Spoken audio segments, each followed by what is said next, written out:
Good evening.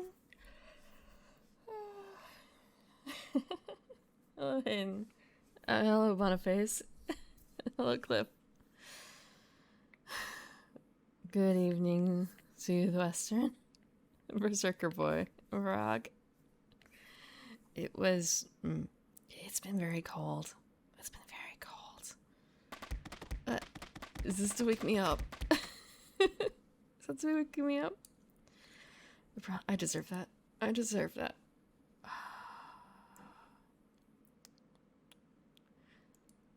Celebrate the beginning? No, I mean, yes, but I need something to wake up. I don't know what it is. Literal cold feet. Really does me in. Really does me in.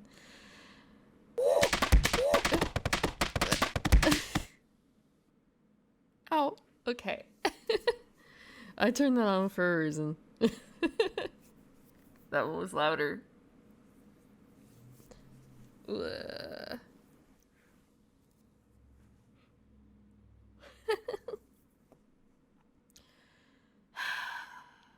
gonna be trying out a new board game today. I've played it once before, a long time ago. I say long. The past 4 years. It's not, I guess, that long ago in retrospect. When I think about like when I likely played it. But it has an official playtest.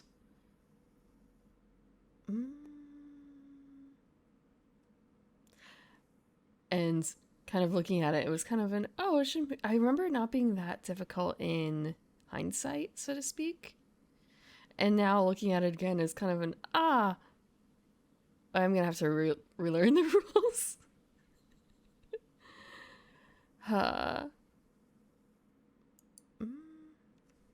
So I grabbed out the board.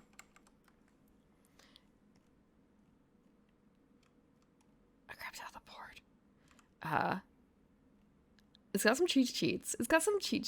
The thing is, though, that it does have...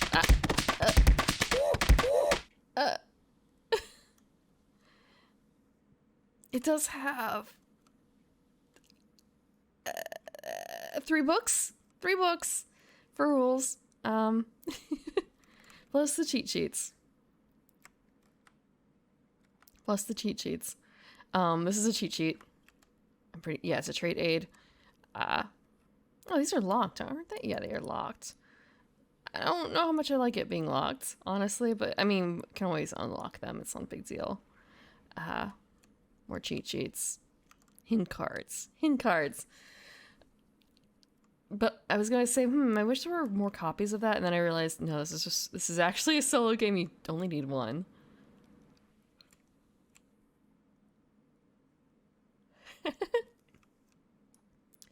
Is this the same as... It is, isn't it? It's the same. Okay. So this is repeated. The trade aid is repeated twice. I guess depending on where in the game you are, like physically, if you're near the top or at the bottom. I just realized I can turn on this back in the background. Just turn it a little bit low, and then where is it? Do I not have it in here? I guess time to adjust. Yeah, I guess I don't.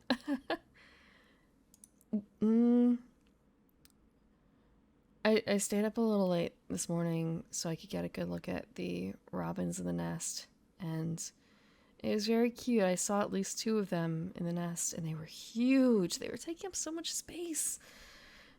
And I may have encouraged my cat, kind of indirectly, by getting close myself. I got him interested. We were still inside, mind you. He got close to the window, and the parent robins freaked out, and the babies fled the nest. And when I checked later. They never returned. So I may have inspired their day of flight, which is not great, but they flew. They flew and they fled the nest. Fled being the operative word.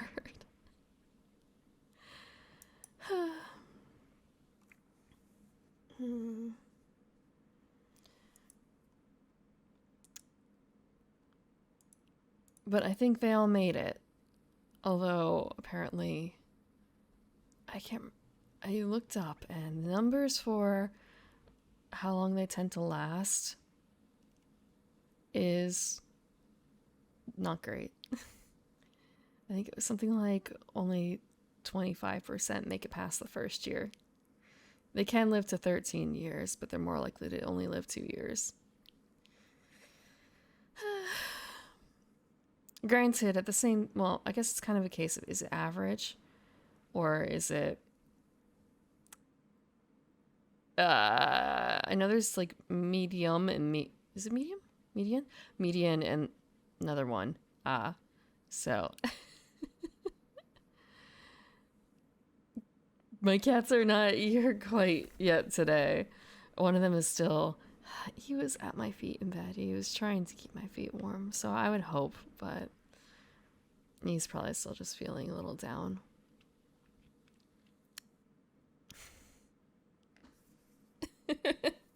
Yeah, he might come crawling in. I kind of doubt it though. He seemed really comfy. He seemed very not wanting to be disturbed. I can't blame him. I didn't really want to be disturbed either.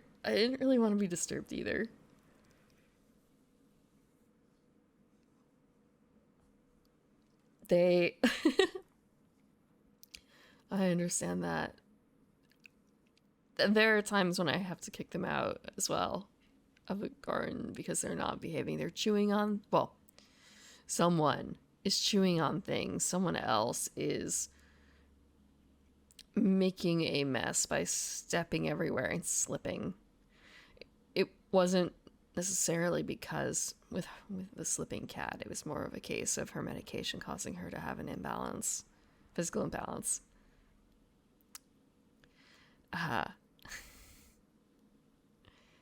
Yeah, nosing their way into places they don't belong, thinking that what are they? Acoustic panels. I have a few acoustic panels, and don't they just look like the loveliest scratching pads you've ever seen?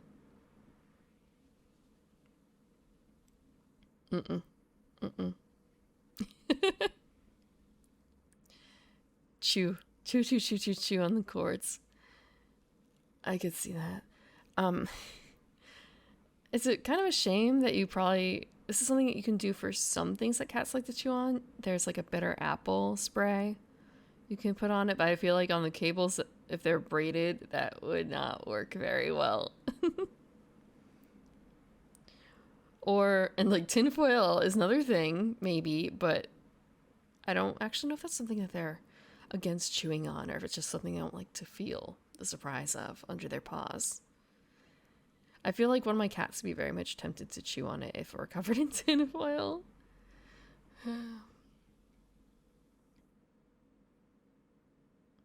The eggs hatched. So you've got about 13 to 14 days before they fly then. You've got about that much time with them. Mine hatched. I don't actually remember how long ago, but I did make note of it on Twitter. I made a note of it on Twitter a little bit. At least the halfway point. I couldn't see them, I think, for the first few days. All I could see was the top of the nest. And I could see like kind of ugly looking babies. I can say that. They're birds. And they must have already been they must have been around for a little bit, because if they had been much younger, or rather when they were younger, they're like even uglier and like closed eyes. And I think I already saw them when they had opened. For dropping solar on your door. Yeah, I was looking at right below the nest in my. It's in a. I had made note of what kind of tree it was. Now I forgot. Rhododendron? I think it's in my one of my. I have more than one rhododendron tree. I shouldn't say tree. It's a shrub. Shrub. Yeah, looking below my rhododendron is just sort of a that's. I'm gonna have to wash that out. The parents are supposed to pick up the poop out of the nest and like scurry it away. So the nest itself should be relatively clean, but at the same time, like the parents are just shitting right outside the nest. So, doesn't quite hold up. Or maybe they're literally just throwing it down and not leaving it inside the nest. I guess I'll find out when I guess I'll go tomorrow morning. It's tomorrow morning. To take a look at the nest, since I'm pretty certain that they're gone for the season. I don't think that they reuse their nests, but I could be wrong. Yeah, mine were. I have it's not quite a bay window. Apparently, for it to technically be a bay window, it has to be angled, like all the windows. Mine are not. Mine is more of an outcropping with flat windows. So I have a bench right there with padding to lay on it.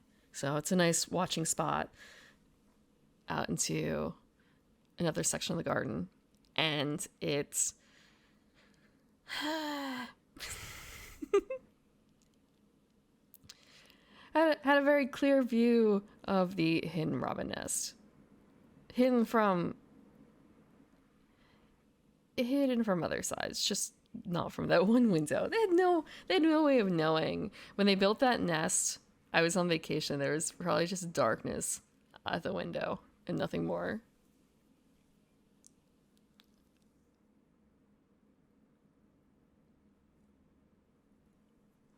Okay.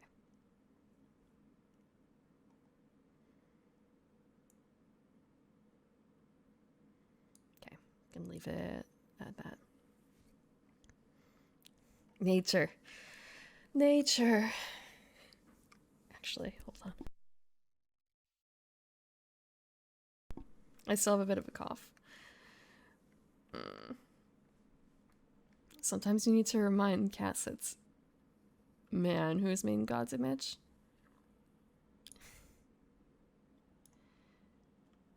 Thematically, yes.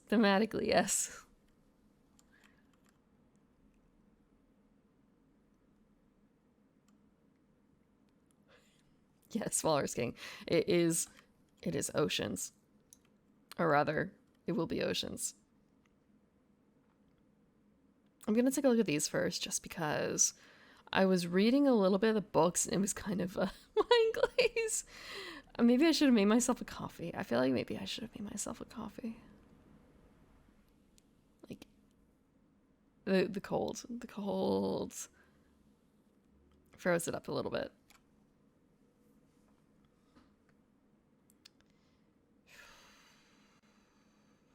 Trying to remember. So we're paying attention to the symbols. These are going to be set in a deck of 120. There are 10 copies of each in the surface card deck.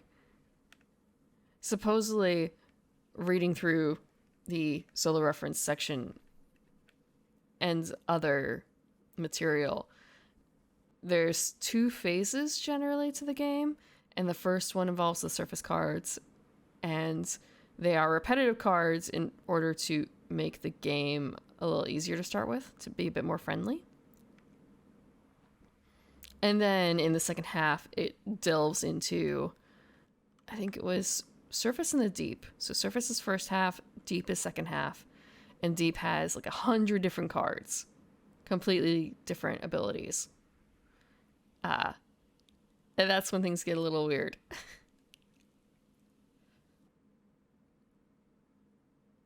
I don't have enough cucumbers for that. Although Okay, I don't have zucchini yet. Not that I'm growing zucchini. I'm not growing zucchini this season, but I might know some people who might be giving away zucchini. In which case, if I just say, yes, I'm interested in having a zucchini, I'm sure I'm going to get like enough to scare the cats everywhere.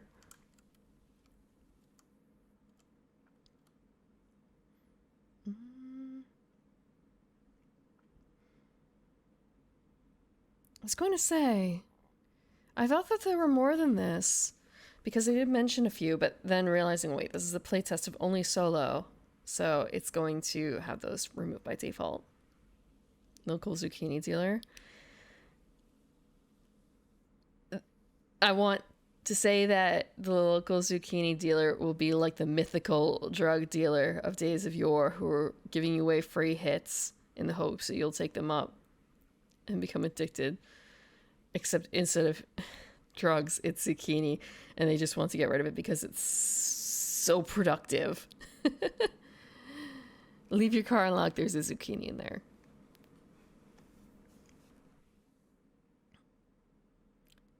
I suppose that zucchini's not invasive enough to be considered a weed, but yeah. I've heard a bit of horror stories about people who grow it and they have more than one plant, I suppose, because they don't realize just how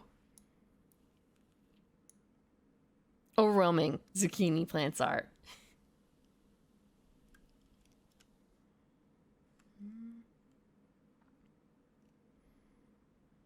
What is this book? Hold on. Okay, so this is the main book that I was using. So the main book is only 15 pages? Yeah, 15. Only 15. And we have a reference guide, which is 5. And the solo game setup is 12.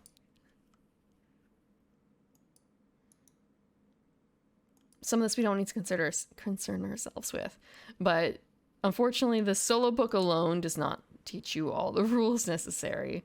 You have to go and read the original, because this is pretty much just how to control the computer player, so to speak. Normally this is a game of, I believe, 2 to 4. 2 to 4. Let me double check. I know there's definitely a 2-player version because they mentioned that in the rules. Yeah, it's 2 to 4. Best with 3, which is how I ended up playing it in the past. Kalabasa? A zucchini is a squash, isn't it? I thought a zucchini was a squash. It wouldn't surprise me that there is something that's kind of zucchini-like but isn't quite zucchini. Just like how there's the myriad of pumpkins. Another squash. Like, but is there butternut? Butternut. I was gonna say buttercup squash, butternut squash, and like acorn squash.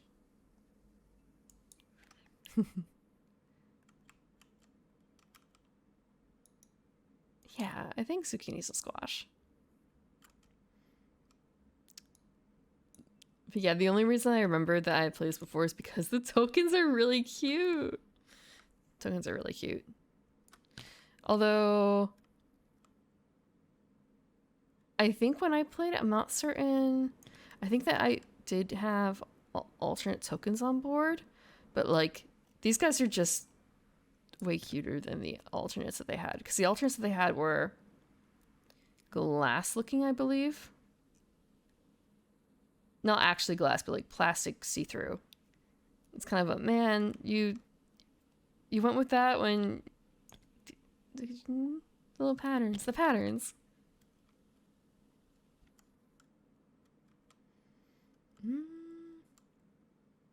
Also, hello, Albert. Good morning or evening. I'm not certain where you are.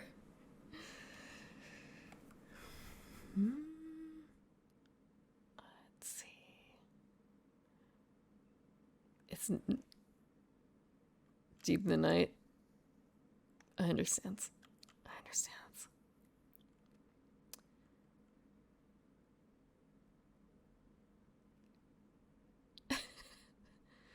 they make it sound like an action thing, and even though it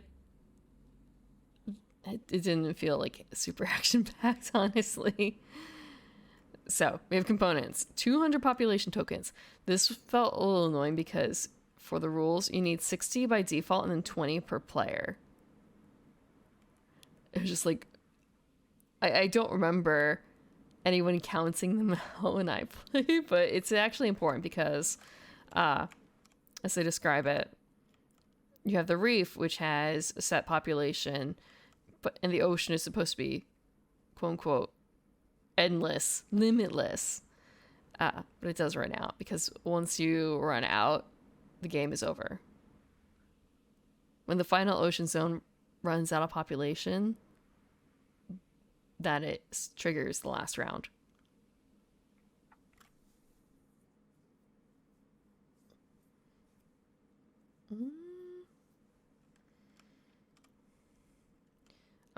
Shark and whale board are for the... I can't... I hate pronouncing this. Give me a second. Can I can only pop out one thing at a time. Okay. I'm going to call it Oceanic because it's easier for me to say than Automata. Because I keep messing up the stress in Automata. And Oceanic is its appropriate name. That is the name given to it. Although it kind of reminds me of Titanic. So Shark and Whale are part of Oceanic. So we don't have to worry about that. We only have to worry about... kind of a... Do I have to pull out my own board? Is there a separate thing for this? I wish I could have more than one book open. Because we are supposed to have a species. Well, there is a species board. Except we don't actually have one. We don't actually have one here. So we have the reef. Big colorful pit. The ocean.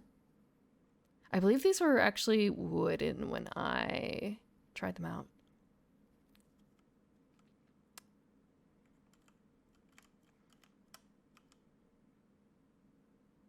Okay. Looking at the species board and looking at the symbols on things. So red diamond is attack. Green circle is forage. And blue triangle is gains, which is kind of neither here nor there.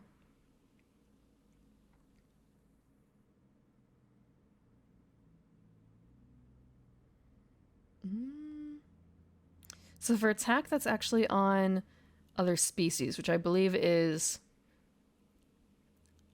on other players / potentially yourself, depending. Forage is from the reef. And the blue triangle is from the ocean. Which is kind of a... it's not color-coded exactly. It's not color-coded exactly. That sucks. Like, thematically it is, but at the same time... Oh, wait. Okay, never mind. I see it. I see it. So, there's a visual to indicate we have the triangles and the circles here in the correct colors. Even though the general color scheme doesn't fit, they still slapped it in there. That's a nice reminder.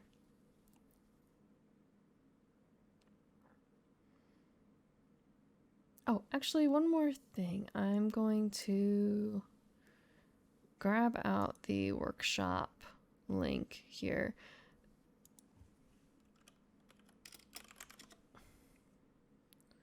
Where did it go? Where did it go? There's so many copies of Ocean on here. All I want is Ocean Solo. By DC? Is this it?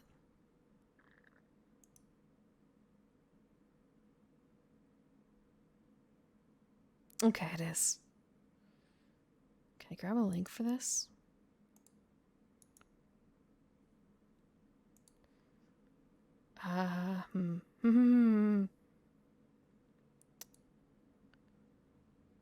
Okay, I can. One more thing. Realizing I can toss this in here as the appropriate game that we're playing.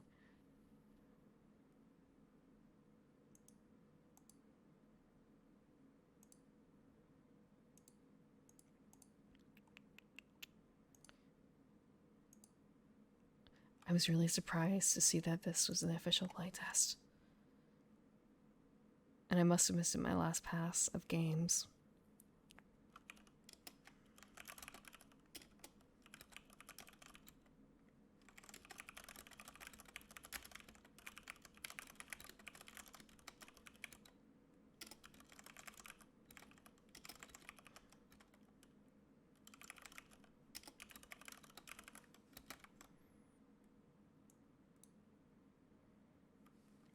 Okay, is this going to work? Nope. Can ignore the top one. I did not edit. Yeah, I didn't turn the top one off. Okay. One more thing. Let's put that there.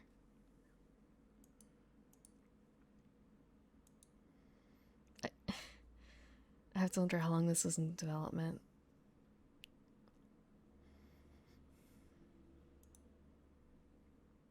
Okay. 25 scenario cards. I believe in the playtest we are not going to be dealing with some of these cards. Let me double check. Can I? I can. I don't like the quality difference between these two. So you have that. This.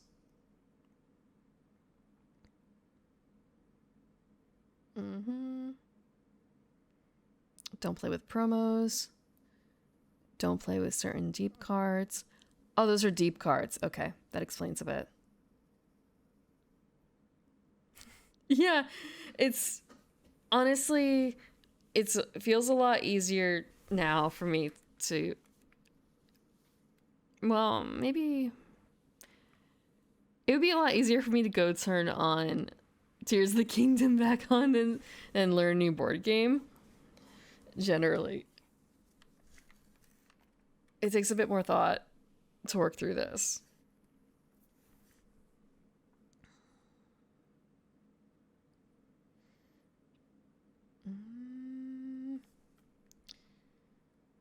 So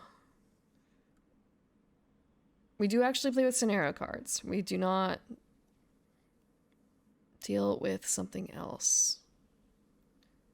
Oh, they simply do not affect Oceanic. Scenario cards do not affect them. Okay. Gene pool, evolving, refilling, Cambrian explosion, feeding the whale, aging, game end.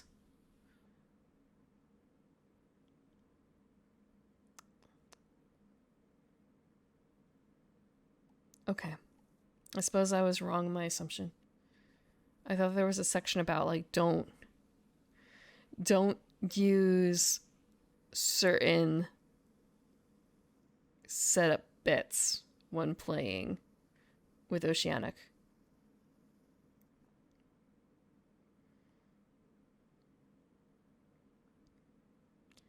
Another thing is just flipping back and forth through the different rule books to catch everything, because it's really easy to, if you don't read the entire thing front to back, it's really easy to miss something that fucks up the entire game. Never done that. Never, ever, ever. Never. Thank you, Albert, for the follow.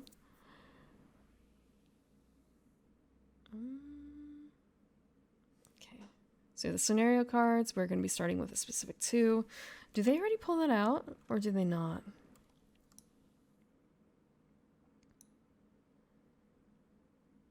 No. Oh, wait, they did. Long haul migration and prosperity. Those are the two, correct?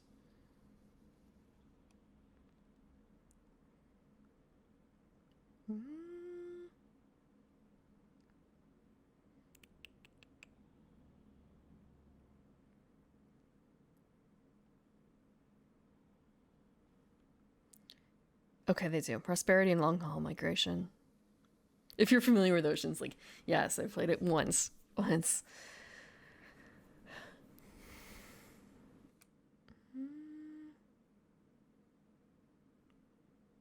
When I was probably drinking as much as a fish. At that one night, anyway.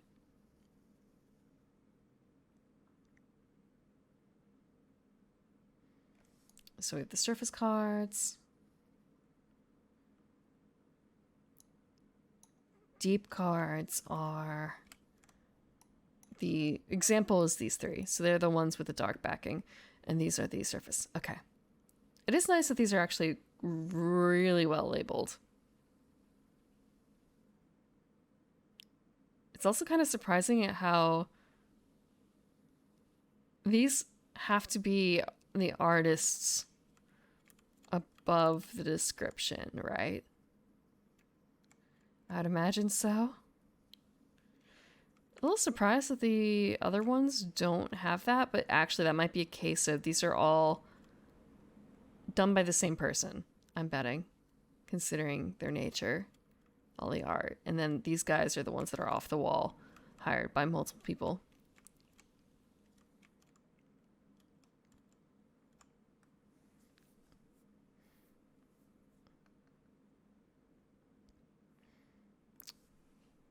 So Cambrian explosion is the dividing line between the two sections of the game, between surface and deep.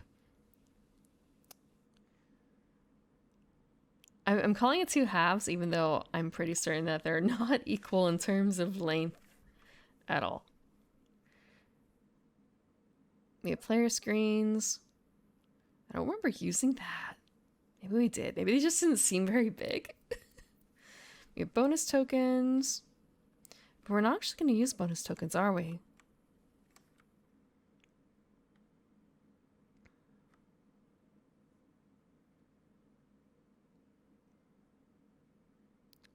Okay, so there's 11 base. Okay. So we do have a setup. There's a setup that's divided into 11 steps, which, when written out that way, that seems annoyingly long, but in the grand scheme of things, I've seen games with much longer ones that condense it down into fewer steps. Kind of like, oh, look, it's a 6-step recipe. And one of the steps is chop this in these specific styles. And the next step is going to be 4 more steps rolled into one, dealing with approximately 3 different sections of the meal. Like, you have to do 1 or 2 things for the meat, 1 or 2 things for the salad. And 1 more thing for a additional vegetable on the side.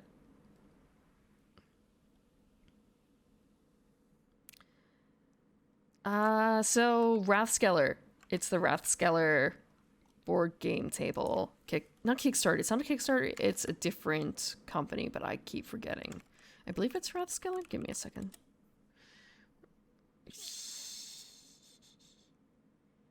It would help if I could spell it.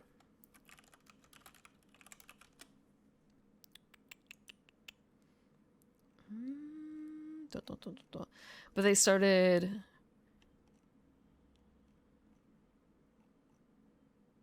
Where is it?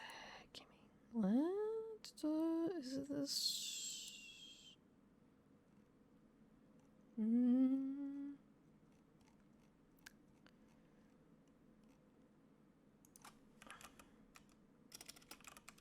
What is it? What is the word, the more generic word than Kickstarter, honestly?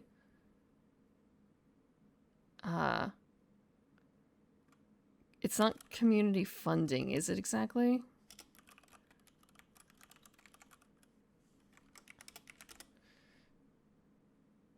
Because it's GameFound, okay.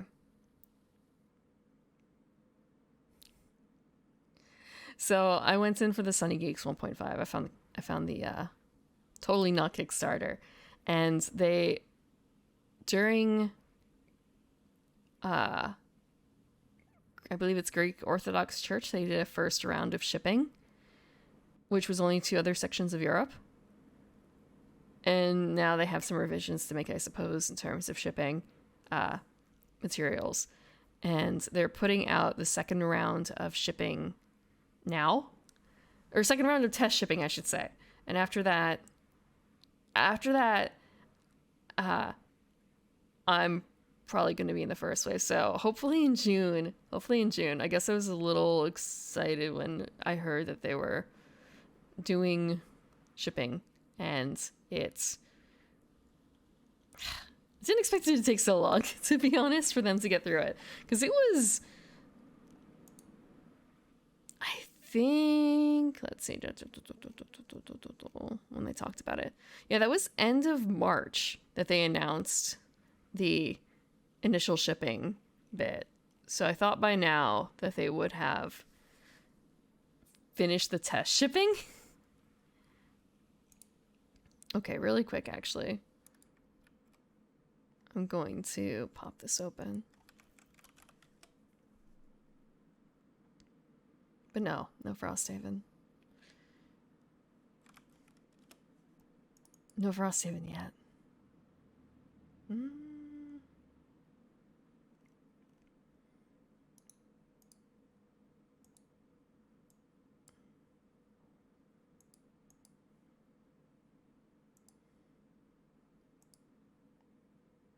Okay.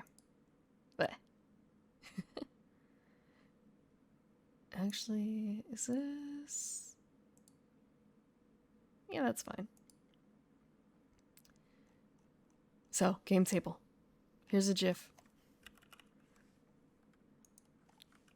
I can't. Okay, I can zoom in. I don't care about cookies. Give cookies away. So, yeah, this is the gaming table.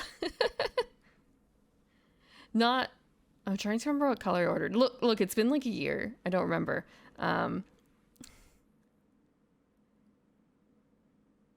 So they've got a bunch of modular pieces. There's a bunch of other gaming boards too. Game tables. This is just one of 3 that I was looking at. Frosthaven is the sequel to Gloomhaven. And this is supposed to be able to fit it. So they have more photos of the actual tables. I don't super like the angled legs. It's not really the style of my space, but considering everything else, it was like the least sinful. It was the least sinful.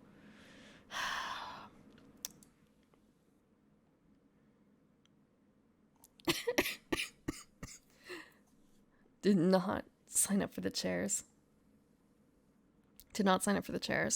And all these the side bits are modular, so you can swap them out. Pull the table out, or like pull out the tabletop. I don't remember if I signed up for that like side cube or not. Inset lighting. I think that's just an option and not something that has to happen. They've got some really cool. Yeah, yeah, this is the table that's going to be coming in sometime over, I guess, now summer, hopefully. I am going to be I should be part of the first round. Like, they have, how many people did this?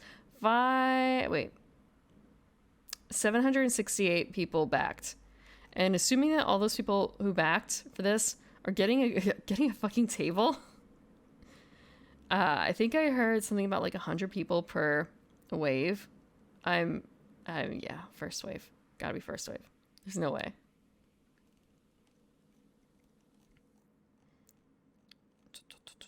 They had walnut color table, blah, blah, blah, blah, blah. Kickstarter. Design choices. Elegant, minimal, blah, blah, blah, blah, blah, blah. So there are different types of attachment systems that you can get for the tables. This one is not exactly my favorite, I guess, but at the same time, it's fine. It's passable. It's magnetic. It's just, no, it snaps. It just snaps.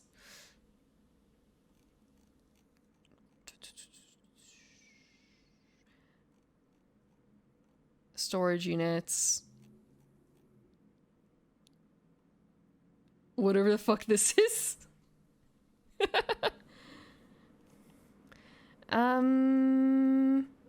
I think I went for a large table. However, this is, wait, okay, hold on. I have a document for this. I have a document to tell you how much I roughly spent. Also, this was in euro, so it's kind of a here, there. I made an Excel document comparing the prices of what I wanted for the various different types of tables. Let me check. Board game tables. Okay. So I was comparing Rathskeller, Geek and Sun, and board game tables. I was not considering, I want to say they're really famous. I say famous. I was not considering Wormwood. They're very expensive for what you get, I feel like. So considering duty and shipping, expecting like $5,000 plus dollars, less than 550, but more than 5,000 USD. But this was I actually haven't checked the exchange rate, but at the same time, it's already been paid. Exchange rate is what it is. So yeah, about $5,000. Geek and Sun for similar add-ons and such was under 5,000, but below or above 4,500. Board game tables was almost $9,000. So yeah. Let me check what I did for board game tables. I even marked down like, okay, so if we get the plexiglass and the card holders, or we want one plexiglass, one set of drawers, one set of cup holders, one LED kit, 2 stoppers, things like that. Geek and Sun had wireless charger additions. There's a GM platform area. We would need 6 wooden player boards, etc. Rathskellers. So, like, beer holders and trench patrols, and it's also having to consider, okay, so this is actually a Euro board game table, so sizing of things is a little larger in America, so we need to get like the jumbo cup, at least some jumbo cup holders for things. Oh, and also there are some that are specifically for tea mugs or wine glasses, and we have like this many players at the table who drink wine and or tea, so a little bit indulgent.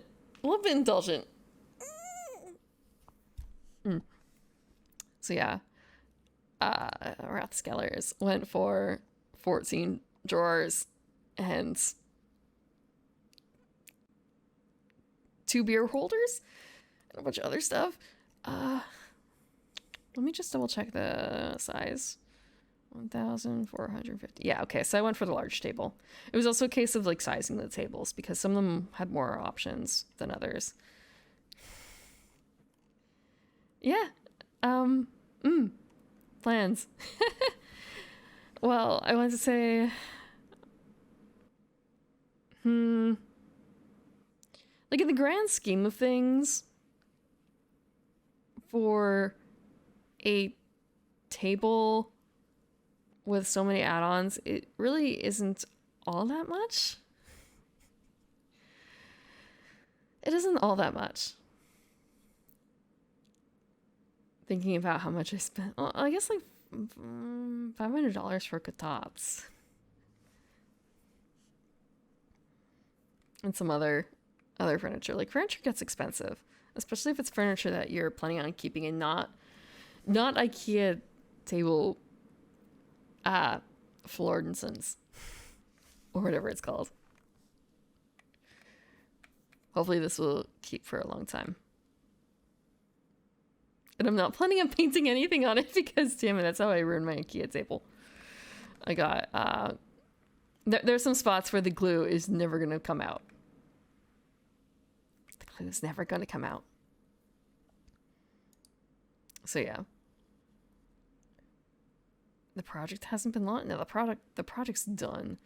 So yeah, they have like a GM station. The lighting. Don't think I went for Odysseus. Did go for the drawer bundle. No Odysseus, no Odysseus. Did not go for the footrests. Did not go for the drawer dividers, I don't think. Did not go for the chairs. Because, again, like, I guess they very well fit the table, but they don't fit my space as well.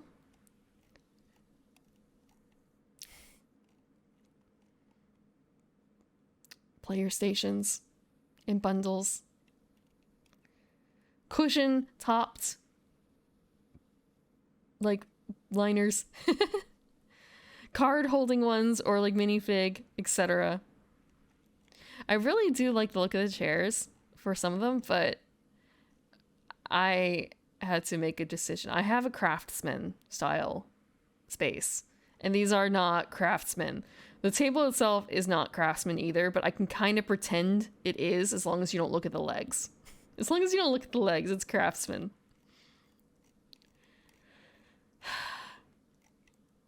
And there's really no escaping the Craftsman look for me.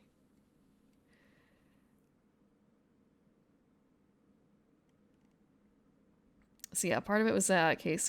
Actually, I don't think I went for this one. I do not think I went for this, the slot, the 4 slot. I think I went for the 2 slot. Card and pen.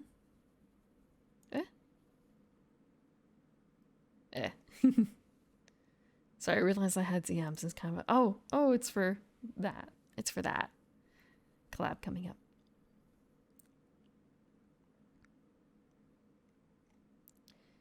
Yeah, see, like they have the mug holders. A little cutout right there. I don't think I went for the dice tower though. I don't think. Let me double check. Let me check my add-ons.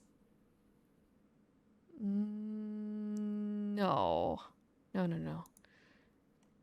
But yes, for the mug and beer holder.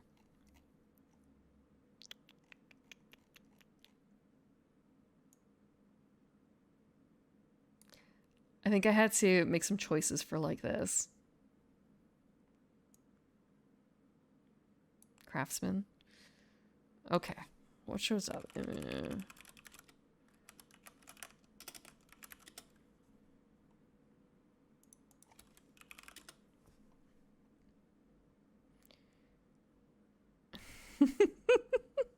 Craftsman is... Yeah. It's a style. It's a style.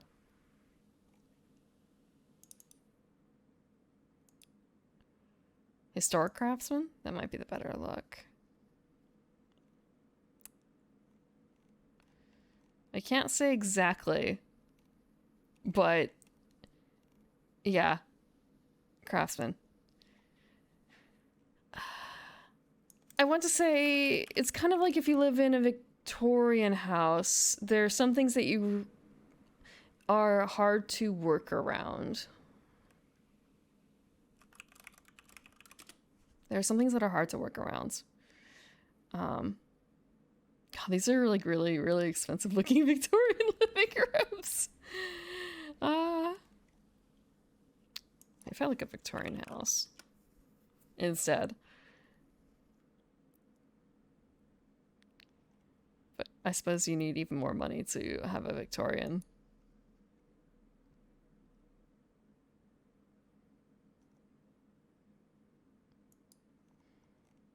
It might be a little bit more difficult with the Craftsman just because part of the charm of it is supposed to be the kind of rustic, but not super rustic woodwork. But it does tend to be kind of lighter in tone. And do you want to just like paint over all that wood? Especially if it's an actual historic piece. I say historic as in old wood versus like new wood. My house is over a century old, so it's kind of it's using old wood. I don't want to cover that up with paint. What's he feel? Yeah, but not being super super rustic. Just the charm of being made a century ago. Something kind of like that, but not quite. And having some kind of weird features that are not seen in modern homes. I want to say my front door is really nice. It's big and heavy. Although it does have some cracks in it. That's mostly only during, I think, is it winter when the wood expands? Or is winter when the wood contracts? Like, it's only visible during certain seasons because of the contraction and expansion of woods. And features like this. In that. There's some weirdness to it.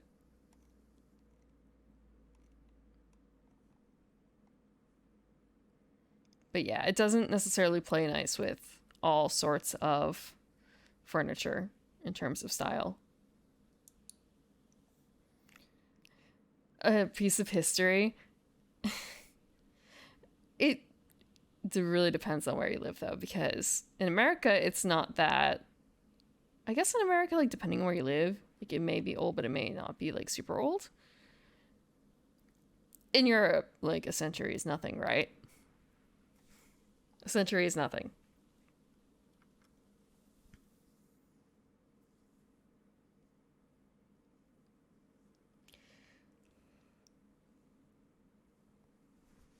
But if you live in the northeast of America, or I guess just on the East Coast in general, it may be uncommon, but it's certainly not unheard of to have a house that is that old. And I definitely know way older houses in my area. Way older houses.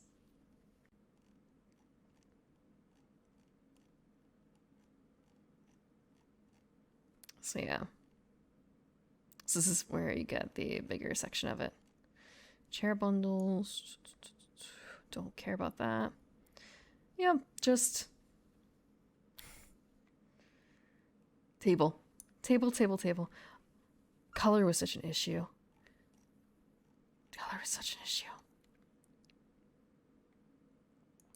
I hope in the end that I made the right decision regarding color, because there's no going back from that.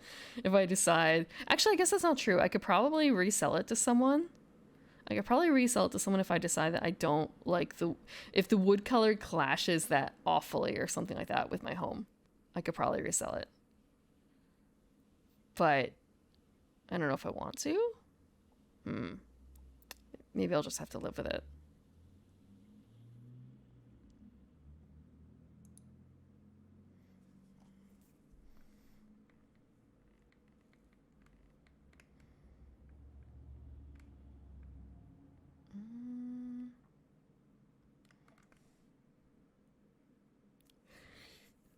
I feel like there's, in one of those reviews for the tables that we saw, there has to be someone who laid out, I guess Gloomhaven, despite the size of the box, it's not actually that big. They probably did a Gloomhaven shot just to show, because that was a kind of a benchmarker for some things.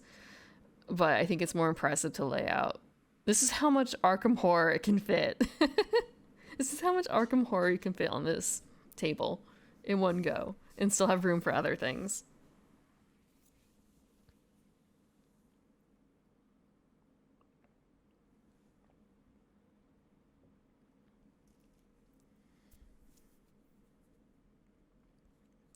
In hindsight, thinking about Gloomhaven, it's really heavy, but that's because it has a lot of miniatures, doesn't it? And it's not like you play with all the miniatures. You play with relatively few of the miniatures at a time, so that would be why. Even though it's one of the bigger, heavier boxes, that's not a game plus expansion plus expansion plus expansion type of box. It's so fucking heavy. I think it was, what, 32 pounds? Oh no, 20 pounds. Okay. Maybe it was Frosthaven that was 32 then.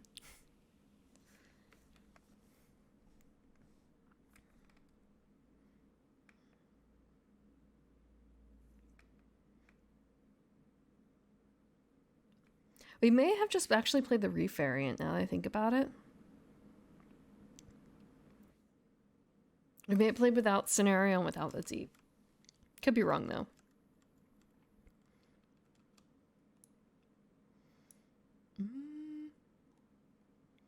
Double checking something.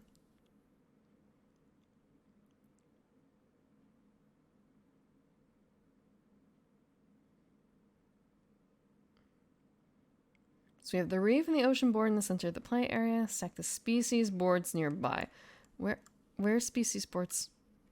Legit, where are the species boards? I think that's the thing that's throwing me off the most.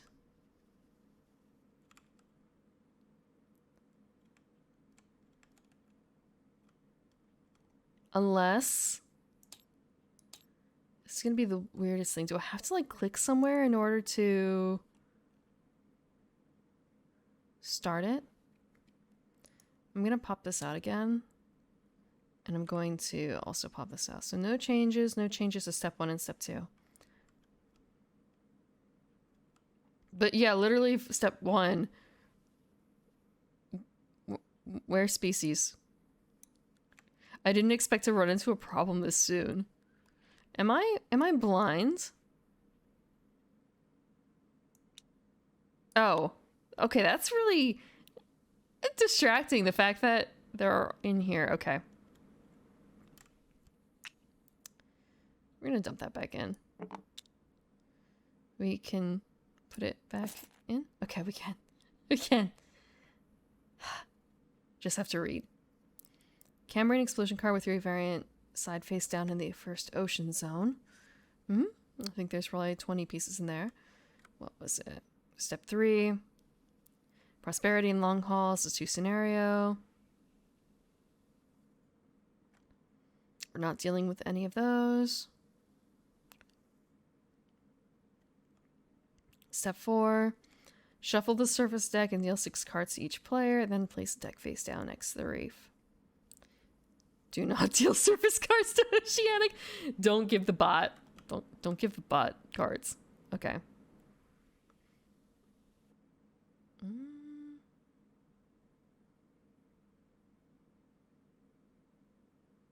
Wondering why there's 2 that's pulled out. I wonder why there's 2 pulled out. Shuffle. Are we gonna grab 6?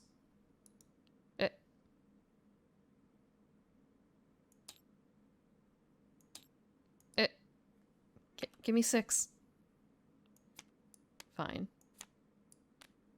I was under the impression I could just... Do I have to...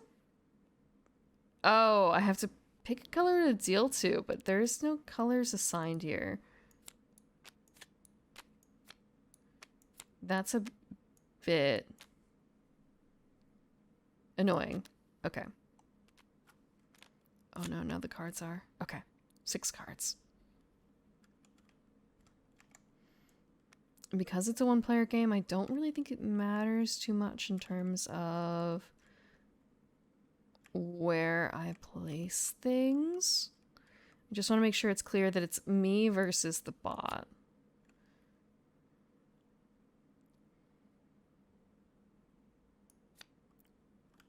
So we have step 4. Step 5, 3 random deep cards to create the gene pool. Step 6. Place 60 reserve tokens in the reserve supply bag. And that's for the last round. No changes.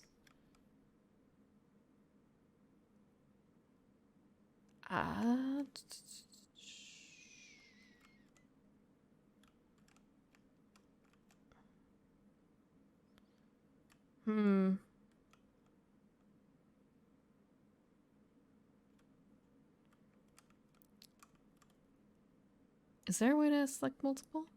How many are there? Can we count super easily?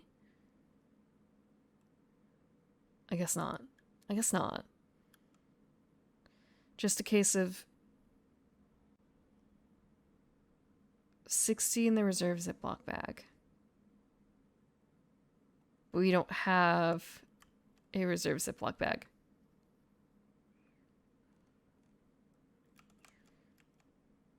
We have species board extra, species board score bag, bunch of level stuff.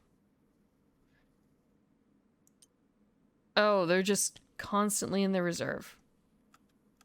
Oh, okay. So it's very specifically the fish that look like this. Very specifically. And they're only mentioning 20 in the book because in a physical copy, it's not unlimited. So you have the player tokens.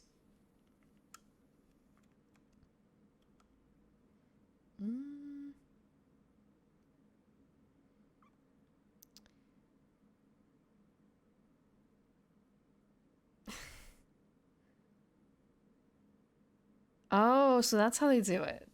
In the original game, I suppose they divide up more easily, so you can say everything of this color is for like this stage and that stage and then the last stage. 30 population, wait, 100 tokens for a 2-player game is step 7. I'm gonna assume that these are placed correctly. I'm gonna hope. Roughly divide the population into 4 piles. Place each pile into the 4 available locations. Piles do not need to be exact. That is step 8.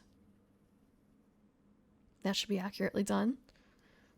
Step 9, step 10, skip, skip.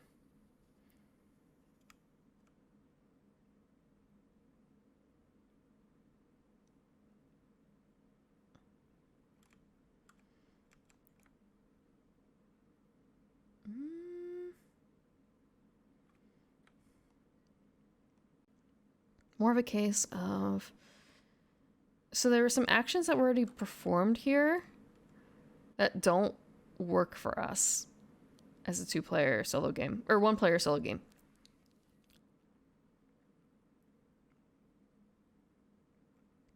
Like, why are there 2 cards to the side here? We're gonna flip them, put this back together, and reshuffle.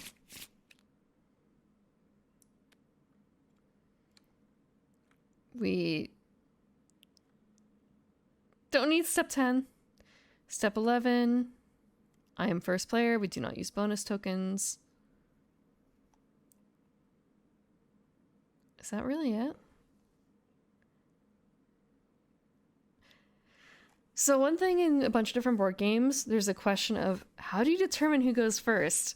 A lot of times it will be, well, I shouldn't say a lot of times. In a bunch of modern board games, they'll have a gimmicky way of determining who goes first. For instance, I believe in Sheriff of Nottingham, it's whoever has the most cash on hand, like actual money on hand, goes first. Basically the richest person. And here, who can hold their breath the longest? Some other games I've seen have been who is the youngest. I'm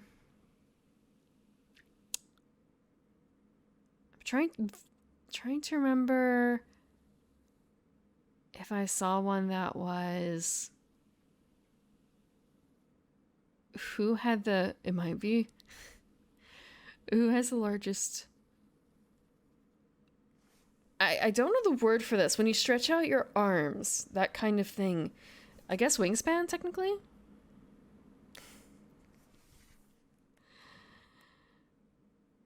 And there are other ones that simply have it be like roll to go first. I've gotten some of them in the past mixed up with, there's an app for determining who goes first, and you can just put your finger on it. Everyone puts a finger on it, and it'll determine that way, or it will ask a weird question like, who has the longest hair, or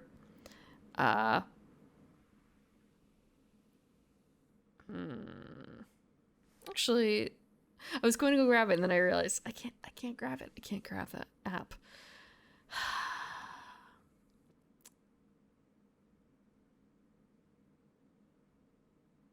Who has the biggest nose? Who has the largest ears? Things like that. Questions that are relatively easy to answer, but at the same time, it's kind of a case of, okay, so this person, when you're determining, for instance, who has the longest hair, height kind of plays into it, right? Because, for instance, someone who's like 5 foot, if they have hair down to their butt, it looks pretty long, right? But then you have someone who is like 6 foot and they have hair like down to, let's say, mid back, and it's kind of a case of, it doesn't look as long, but it might actually be just as long because it's not a proportional thing necessarily. So kind of questions there.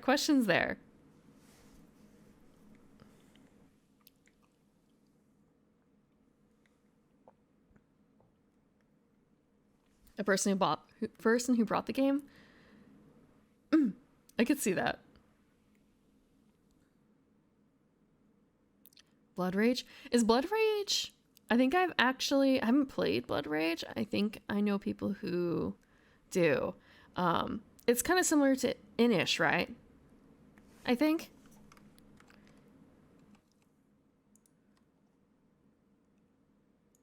Let me double check Blood Rage.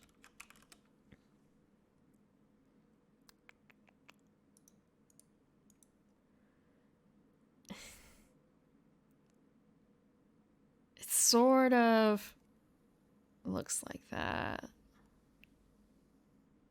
It sort of looks like that. Okay, yeah. I might be conflating a bit because they have similar themes. There's no section about re-implementation, so they're not that closely related. Ah, but you know how to spell it, though. Good on you for knowing how to spell Inish. Yeah,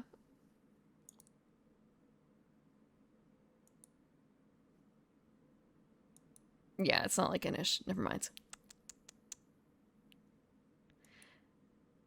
Oh, I might be thinking actually of something else a little different. What is that? Something sun. You're doing a wild guess.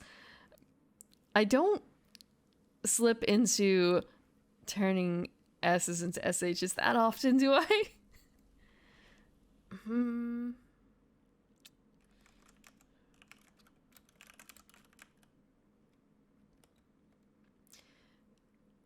Rising Sun. Let me think. There's so many things called Rising Sun. I might be actually conflating it a bit with Rising Sun now that I look at it again. Let me double check.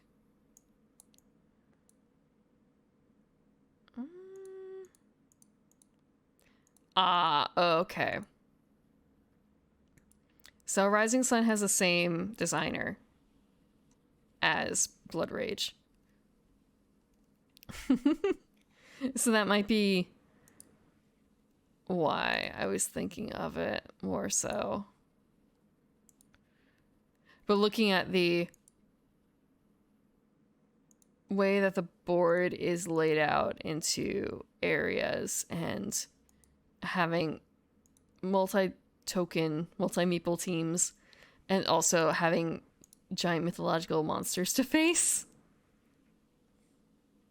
At least I'm pretty certain that there were, because I remember it being a case. Yeah. There's some giant minis in there that was kind of like, oh, that'd be really cool to paint if I ever paint one day. Let me grab it up. So I'm going to, the ones that we're talking about right now are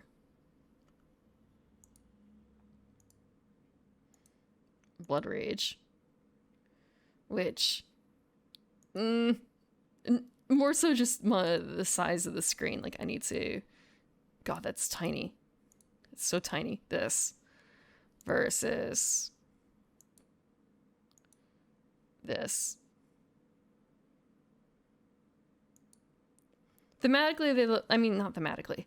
Well, I guess thematically, they look different, but I think that they play related. They're probably at least cousins, I would say.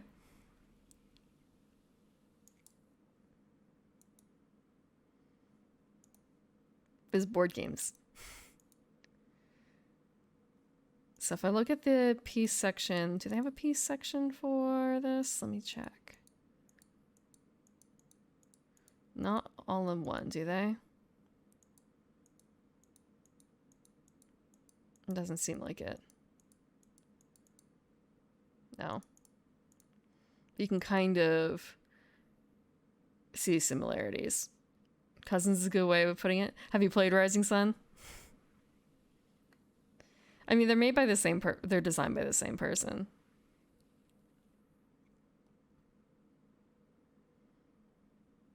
The horn. I'm guessing it's the first player token, the horn. But yeah, area control. Distinct minis per team. Mm-hmm. And this was reminding me of this, at least thematically. Although in hindsight, it's a bit more. It's a much smaller scale for the minis for one. It's another area control, but area control is not the end all be all sort of game.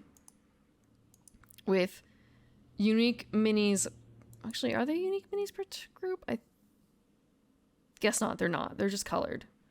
Lots of little mini pieces, but they're not on the same absolute monster units as Blood Rage and this one, because when I'm talking about that, it's like, so these are your everyday minis.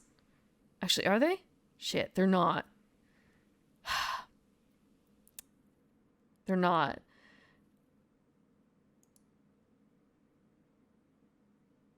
Are they? So, okay. This is a better idea. So, on the board are your regular everyday minis. In the back are the monstrous minis for this particular game. And the same kind of thing here. You have smaller standard. And then huge fuck off monsters. And they're gorgeously done. They can be gorgeously painted. Look at this.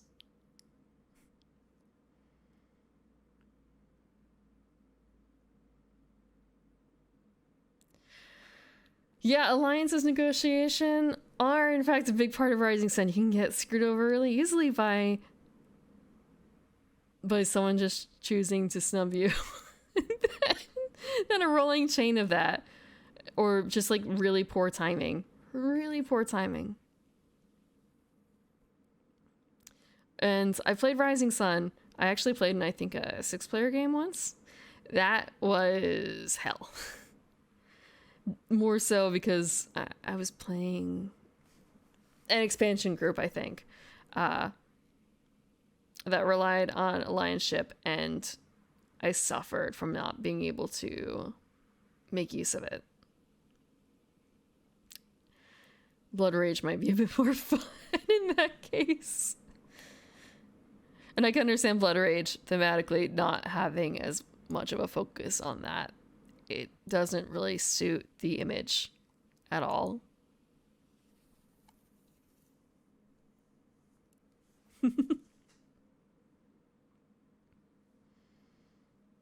Yeah, I do. Actually, thinking the person I know who I think owned Blood Rage isn't on this coast anymore. I don't think, unfortunately. So I haven't had a chance to see it in, now that I'm thinking about it, at least 5 years? At least 5 years.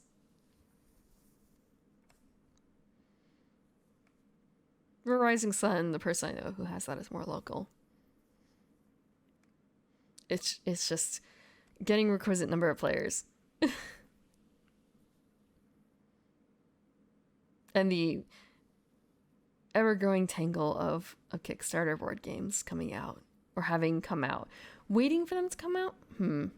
You've already paid for the Kickstarter. And it's in production, but it's not actually arrived yet. That parade. That parade. Also, hello Asgard. Hope you're doing well.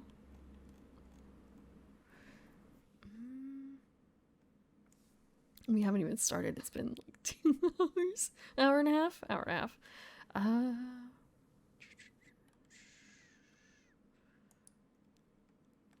We don't need the player screen. We don't need the tokens. So after this point, it was a case of we're set up additional steps. Shark board's left side of the whale board. Done. Level 1 to 3 uses normal sides of these boards. Level 4 uses expert sides. Place token bags and incoming tokens near the whale and shark. The incoming tokens. So this is incoming tokens and these are the tokens, I'm guessing. It is... I can post a link to the Kicks. I keep saying Kickstarter. It's not Kickstarter. It's a Game Found. This is the Game Found.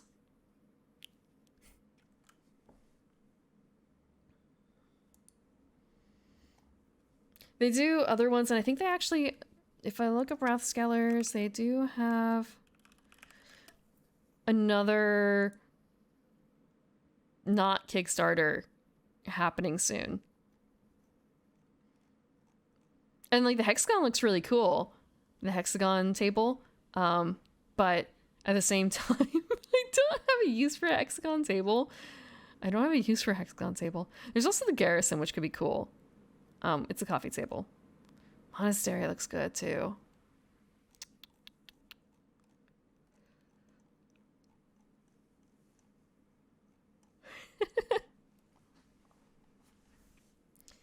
If I were to buy another table, real quick. The deposit for the coffee table is...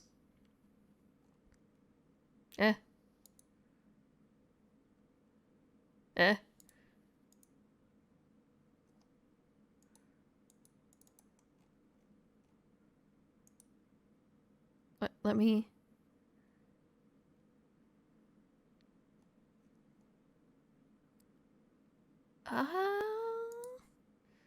let me see.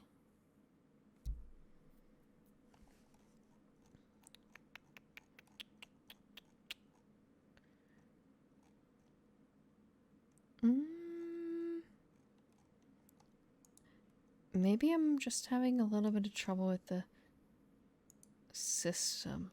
Okay, deposit is 650 euro. 650 euro. That's what the trench thing is for. Depending on if you're actually... Wait, no. Trench, I guess, is not useful for the case of you're using the actual cup holders. Or you have the board in a mode where you can use cup holders. This is kind of a case. There's some that go on rails, so you have the cup holders attached outside the board, as opposed to on top of the board or inset into the board.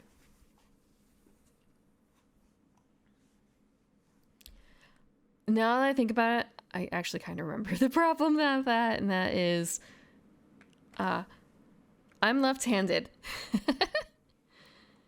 I'm left-handed. So I think, depending on the rail system, it is a little rough.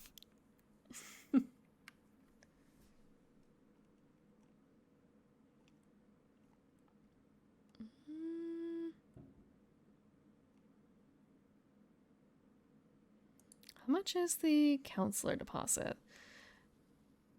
Okay, counselor deposit is 750 euro. Not the worst, right? Not the worst. Oh, but they do have a calculator. Hold on. For the garrison. Which was not the one I was interested... Oh, okay, the garrison is the coffee table. If I want the smallest coffee table... Okay. €2,480 to start with, and that's if you're going for just a regular oak with a natural rail, aluminum rail color. Blech. In this case, though, it's kind of a, do I want rustic oak? We'll take a look. But it's only a veneer, too. It's not like actual. It's not like through and through that oak. It's regular oak with a veneer. Choosing a stain. No stain. Yeah. Okay, it gets a little expensive. It gets a little expensive for a coffee table.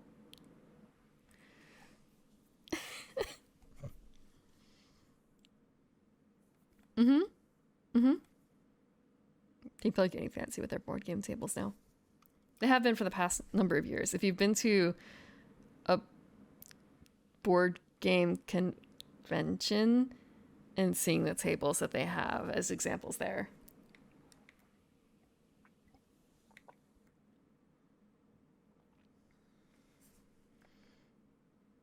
It might depend on how thick the phone case is and or what the phone case is made out of. Personally, it also requires your phone to have wireless charging as an option, right? And that's not something all phones have. I personally don't have a phone capable of that, so it's not something I've really thought about much. But I do know that we have some players who do have wireless charging phones.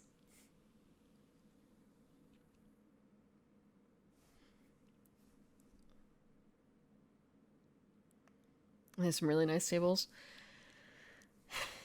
Yeah, it might be for them a case of whether or not you can get a really nice board game table, but you're basically renting out this space and people are gonna slightly trash it.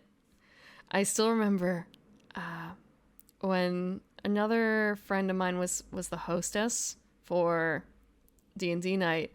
Our DM brought his fancy dice, his fancy metallic dice. And she had a good living room table. And for the first 6 months or so, maybe a year, he was using the metal on the bare table. And she was she didn't have a tablecloth or anything on it. And at first it was kind of like, okay, it's giving me some charm marks, showing a bit of wear. And then after a certain point, she was like, yeah, use a box or something, please, man. I love you as a DM, but please protect my table. Please protect my table. Use some protection there. Yeah, so for a board game cafe like that, too, I would probably be a little wary of having too nice of a setup, honestly. But at least for myself, it's a dining room table, and I'm going to try and take care of it. And I'm not afraid to tell my friends, please, for love of God, use a tray. Use a tray. We got plenty around the edge.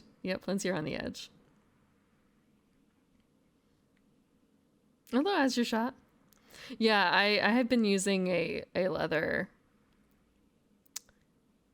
dice tray for my own metallic dice.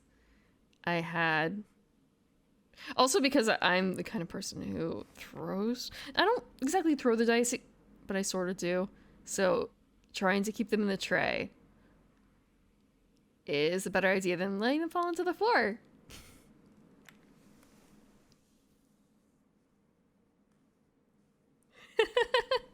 The cats aren't super interested in being on top of the table in general. There's better places to be. They would rather be in bed or one of their own beds, because there is a heated bed right nearby. And there's also the bench, the bay window bench that they could be on. So a lot of options. No interest in table. One of the other nice things actually about this table is thinking about unfinished games, thinking about cats and unfinished games, because of how it's inset. This is something that is fairly common, I think, in a lot of board game tables. You can just put the topper right over it, assuming it's not too tall, and save the game state for later, which is super useful for for role-playing games, honestly. Or mini games in general, like longer mini games. So that was something to look forward to. Played some Symphony. Oh, first thing was it Symphony of the Night? What is... Oh, Sentinels of the Multiverse. Okay. Just having to switch categories there from Symphony of the Night to Sentinels of the Multiverse. What group or what hero were you playing as? Did you have fun?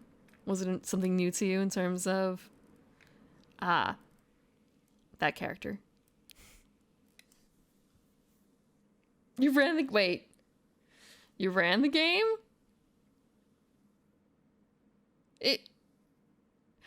Oh, okay, so you're teaching people, I'm guessing? Because, like, it does make it a lot... Yeah, it does make it a lot easier when you have someone running the board, essentially. Okay. Yeah. Understandable. Because normally it's like, wait, but it's... Everyone can play. It's GMless. It's all that kind of game, but like, yeah. Yeah, okay. I've seen that.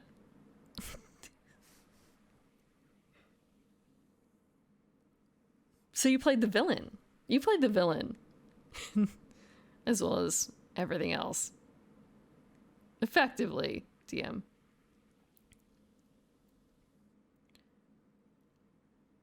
Huh. Okay. That sounds fun. A card holder thing for Catan resource cards. Comes with a dice tray.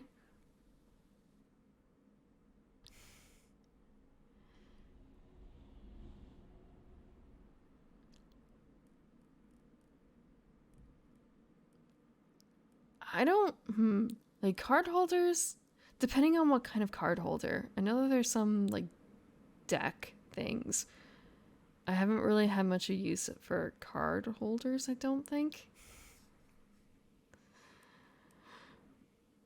But free dice trays are fun.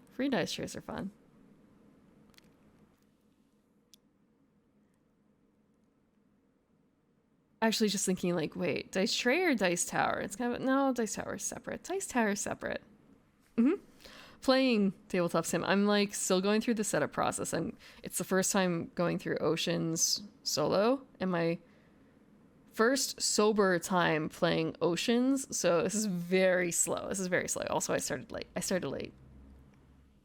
This is sober. Yeah, I mean, the first time I played this was I was at the bar with my board game group. So and it was years ago, so don't fully remember all the rules, or most of the rules, to be honest, because of the time and the drink and everything else. But I did recognize the game.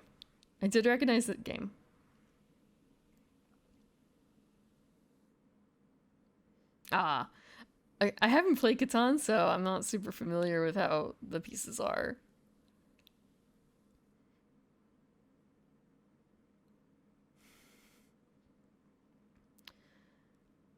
One of my favorite, I guess, systems for a game is when you pull everything apart set up, you're pulling things out of the box, and by playing the game, you basically put it back into the box. It cleans itself. I think there's been one or two games I've played that had that sort of... I don't want to call it a mechanic, because it's not a mechanic exactly, but... It's not a theme either. It's just something that kind of happens.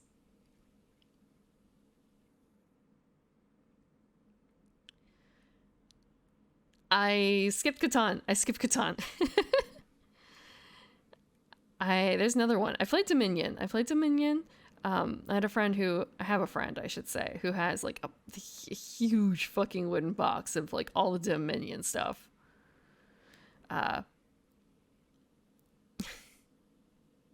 Chainsomnia? I've not, honestly, with Japanime stuff, I kind of I stopped listening to a lot of the new games. I have my like 3 interests. Tanto, actually no, what I'm thinking of for one of them isn't even a Japanime game. Tanto. There's Tanto, and then there's It's not Crown of Princess. It's the other one. It also has a Heart of Crown. Yes, Heart of Crown. Because it was just like, yeah, it's another. There's only so many of these deck builders I can really pay attention to. There's only so many of the deck builders I can pay attention to. Oh, Chainsomnia looks like Betrayal is not Betrayal. So they're into that. Okay.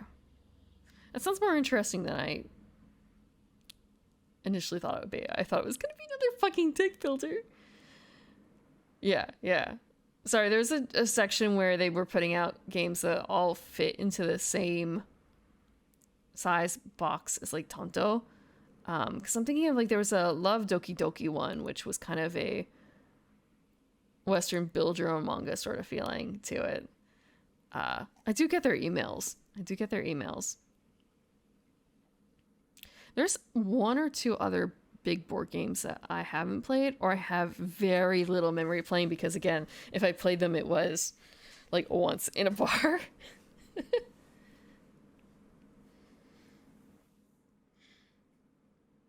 Deck builder. Deck.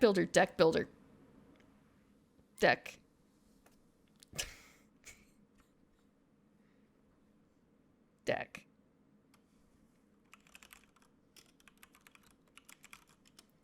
It could help. It would help if I could spell Japanime. What am I thinking of here? Like, I have Dynamite Nurse. I've never actually gotten out a game of Dynamite Nurse. What am I thinking? Love Formula is what I'm thinking of.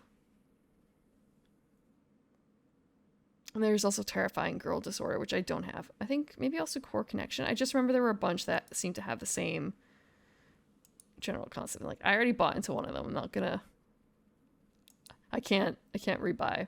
Okay, Core Connection is actually quite different. It seems. It's very mecha.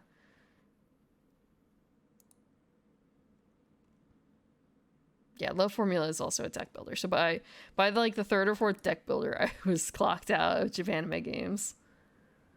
Deck. It's deck.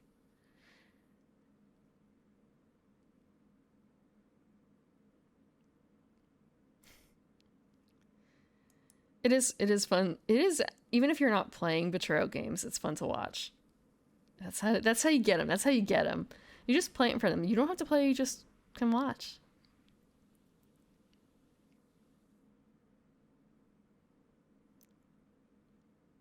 Stealing Maids.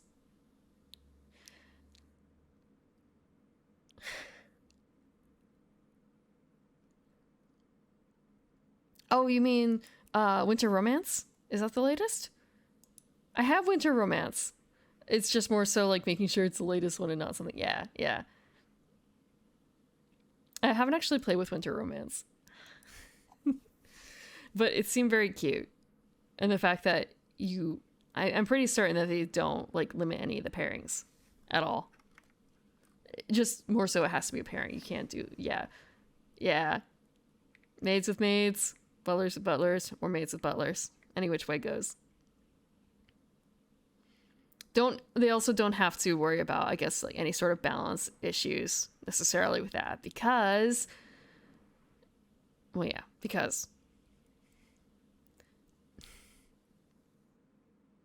deck builder? Why are we building decks? Because that's what the name of the game is.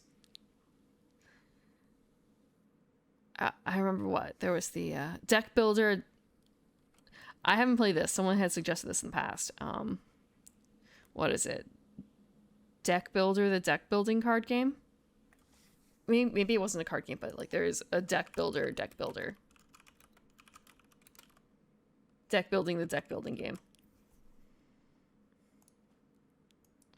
There's a chain like that.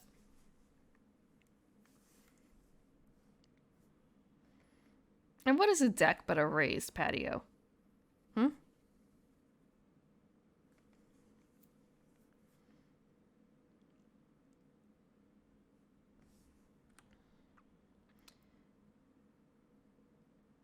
Pull 4 random tokens from level 1 token bank and place them on top of top 4 slots in the incoming token board.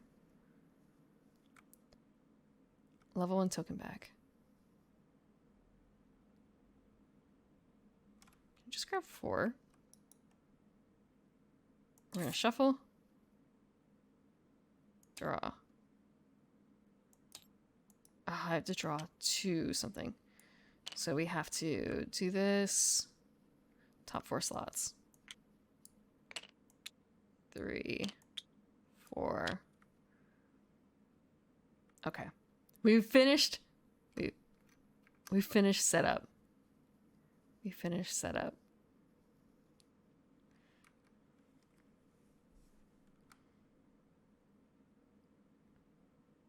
So we go first, then Oceanic goes. Right, this is the cover for Oceanic. Oh, I'm covering up the most important part. Give me a second. Actually, I'm gonna pop this up so you can get a... Can I pop it up? I can't pop it up while that's up. Okay, you have a better look now. I'm gonna hide myself real quick so you can get a better look there. Yeah, he's fierce.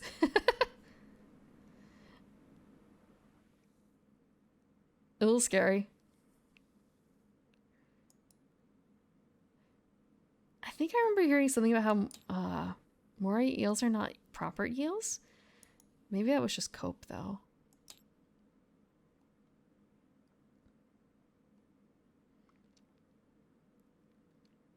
It's still set up.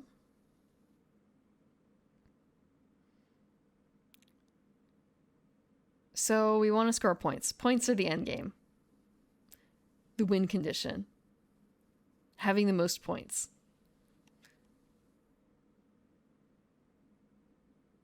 So we can forage with green circles, attack with red diamonds, or passively gain from the ocean.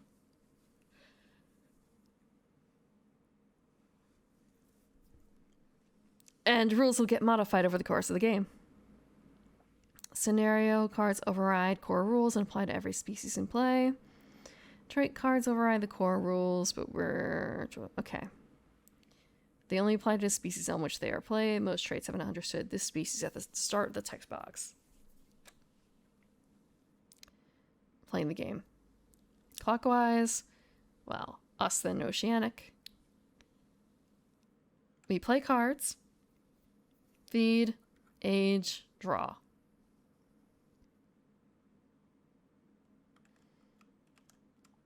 I'm actually going to put my hands on the...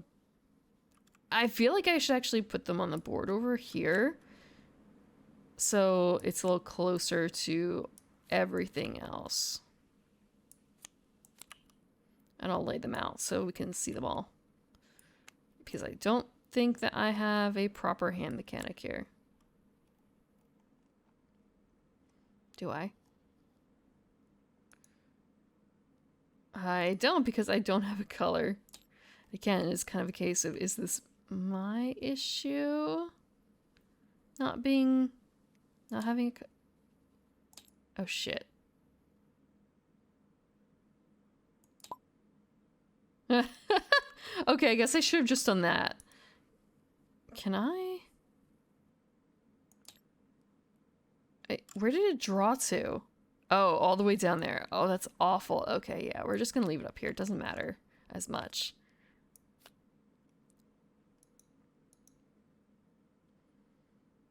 Wolfish?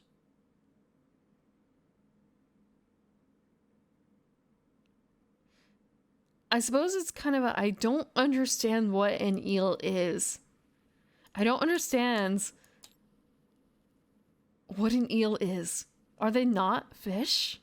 I mean, they are fish. Well, eels aren't fish. Shit. Are they? Because you're saying eels are running on fish hardware, so... Or the moray eels are eels running on fish hardware. So it's kind of a... What makes an eel? I never really considered that.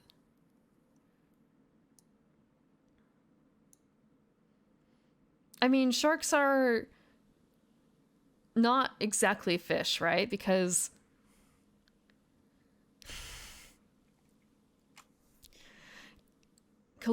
Bleh. This is another word that I know colloquially. Sharks are fish, but they're not actually fish, right?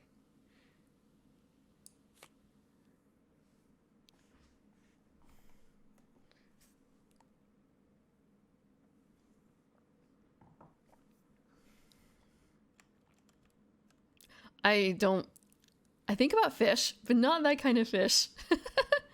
I think about smaller fish. Freshwater, usually. Tank fish.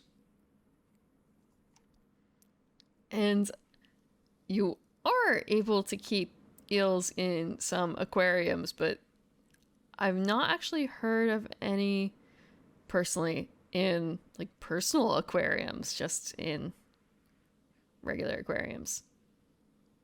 Carcharodons?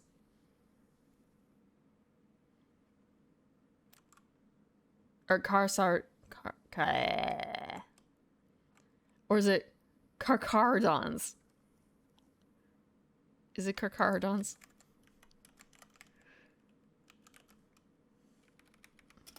Carcharodon. Ah, okay.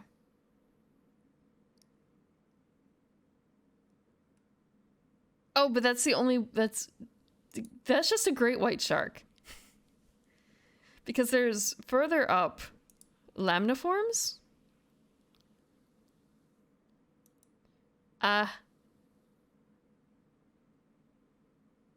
Galeomorphi?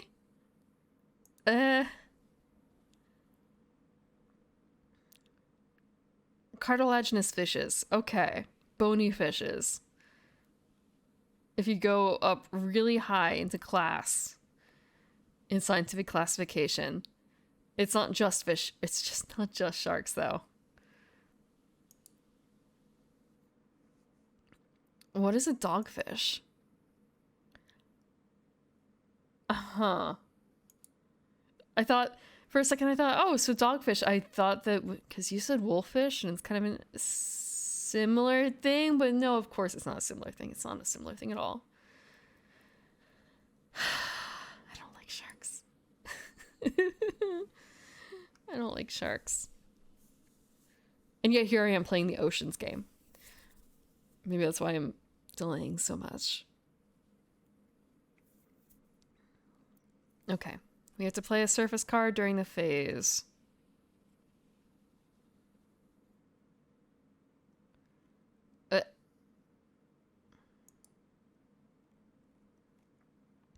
We actually don't have any species, so we're going to grab a species board.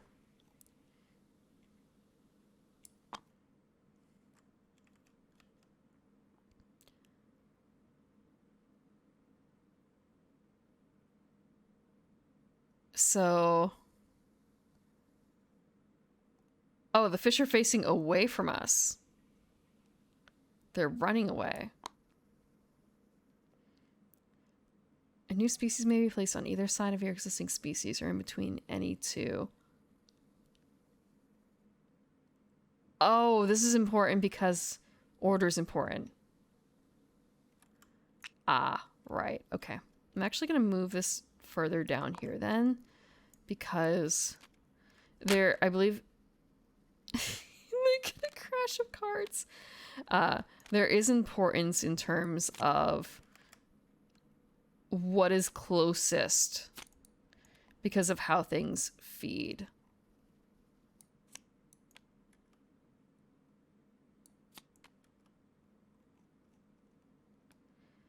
Because this is very slightly PvP, it matters if someone is trying to basically feed off of you. It might go if the player to your left might be feeding on you, so they have to feed on the fish species that is closest to the right. Yeah. Echo the Dolphin? It does, but honestly, there was like a stage in the 90s when there was a lot of dolphin-related material, so I can't remember if that was like maybe a TV offshoot. Was that the video game? Like, which video game too? There was once a Pizza Hut tie-in to Flipper where they had a rubber hand dolphin puppet and also a rubber hammerhead shark puppet. Yeah, I guess there was like a bad game where you're playing a dolphin, and I feel like there was another one that was a good game. Yeah, dolphins are not nice. Dolphins are not nice. I want to say very few species are. Very few species are. Elves are nice. Well, elves are nice. For certain values of nice. If you're considering it in the accurate meaning.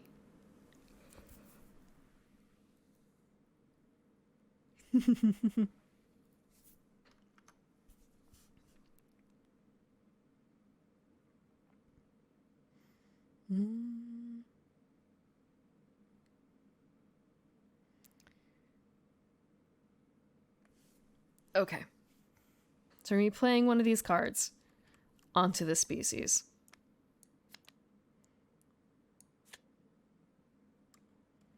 Never overpopulates.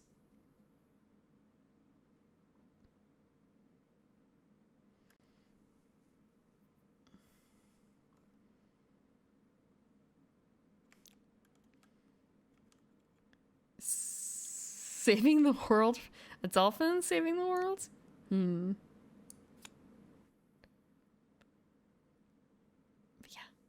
I only have distant memories of the name, and I can't remember if it was a shit game or not. But if it got a sequel, it can't have been that bad, right? Right? If a species is too nice, it'll become extinct. It really depends on what they can get away with, because I think there's a lot of kind of like the well, not exactly parasitic. There's the beneficial parasitic types, right? And I think they can kind of get away with it, with being nice and not going extinct.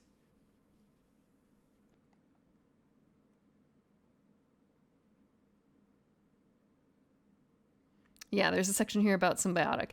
Gains 1 after the species to the right forages or attacks.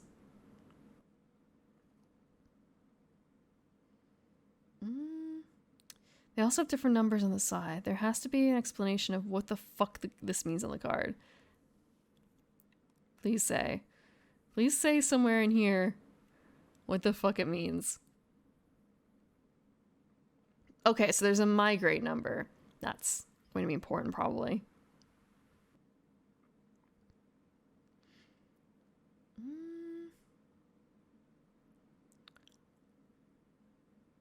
If the migrate number... Okay.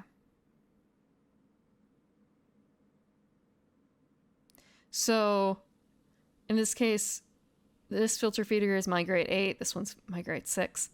Migrate 8 is better. Ish. It allows you to migrate more population more easily.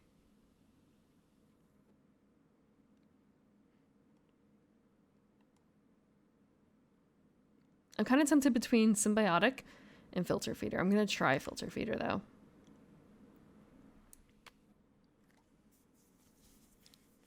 It even made it to Steam. Lots of games make it to Steam, though, don't they? Like, a lot. Although still not some of the games that I want to see on Steam.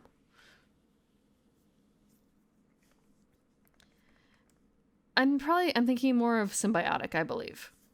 Parasitic, you're right, is generally not good for the host. But symbiotic is more acceptable. There's benefit to the host.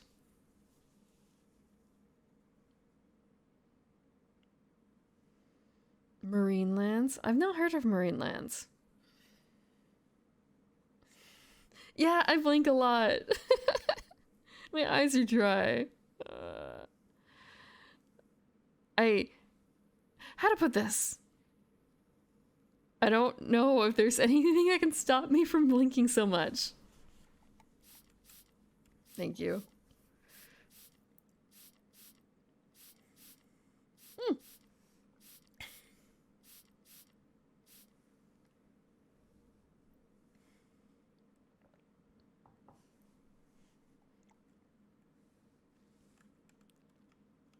Eye drops? Maybe. I don't... Is it really that bad? Now that we've been talking about it, it's kind of been, okay, maybe I do blink a lot. Maybe I do blink a lot.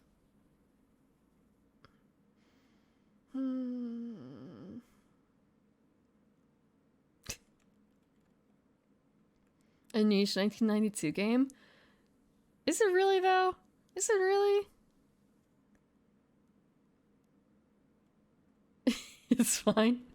Okay.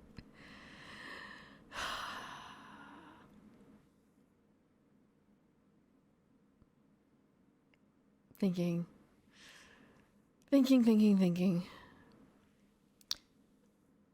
It might be a thing of like, maybe if I make the screen dimmer because it's quite bright. I'm not... With the way that things are set up, it's quite bright in here, and it's a bit... I'm not uncomfortable about it. Although, actually, okay, there is one thing that maybe could help.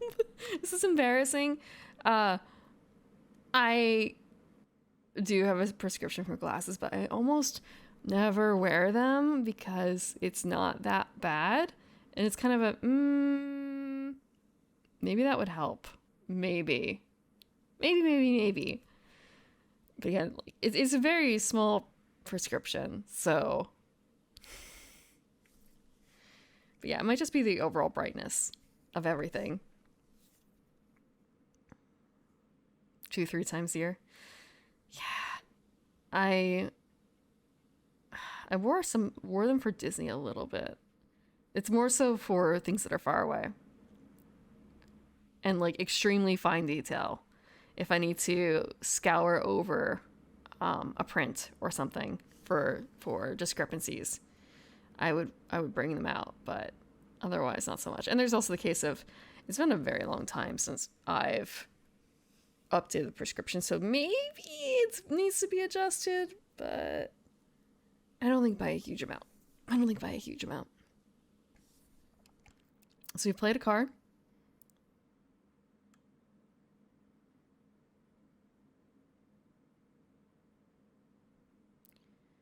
We have...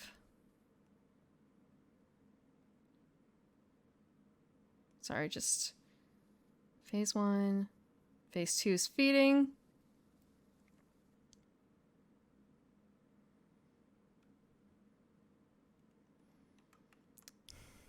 Reading glasses for fine print.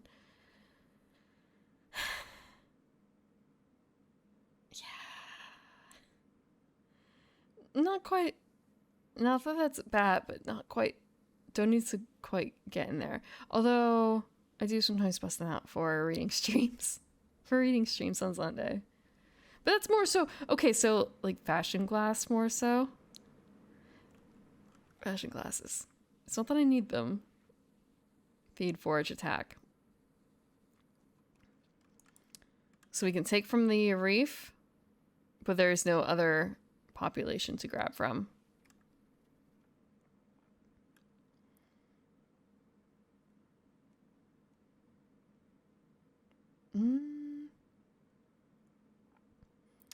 Green icons on the traits. Forage value. Forage value 5. We just...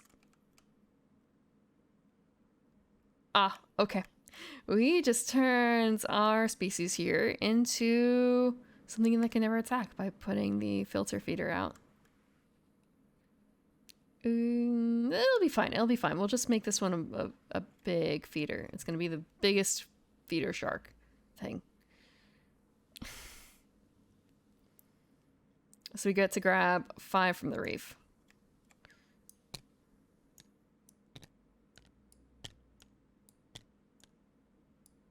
God, I wish there was an easier way to do this.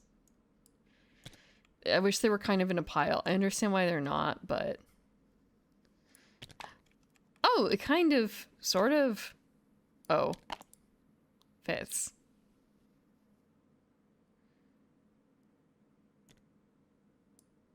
Oh, it does snap. Okay. Oh, they're supposed to start up here, actually. Hold on. There. Why are you flip the... Oh, you were flipped. That's why. I had to actually flip it. Attack on the moon for an easy win. That actually, I just realized I didn't lock the flip, but it's only me, so I have to flip the entire board to fuck it up that bad.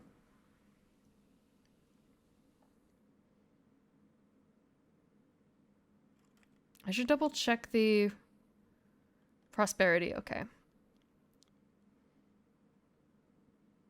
You may forage from any ocean zone? Is there a section for that? Is it considered scenario?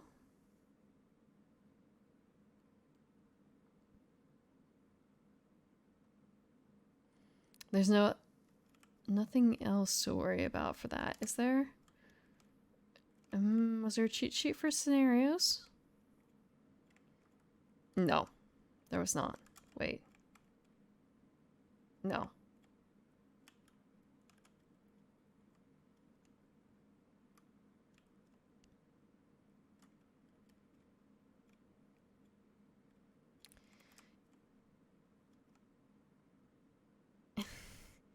It's a little bit weird because there is wording that says that, you know, these cards override anything in the rule books, essentially, and it's kind of a... So any ocean zone, I guess that's only during the ocean phase, or when you've hit the ocean. So that means we could avoid the Cambrian explosion if we want to. But I guess we'll play it as Reef first before Long Haul comes into play. 9 extra population on their species board. How many fit? So we can double stack essentially?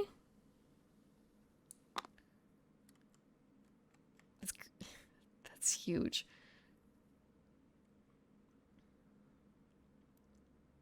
Okay, so we did green.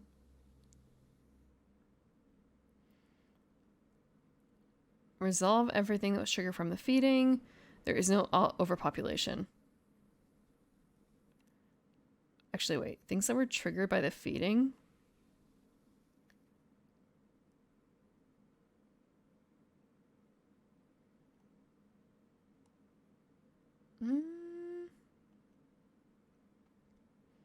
We did not deal with anything with defensive traits. We did not deal with anything with adjacency arrows. We have not dealt with anything with gains. And we have no overpopulation to deal with. Because this is the first turn. Aging. 1 population from each of your species and place it behind your player screen into your score pile. So we're just going to put that over here.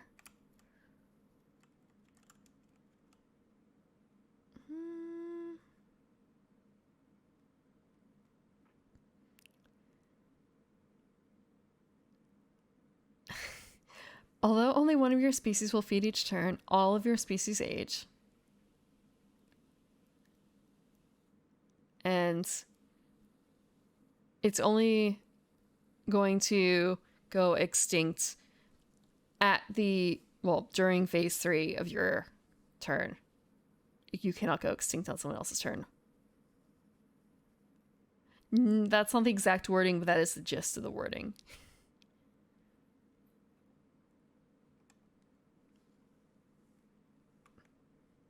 Drawing cards. I may draw a deep card. Draw top face up card from a gene pool pile. Or draw 3 from the deep deck. Let's take a look at the deep cards.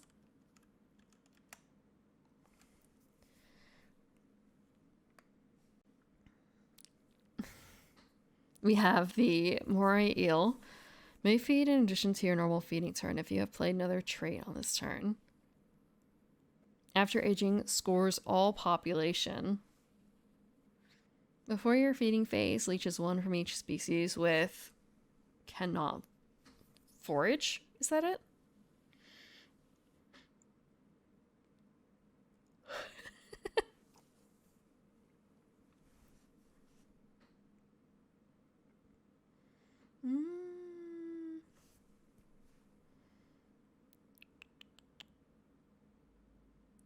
Let us actually, we'll draw 3 from here.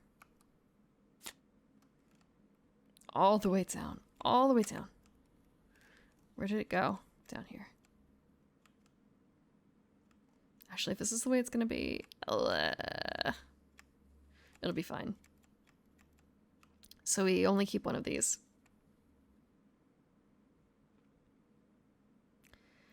It might be a technicality thing.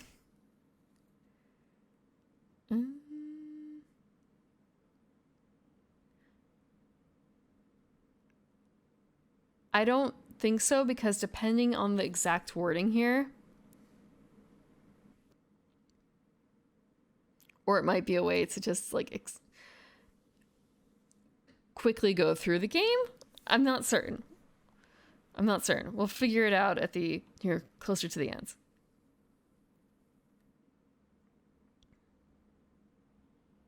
Colossus is actually interesting.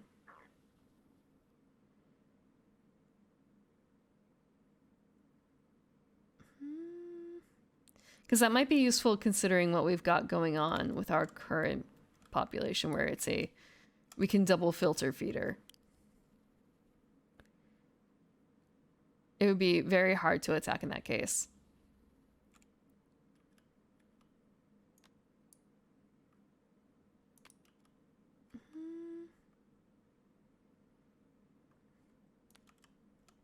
So we get to actually, we've created 3 gene pools, and we place these face up over, I suppose, any one of our choice to create a deeper pool.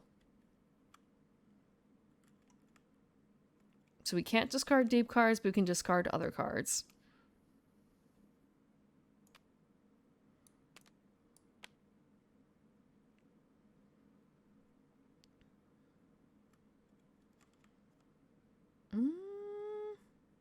I think I'm happy with the hand that we currently have. So with this, 6 cards in your hand, surface and deep, that is accurate.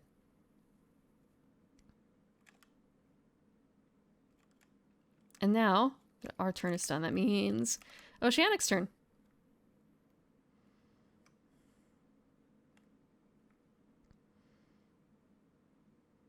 Right.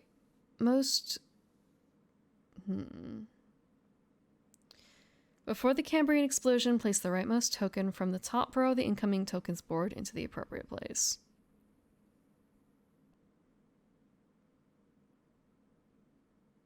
Into the appropriate place.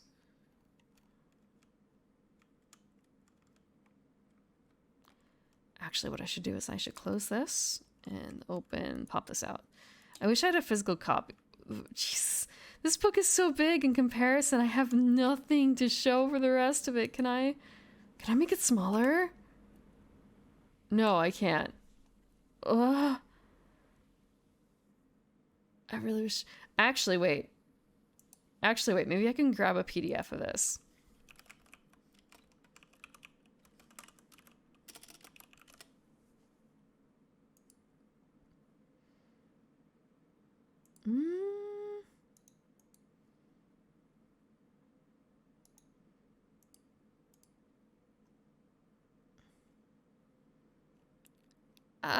Let's see. Because it's not properly out yet,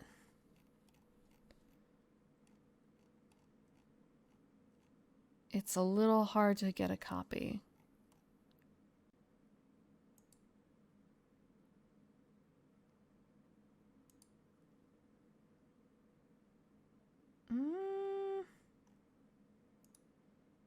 Let's see.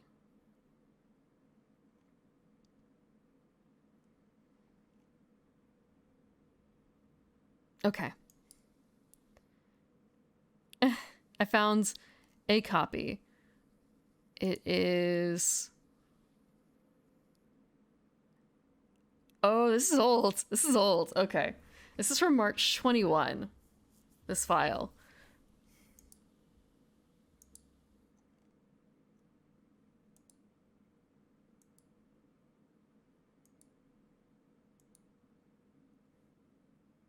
Yeah. It's on Board Game Geek. It's on Board Game Geek.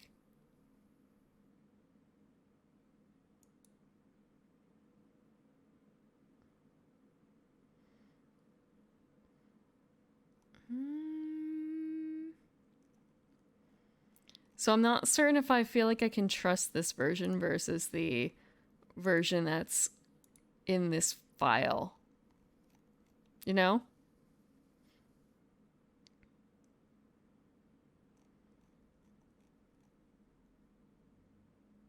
Yeah, this is a little different. Okay. I feel like I can't trust these copies. You have a physical copy of Ocean Solo?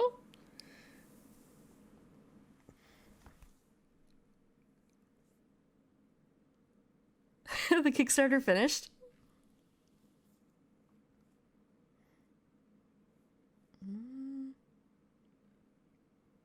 I guess the other option I can do real quick is paint screenshot for certain things.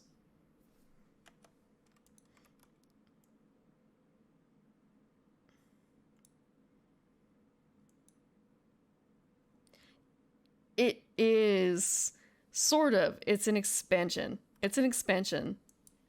It seems like based on the Board Game Geek thing I saw just now, it is something that a player came up with and proposed to the original designers, and they were like, "Hell yeah, let's implement this as a Kickstarter thing," and they did. So I don't think it's made by the same people who made Oceans. Exactly.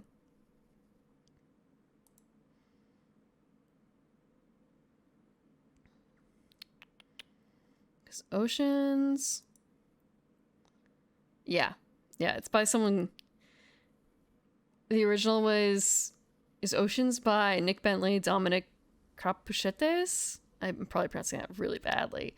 Ben Goldman and Brian O'Neill. And the person I see posted about for Ocean Solo is Marceline Lehman.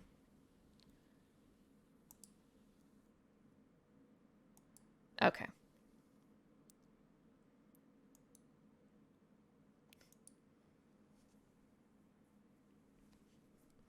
Seemed like it had some nice looking material or bonus materials for Kickstarters. But Kickstarters are usually like that.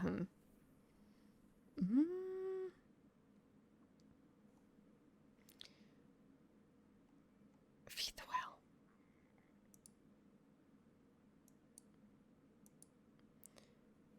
So first step here.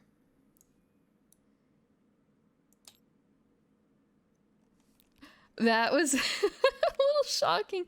I hadn't actually zoomed out to see like what the floor was like in this game, and Jesus. What is that?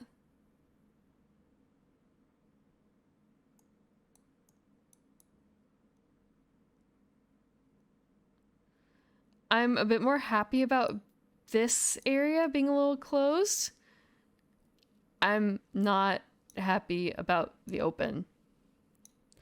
Let's just pretend this didn't happen. Let's pretend that didn't happen. We're just going to focus on the board. We're just going to zoom in. It's a static image in the background.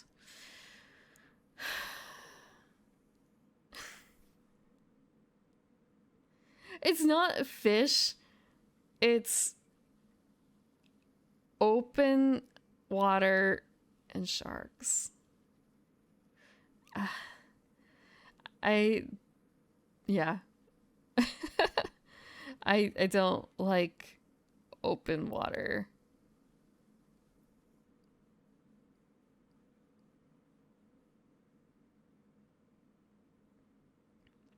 especially water that you can't see through. Murky, brown, green water, muddy water.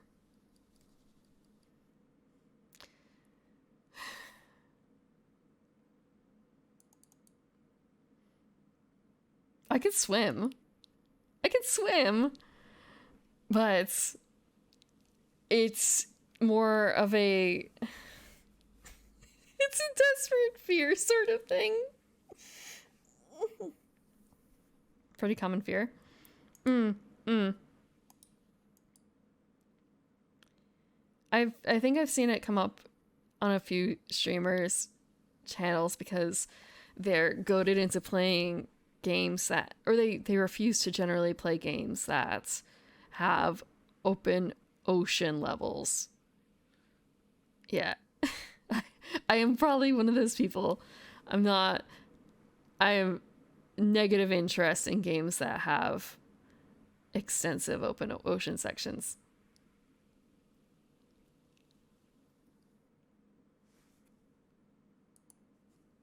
Retheme it as space, and that's fine.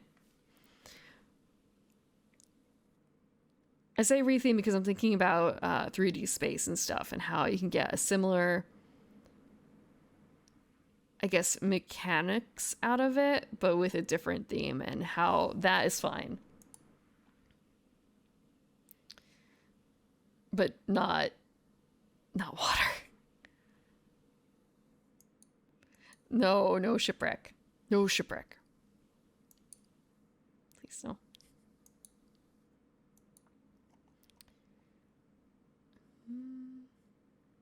Don't get me wrong, I mean, as I said, I know how to swim, and I have gone in the ocean, but, like, don't go very far, and very guarded about whatever is going on down below as much as I can be. The ocean has a lot of tricks. It is not a kind place.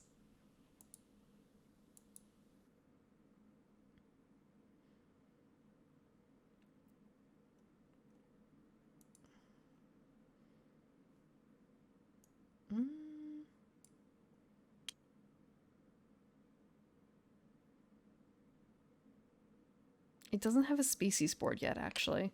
That might be the biggest thing right now. Because they say, like, place the rightmost token from the top row of the incoming tokens board into the appropriate place. It's kind of a great... There's... What is the appropriate place?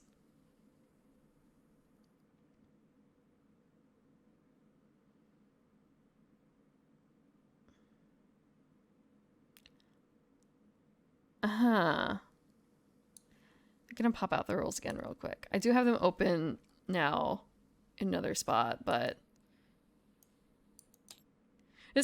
I want to say the first time you usually play a lot of board games, if you have no one to teach you, it's much more of a learning experience than an actual game. And that's what tonight is. More meta learning than anything else. So don't know if I'm going to complete an entire game this time. We might save that for next Friday, but this is just kind of understanding the rules. So yeah. Shark board is to the left of your leftmost species, and whale board is to the right of my rightmost species. But I don't have a leftmost or rightmost. I just have a single species. So in this case, is it extremely important for me to put my species here, let's say? I guess I really am just gonna move everything over here. And my fish pile is just gonna go here.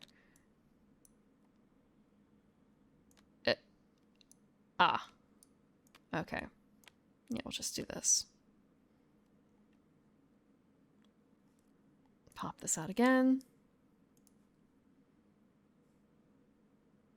Shoreline. Not to mention all the other things that could be on the beach. I've done a beach cleanup, and I remember picking up at least 3 needles. I shouldn't say personally, but I had gloves on, but yeah. And then other tales of not even necessarily on the water, but the coastline itself inspires a sort of rocky, hardy person, I feel like, that is dangerous on their own. People getting swept out. It doesn't even have to be that far out. There's a story I've heard of someone who was swimming in a creek, a tributary to the ocean, and basically getting attacked there.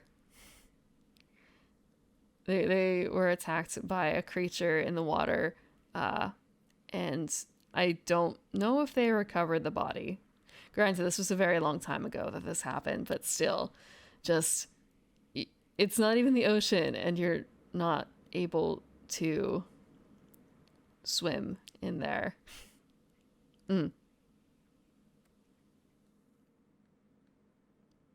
Bull sharks. I don't know if they ever figure out exactly what it was. Because part of the problem was, I think it was brackish water. I think it may or may not have killed more than one person.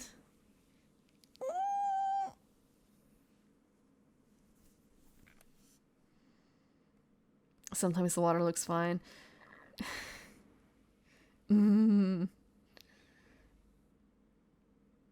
Yeah. In the case I'm thinking of, I think it was very distinctly attacked. I think there was like thrashing in blood.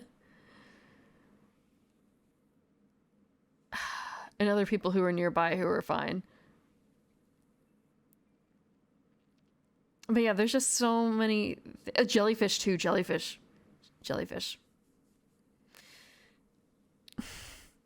And horseshoe crabs. But jellyfish. Like, you think everything's fine, and then the pain, and depending on like where you are, the particular jellyfish can be super painful, and in such a way that you just want to die, or they could be killer.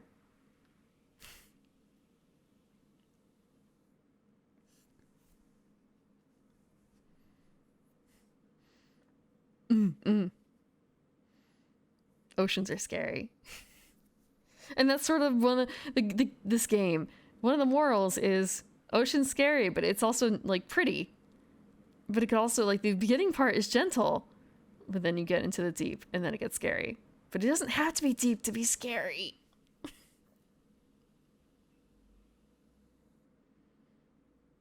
Okay, I need to do something real quick. I've never been stung by a jellyfish. But I have dealt with other people who were stung, who thought it would be funny to start playing with what they thought was a dead jellyfish, and then they end up crying because they got stung. Like, what did you expect would happen?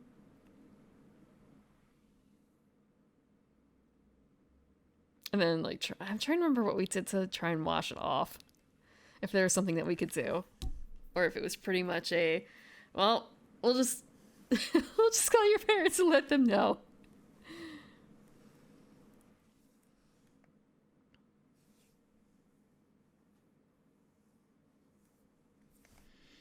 But yeah, Australia has the crazy ones. Irukandji? Where it's... You feel like you want to die. Impending sense of doom. And there's the Man of Wars, right? Those ones are not, I believe, in Australia, but still.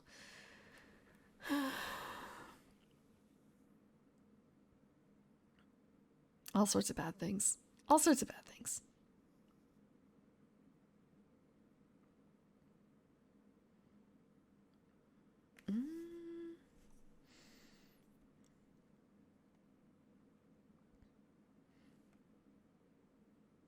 They aren't jellies? Polyps. I need to look that up. I have like a vague idea, a vague concept, but again,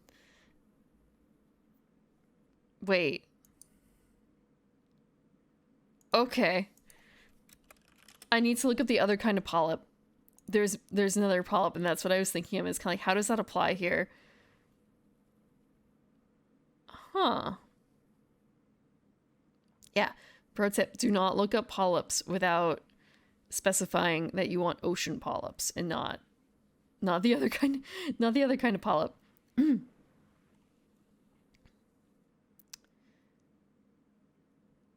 So there's sea anemones and corals are polyps. But Man-O-War are polyps, but they're also, I guess, free floating because sea anemones are what I'm thinking of more so, and they grow on something or they attach to something.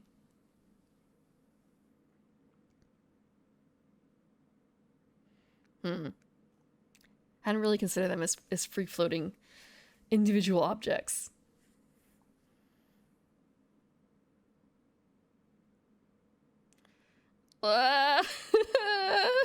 Asgard. Yeah. No ocean for me.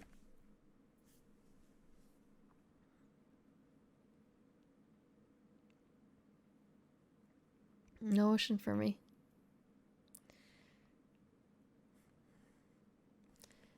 Draw from the deep deck.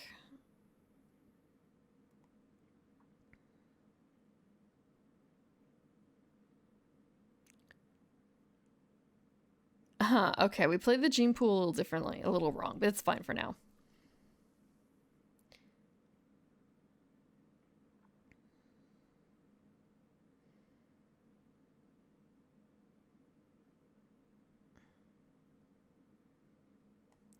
Again, they say into the appropriate place, and it's kind of a, what the fuck is the appropriate place? What is the appropriate place?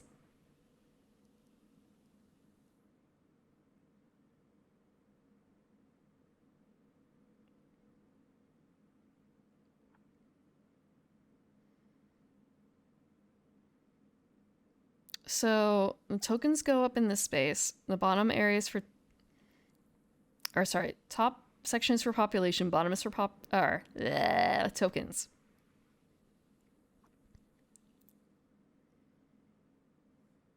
The rest of the fucking hell. Yeah.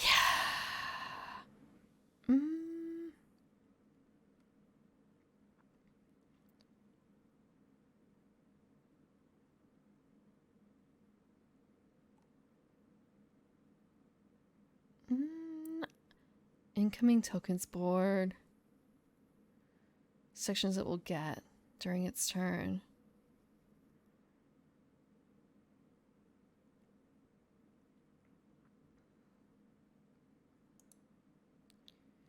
So, reading this out a bit. Rightmost token, place from the top row of the incoming tokens board into the appropriate place. It's red. Does that mean it goes into the shark board?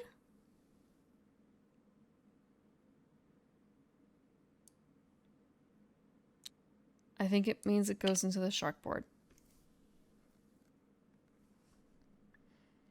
Because that is basically the species that is pretending to be a shark versus the species that is pretending to be a whale.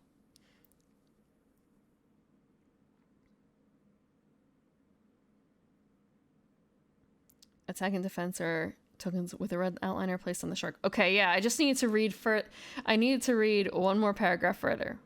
One more paragraph further.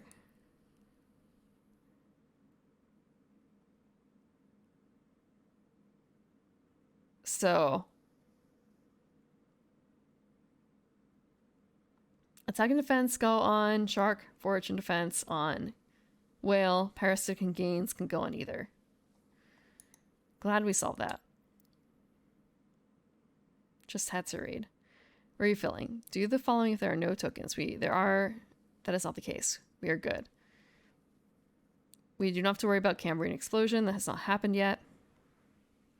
We might just play Until Reef today. The shark leeches 2 population for each parasitic token. Place them on the shark board. But we don't have any parasitic tokens, right? We do not.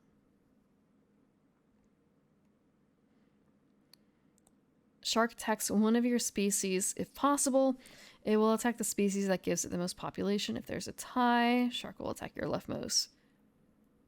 If the shark cannot attack any of your species, it will attack the whale. And if it cannot attack the whale, it will not feed this turn.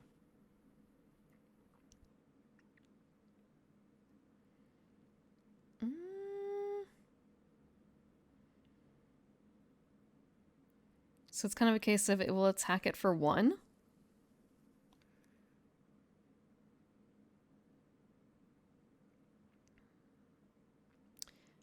Okay, the attack value is equal to the sum of attack tokens plus the pre-printed attack value on the shark board. Which means 2. It means 2. Very simple right now. A huge fish token. That is a... Actually consider it more of a container of tokens. It's a box of tokens. If it's the one I'm thinking of.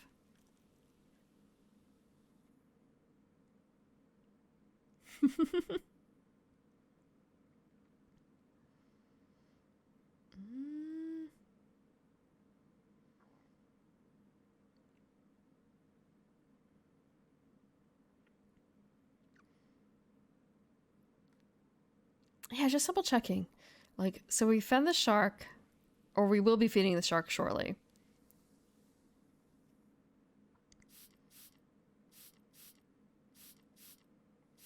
Hello, Tige. How are you? I'll take some water.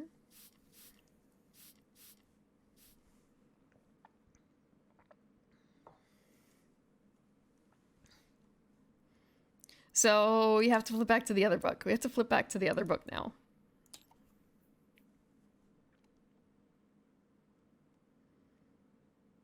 And we're going to be dealing with the concepts on page 9 and 10. We don't really have to deal with adjacency right now because it's very simple. We don't have any defensive traits. As far as I know, we do not. Nope.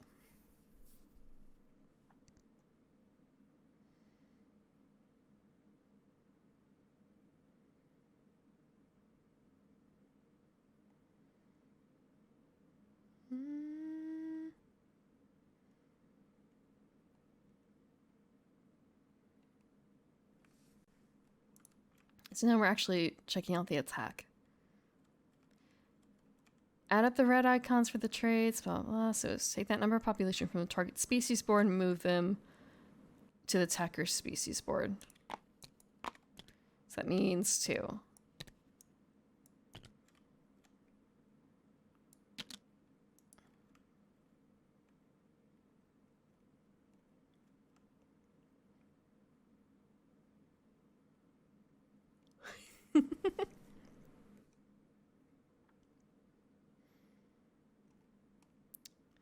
And that's it for feeding the shark. What about feeding the whale? Do we still need to feed the whale? The whale gains population for each gains token in play.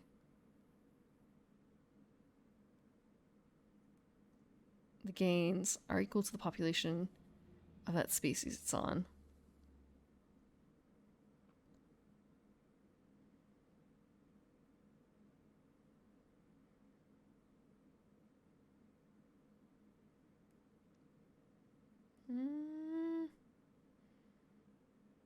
The whale board gains population equal to the population of the targeted species. This occurs for each gains token targeting that species. It gains population from the nearest ocean zone as normal. If that ocean zone runs out of population,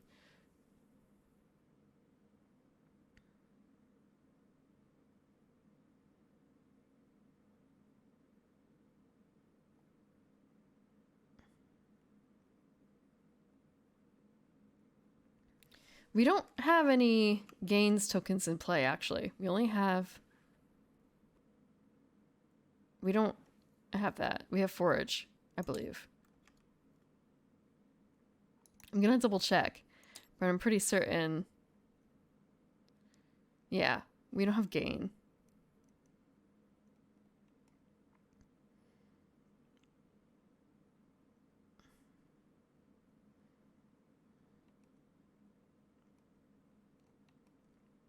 Flip book, flip book, flip book. Yeah. Blue triangle would be gain. We don't have any of that.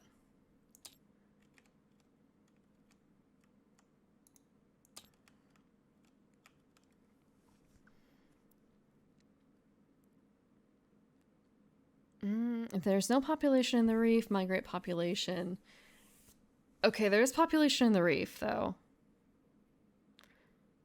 The whale forages from the reef. So the whale just forages one from the reef. A single lone fish from the reef.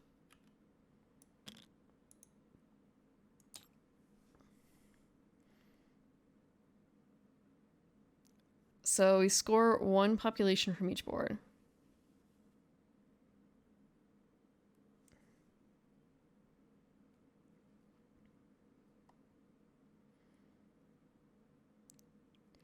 Oceanic boards do not go extinct if they cannot age the full amount. Remember that each oceanic board with a fast metabolism token ages again during the player's turn. And the score is not hidden.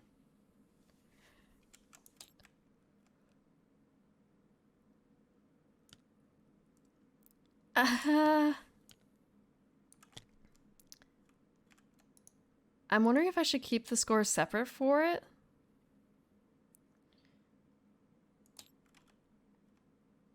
I'm going to score them together, though. Can I stack? And the answer seems to be no. No, cannot stack. That would be really nice for counting, but no. Fuck.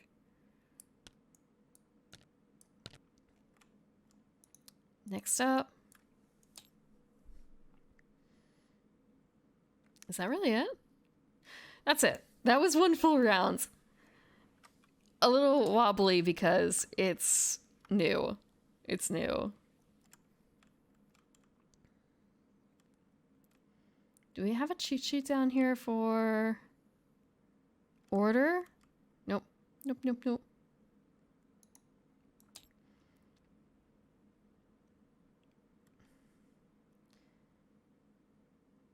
Okay. First things first. Play a trait. We're actually going to play... Can we play a deep trait yet?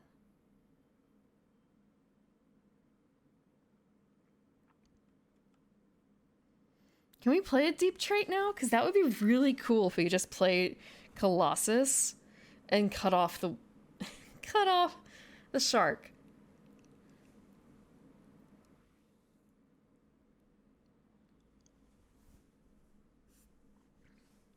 Actually, it's supposed to be played this way, I suppose.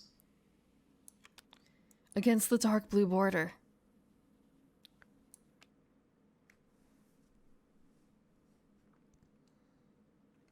Okay.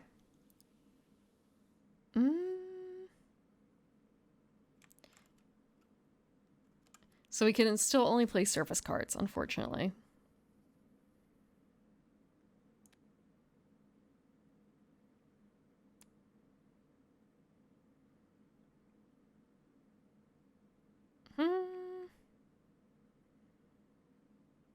I'll go with filter feeder again.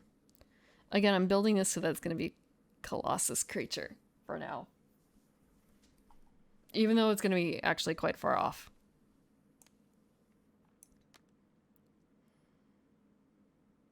So we're playing a trait here.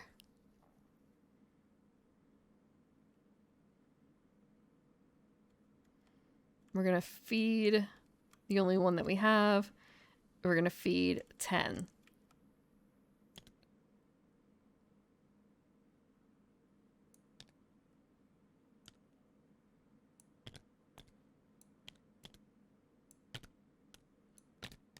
Six, 7, 8, 9, 10. Is this really 10? 1, 2, 3, 4, 5, 6, 7, 8, 9, 10. Yeah, that's it.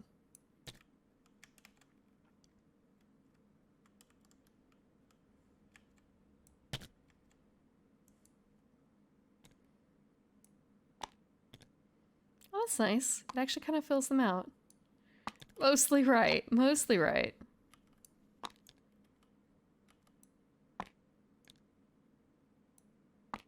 And thanks to one of our specials, one of our scenarios, we can double stack these. We're double stacking, and man, it's actually a little hard to tell if they're double stacked. If they have a deeper orange, I guess it's easier to tell here, but not by enough. Not by enough.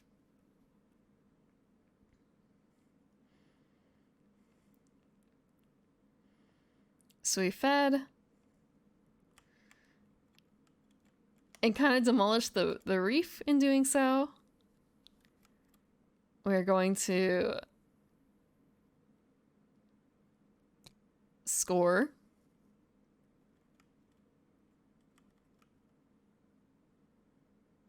Kind of, okay, scoring is over here.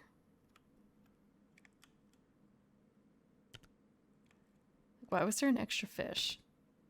Why was there an extra fish?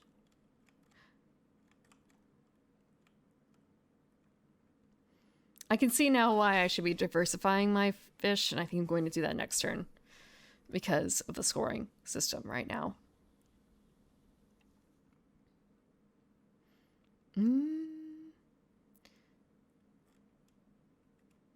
And we can draw a deep card. Or we can draw 3 from the... Actually, wait. There's a section on drawing cards here.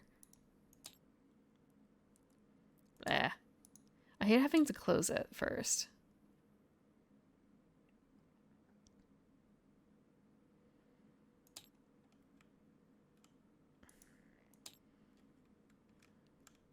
So it sounds like for drawing cards, we only have the option of doing the draw 4 from the deck and pick 1.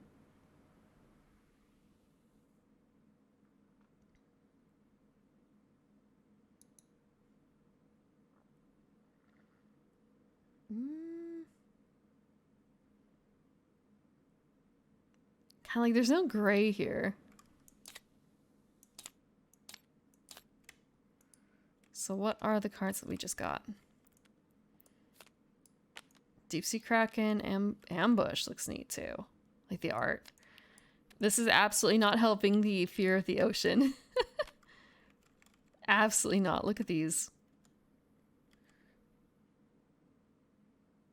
Ambush.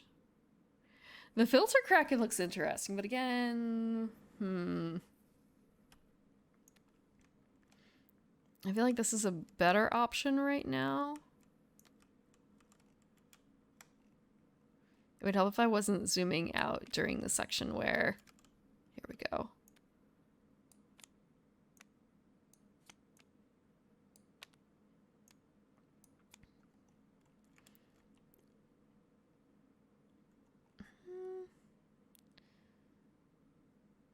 I'm a little surprised that we don't have anything for fighting yet.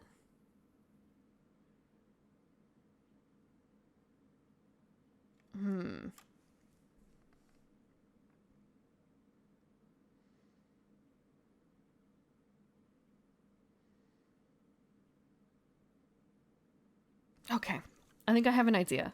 I have an idea of what I'm going to build. My next species I'm going to build is going to be parasitic. It's going to feed on this whale. On my filter feeder. It's going to be a symbiotic relationship, I assure you. I don't know if they'll be able to do that just because they are snapping. Yeah. Next best thing would be this, which isn't the worst, honestly. I can flip them.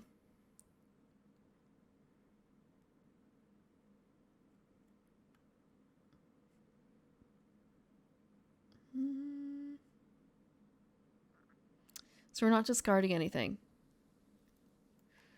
And now we're back to Oceanic. So in the original playtest, the name of the automated player was Nautilus. Kind of I I feel like Nautilus sounds better than Oceanic. Oceanic feels a little weird.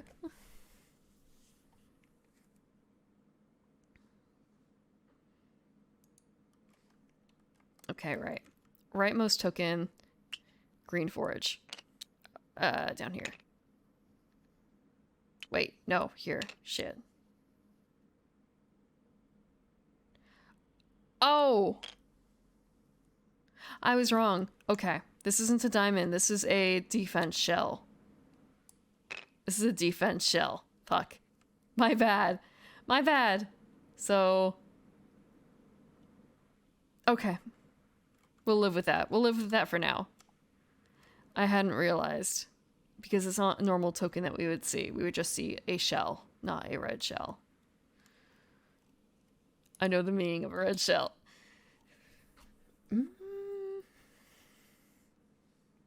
Defense shells.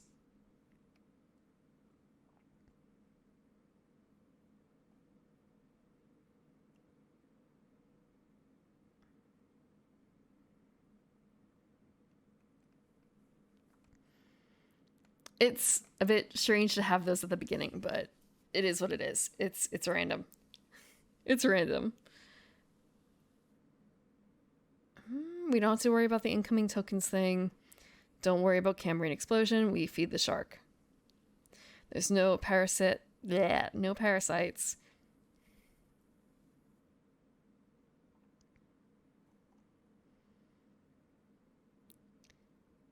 So it will simply attack me for 1.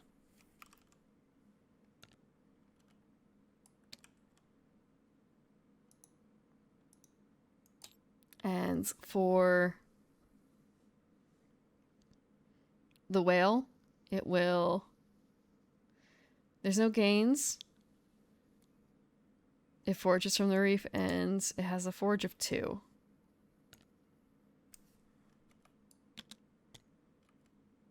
Kind of a...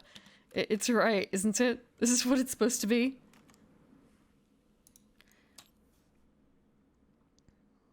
Aging. So it scores 1 from each. Jesus Christ.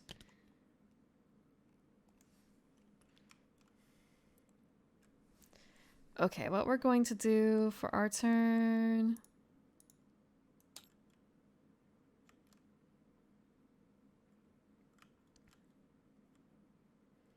We're gonna grab a species. Oh, have I been grabbing the... Is there a difference between these two? Hold on.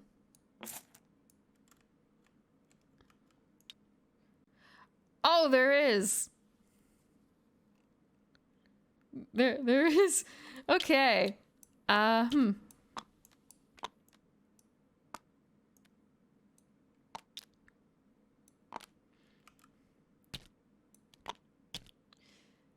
Woo! Why? Oh, I have to reflip all these? What do you mean?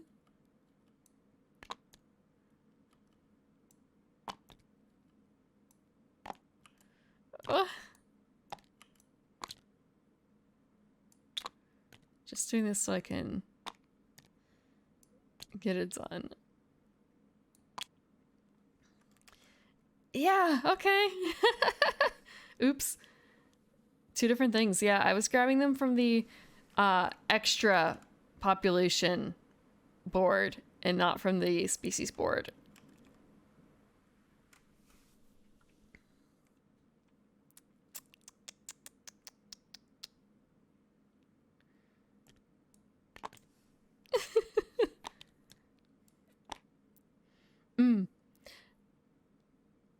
And now it's kind of the positioning of the board sort of matters, but I guess I want to see how it's laid out. Yeah, because I saw a species board and like, oh, it's small. It's that one and not this big one.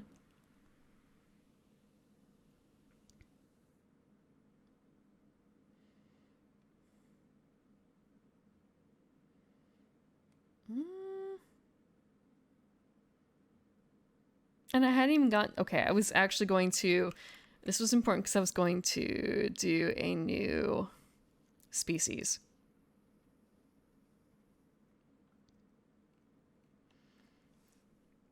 On a new species.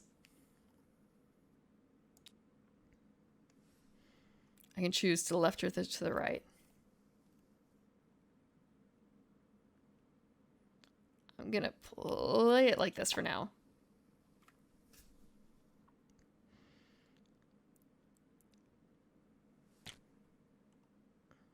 So this is actually supposed to be played like this.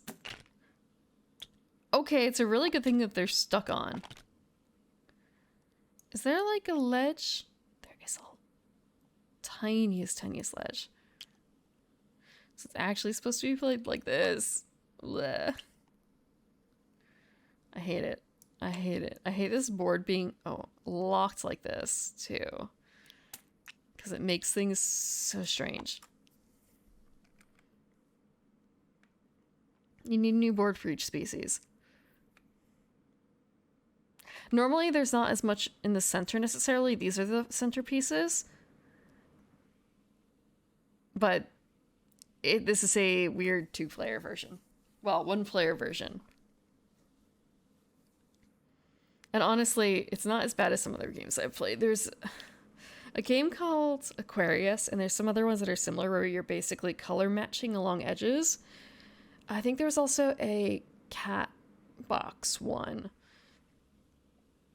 And it builds out. It builds out.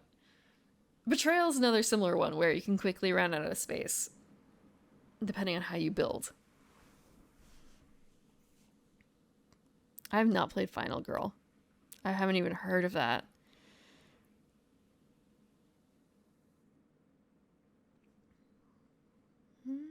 Or at least I don't think I've heard of it.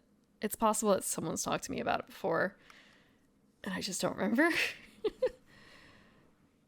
Remembering Bullet Heart. I think it was Bullet Heart? Not recognizing it until after seeing, I think, certain images from the game. No, that's... No.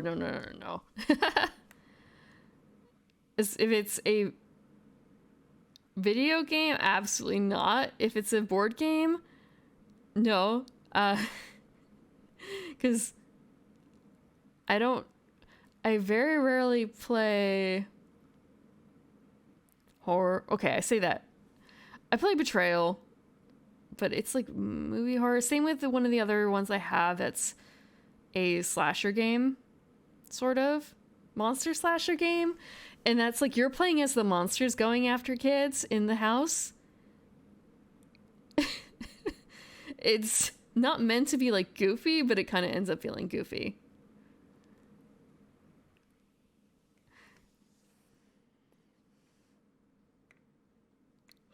If it's a board game. Yeah, no, I don't think I would pick up a solo horror board game because I'm afraid that I would have trouble sleeping. I would let it get to me.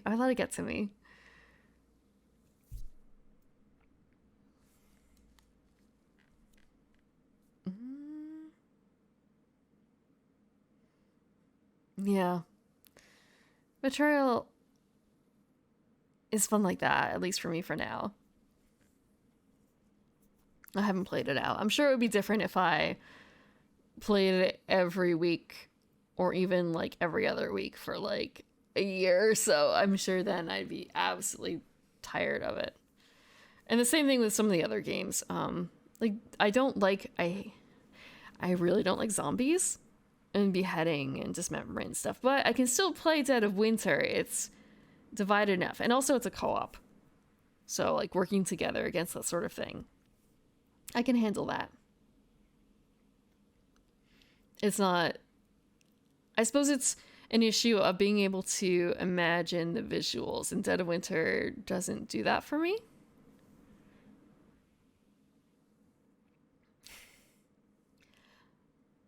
Yeah.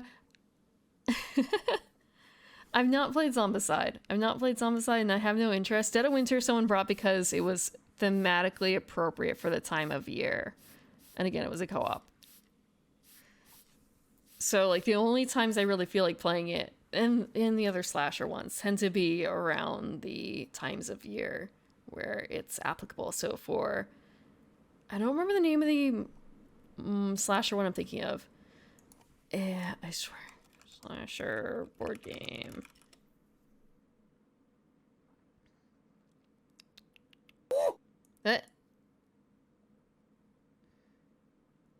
Yeah, well, for Dead of Winter.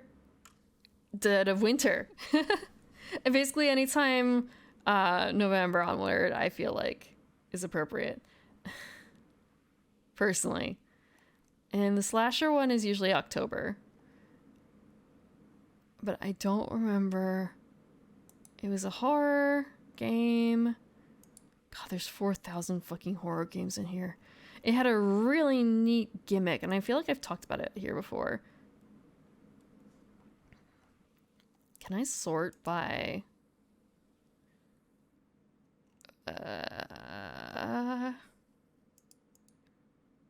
rank?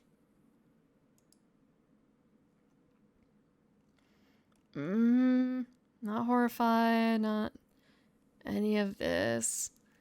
It had a really cool gimmick of the box was actually the board. But it was also kind of a worrisome mechanic simply because if you damage the box, you were kind of fucked.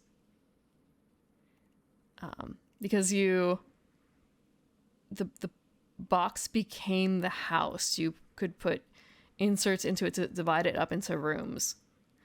It also had really nicely done minis that very well matched the images of the characters. So every person played a family of monsters. So one person was the vampire family, another person be a werewolf family. There could be a Frankenstein family, an alien family, a ghost family.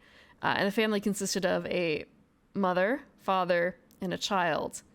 And each one of those had slightly different stats. So the father was usually the strongest, the kid usually the quickest, and the mom like a balanced mix, that sort of thing.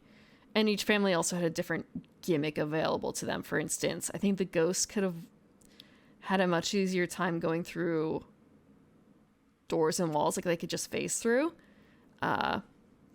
Werewolves could move faster on average.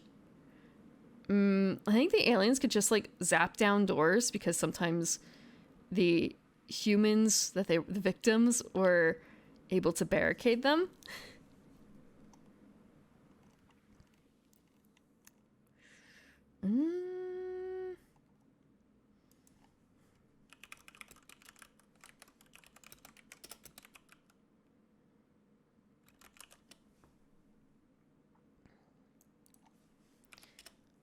I don't know. Box board? The box is the board. Like, how do you look that up?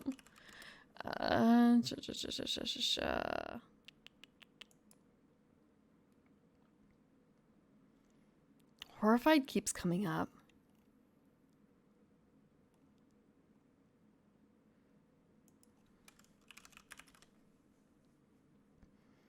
I see the art for Final Girl now that I'm looking through all these games. Oh yeah, it has, all I can see is in the background there's the, is that a pickaxe in the back? Oh, could not.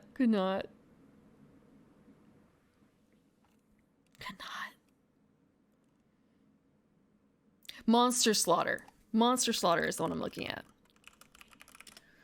Monster Slaughter. Okay, I can grab up an image of Monster Slaughter.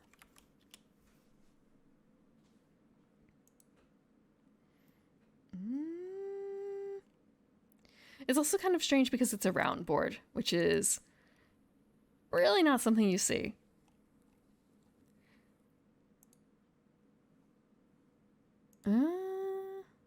Okay. Is there... Okay, I can grab the board game geek. I hate relying on them so much, but man, they've got the best ways of looking at it. So... This is the board. The victims are all individual characters too. There's actually kind of like a bonus for getting the slaughter order correct of the victims. So you're kind of hedging yourself against the others. But yeah, you can see that there are barricades on some doors. Some doors are knocked down.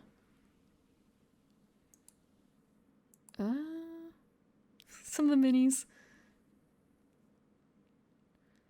The rooms that people are in is important. You can search rooms for items for help. You can also fuck over the other monsters. Like kind of, I hate to say indirectly help the victims, but like you can basically nudge the victims to items to help them survive a little longer, because you don't want the nerd to die quite yet. You want the nerd to be the last to die. Or you want to kill them yourselves, because I think there's also a bonus for that. Like you can select one particular victim that you want to be the one to kill. So that's the alien family. There's a clown family, I guess. Gremlins are separate. I don't know how gremlins work. I think they were expansion or Kickstarter type thing. Frankenstein monsters. Ghosts. Mummies. Cannibal murderers? I don't know how to describe them. Krakeny critters. Vampires. Werewolves. And it's got pretty good looking art too. But none of these quite show off the way that the board game is like put together. There's probably something in a video for it though. I don't own this myself, but there is someone in my group who owns it, and it's pretty much it's a personal request in Halloween. Like, hey, can you bring out Monster Slaughter? There's also, I think, an expansion for outside too. Not necessarily a huge expansion, but at least like outside counts as a space, and there might be like a shed or something. Oh, you can see art of the people down here. So you have the cheerleader, the nerd, the other nerd, the stoner, and the jock. They give you 2 flavors of nerd to go after. Yeah. So the Red Riding Hood, Mother Wolf. I think, yeah, there's art cards, and you can see it behind here, but they blurred them out. So I don't know if there is, you can see in here that she's got a red hood, but I'm wondering if there's a better shot that shows them.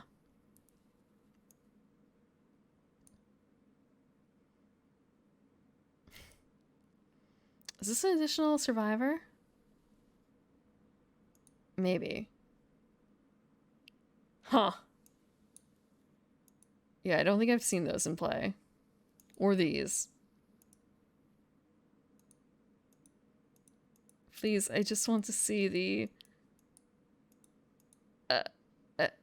I want to see the cards.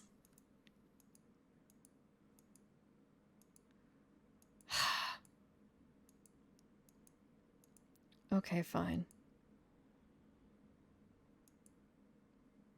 Just pre-painted models. Pre-painted models everywhere.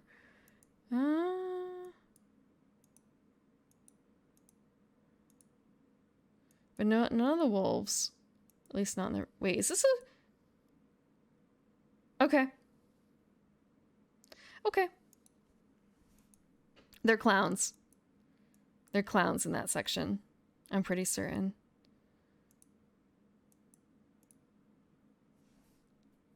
The quality of the cards are pretty good too. You can see the texture there. It's nice.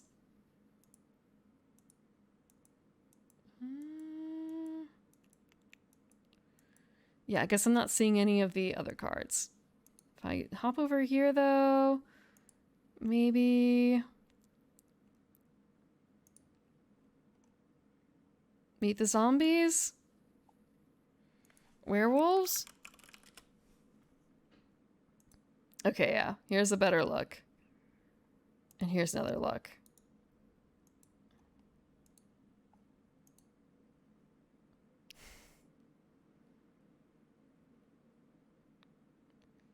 So,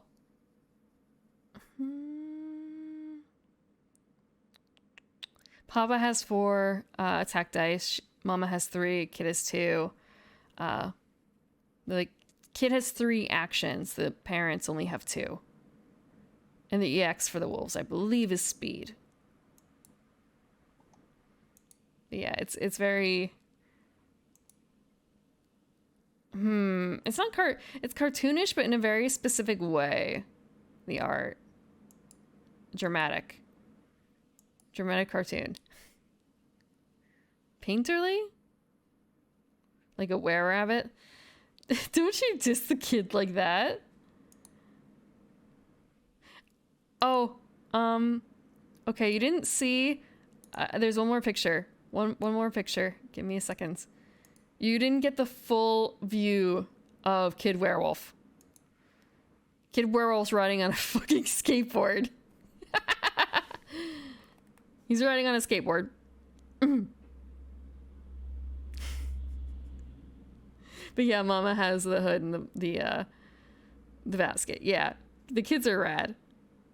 They're little Bart Simpson murdery fuckos.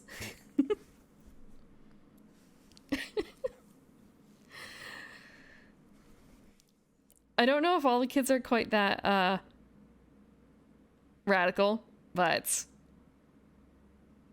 Werewolf Kid is cute. With his hoodie and his ripped pants and a skateboard.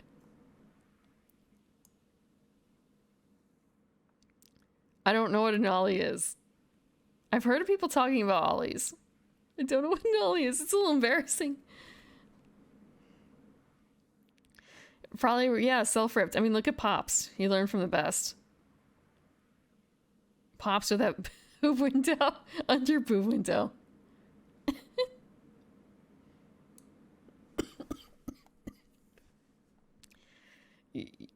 Yeah, they will absolutely your shorts. Although I just realized, like, Pop, the teeth are a little funny looking on Pops there. Oh, these are just jumps. Just jumps?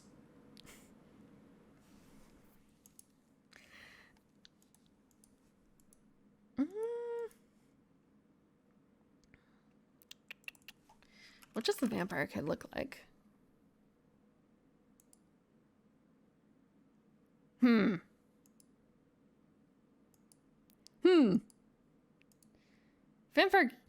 Vampire kid just looks like a fucking... He looks a little strange, but I guess then again, like a vampire kid. Hold on, vampire kid, like his face. He looks like he's 15 going on 65, honestly. He's got that look about him. I think part of it is the hairstyle and the severe brow. It's like he came of age when the Beatles were popular and he never fixed his hairstyle. No, it's not the grandpa. It is not the... And just the batness of the face of Pops. They all look a little funny. They all look a little weird.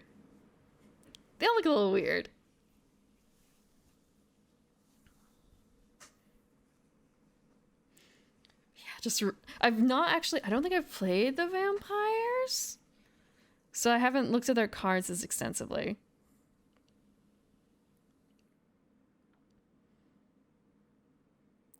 God, the eyes though. And the ears. Just every time I look, it's kind of he's got a mouse. He's a mouse from like here up. Oh, you can't see where my mouse is. He is a mouse from the above the mouth. Even like halfway through the mouth, actually, because of the pointed front teeth. It was the shock of the bite or something like that that gave him away here. I don't know.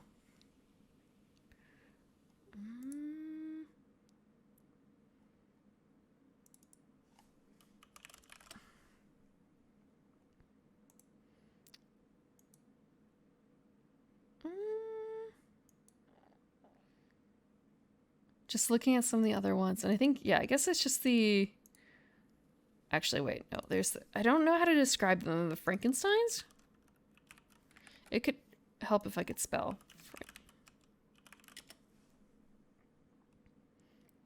Like, what does this count as? What is the name of the family type, the monster type?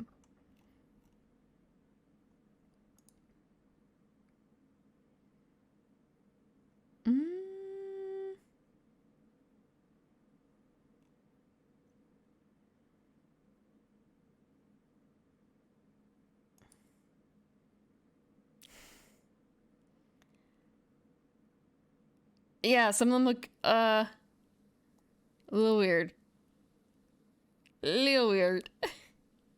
But still very distinctive characters.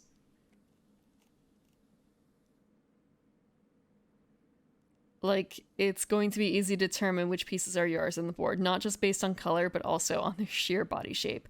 You're generally able to determine which of the three of a certain color is the child and which one is the dad, for instance.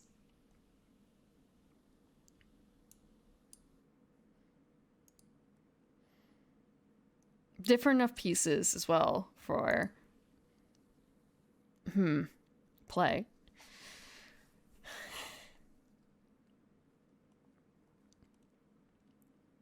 Okay.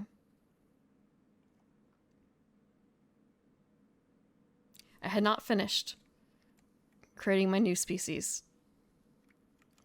We are going to... Right, no, we have to do it this way, I believe. Because if I make it...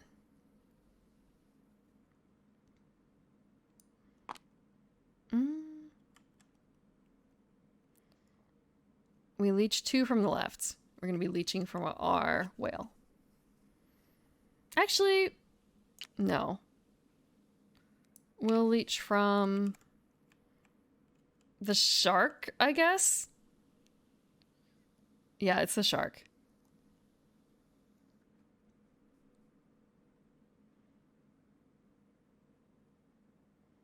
It's a parasite. It's a parasite fish.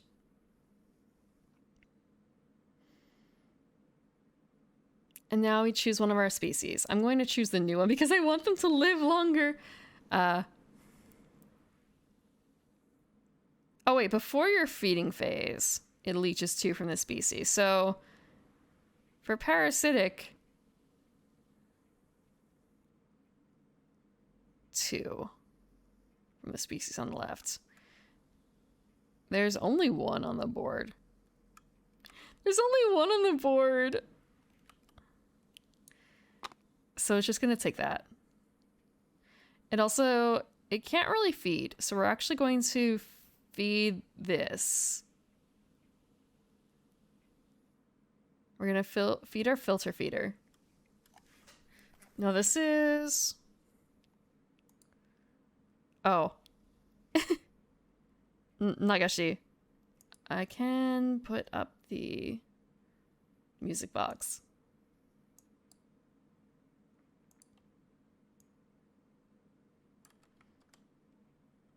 Actually, I feel like it's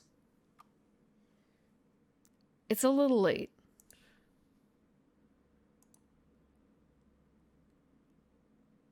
Is it going to pick up? No, it's correct. But it's more so a case of will it actually realize?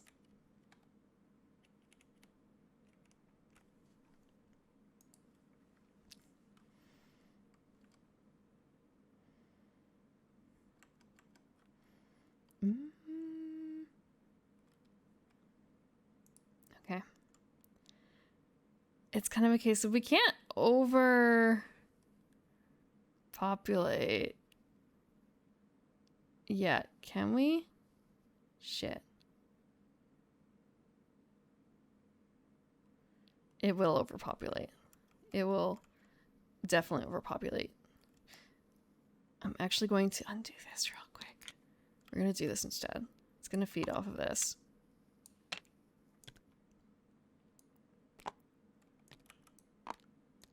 We're still learning. We're still learning! I was under the impression that I could not overpopulate in this stage, but that's not true.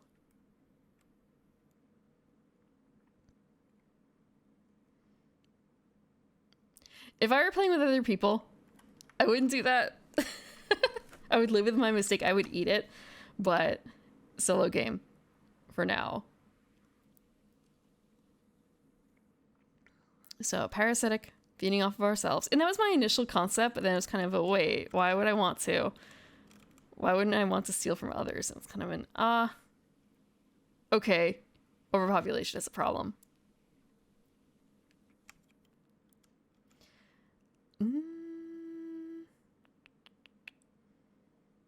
So we're gonna feed our whale. Is gonna forage for 10. 5, 6, 7, 8, 9, 10. There's not a whole lot of pieces left.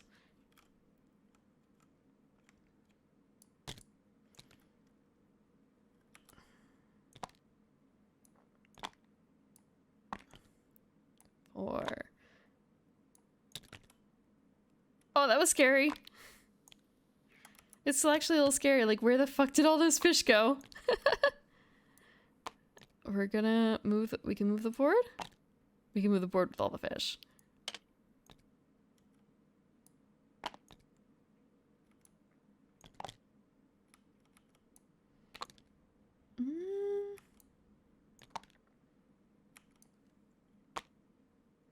It is just score based.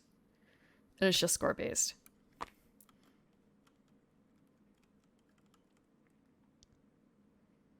So we just escaped. We cannot feed that fish again. We have to do something about that later. We're gonna remove one from each population to score. And now we draw.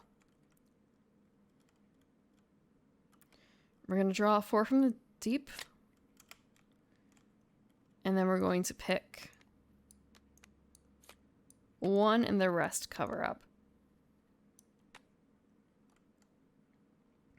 A see-through species. There is a transparency thing.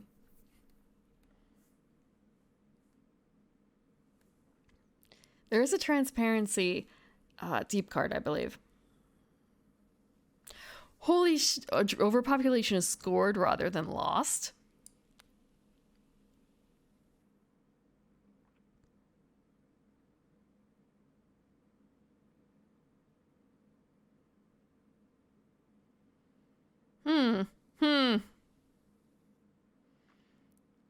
Apex Predator is also good.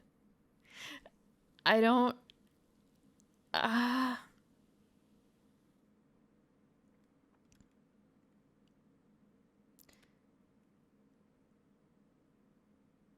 Although at the same time with Draconic, looking at a Draconic is actually way the fuck better than Apex Predator, so we're gonna keep that. And also realizing I can't play that on my other creature, I don't think, because of the filter feeding. Or rather, I could, but I'd be getting rid of that stuff. Like, it's one or the other, I'm pretty certain.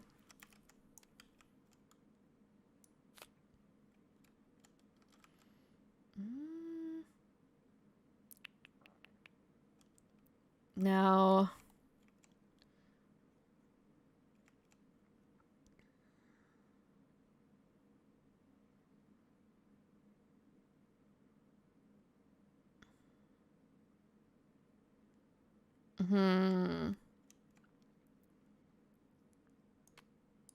I'm just double checking because we need to toss something on...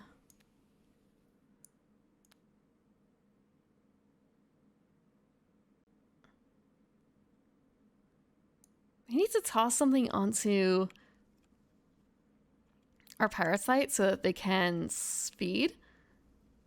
Or that would be preferential. And we don't have anything that does that.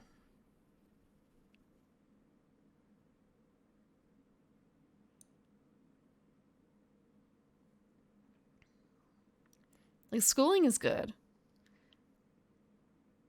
There's a lot of good cards in here. I guess I'll toss this out.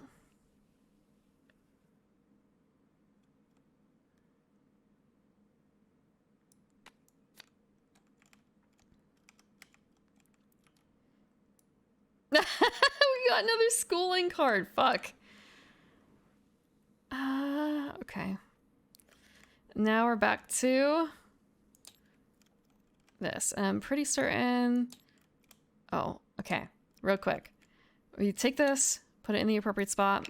It's going to forage for 3, but first we have to. So that was the evolving. There's no refilling. There's no Cambrian explosion. We feed the shark. It attacks one of mine if possible. Gives the most population. It's just going to be this. So it attacks for 1.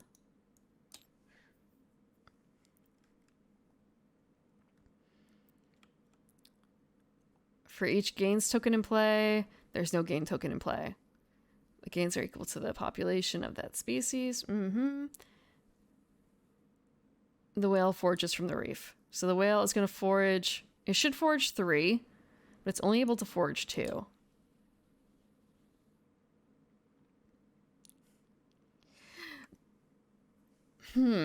Just thinking the closest thing that we have to, I guess, a parasite that's schooling would be fleas, huh? Or maybe bed bugs, sort of. I know those aren't in water, but that's still the closest thing I can think of.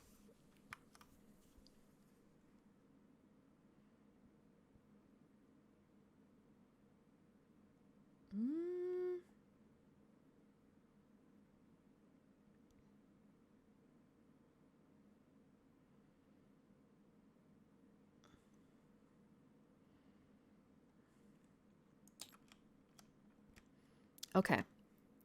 I think I actually need to refer to the other rulebook real quick because we've hit the point where the reef is pretty much empty. And the whale's going to draw 3, but there's only 2. So it's kind of a case of,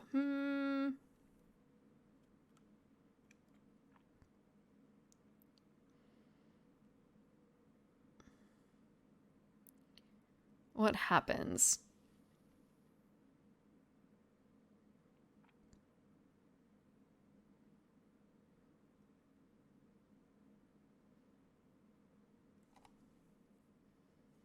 It only said it in regard to ocean. It didn't say it in regard to reef.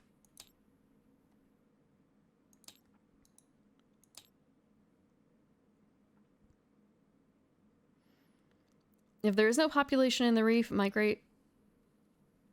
Ah, okay, shit. You're right. You're right.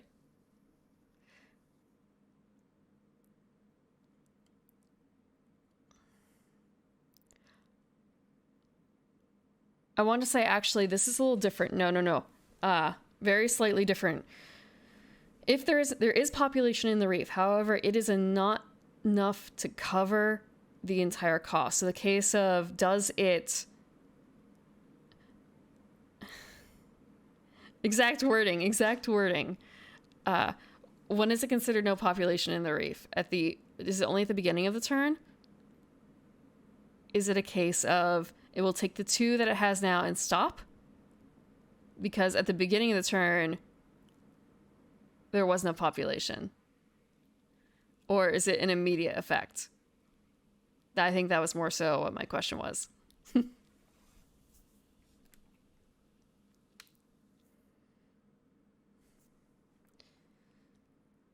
If there is no population in the reef, migrate population equal to the migrate number on the face-up card in the surface discard pile. You would think, but sometimes not. Sometimes not.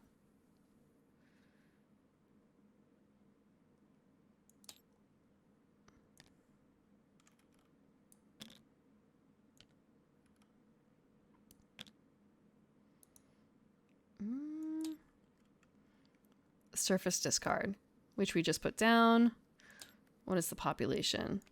10. And that comes from closest ocean population zone, which I believe is going to be this one.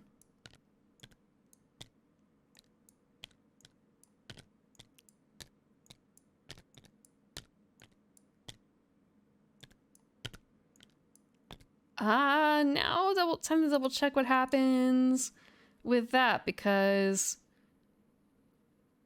Cambrian is uncovered, but doesn't necessarily mean... Let me double check. Is it only when it's uncovered that a Cambrian explosion happens?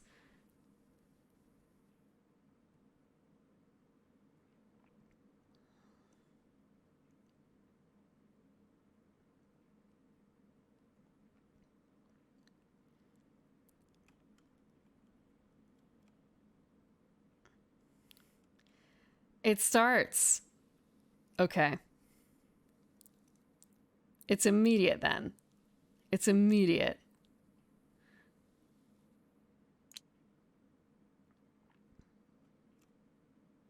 It is now in effect.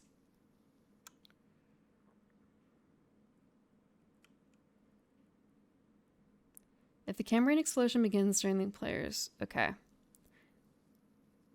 Because it says, like, if it begins during this particular phase, it's kind of like, okay, so that makes it sound like it can begin during any person's phase.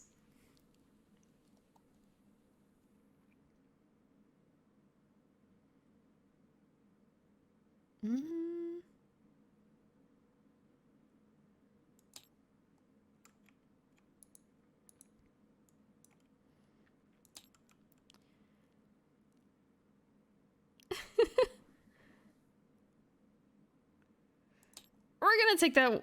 Well, actually... It migrated, but...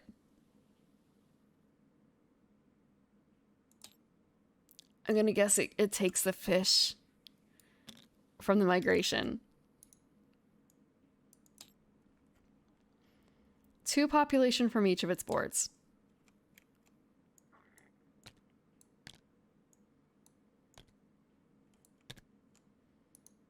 And that's the end of aging.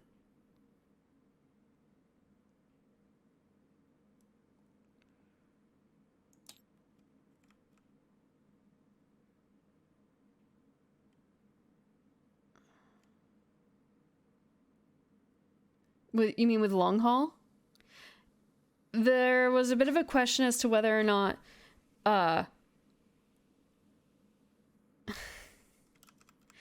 there's a question as to whether it was, if you're foraging from the ocean, it could be from any ocean. Oh, but you can't actually forage from the ocean. They have to migrate to the reef first. Fuck. Okay. So, well, whatever. It is the way it is now. It is the way it is now. Oceanus and I, we were in this together. We ignored the long haul together. But I did play Prosperity correctly.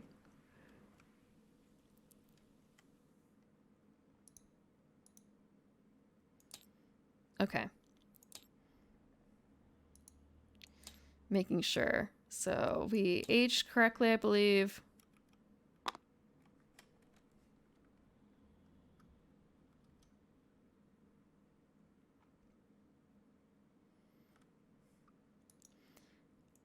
Now,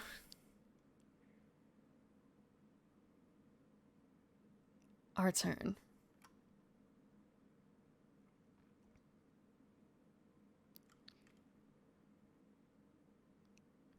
We are going to play a card, and we are we can play Draconic now.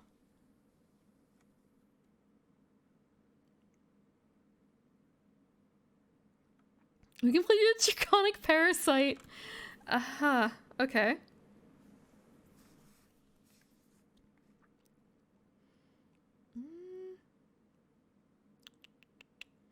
Didn't actually read Into the Deep before. Lurking deep below the surface lie mysteries so bizarre they seem unnatural when first discovered. Massive predators, glowing horrors, and beautiful luminescent creatures. These species hardly seem possible in the realm of biology, and yet they turn out to be real. The deep represents the wonder of scientific discovery, with traits ranging from actual marine biology to the fantastic. Venture into the deep at your own risk.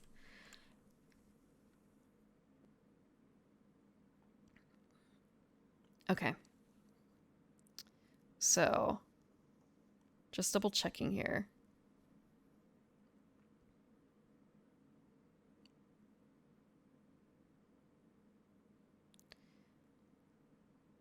We are going to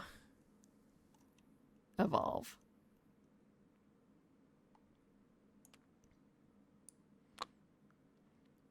Pay the cost on the deep card. You're about to play a moving population equals to its migrate number from your score pile to the reef or any zone. So we have to pay 4. Which, hey, that's literally my entire score. Fuck.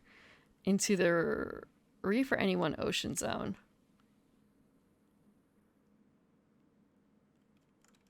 I just realized attack is kind of fucking useless here. Because no one's got... Okay, actually, wait. It's going to attack me. That's fine. We're going to put this here for now. Alright, it's attacking me. So this is going to be a little bit better.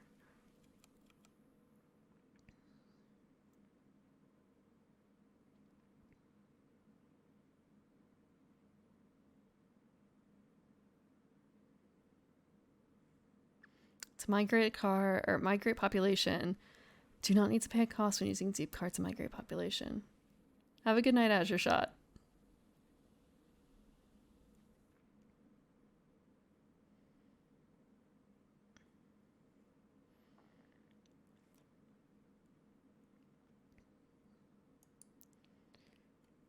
We are going to feed. You're going to feed a Draconic. Or Draconic Parasite.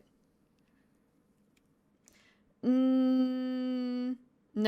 We can, I believe, remove something in order to play a new card. But honestly, it's probably better to create a third species. It's a bit more hectic with each species you add because of how scoring works.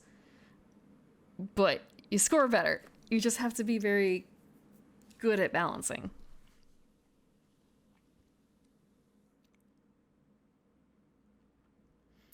So yeah, you can remove traits from your species anytime during the playing card phase. But there's generally no reason to do that unless you're gonna like hurt yourself. And yeah, there's probably a card out there that allows you to have 4 traits. We're gonna attack.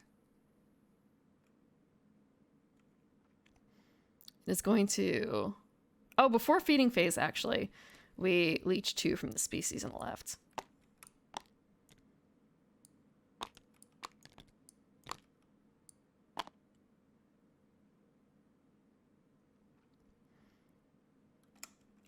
Any other species?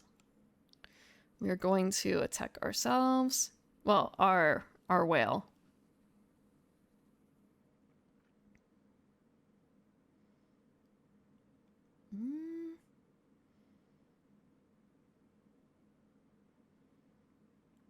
We are going to take 7.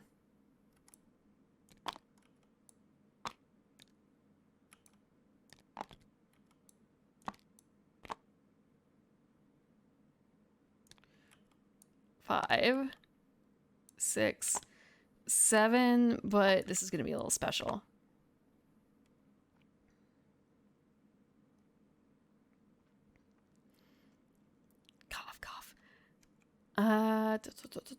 So after this we age? No, we still have to deal with this. After feeding. Fishbone. Because it's scored instead of being lost.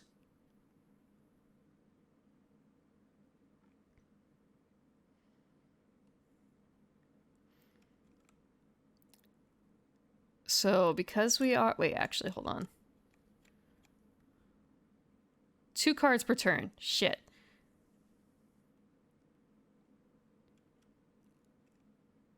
Ah.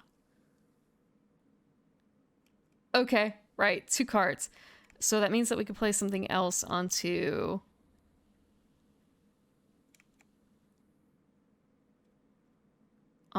our filter feeder. Or we could play something onto our parasite.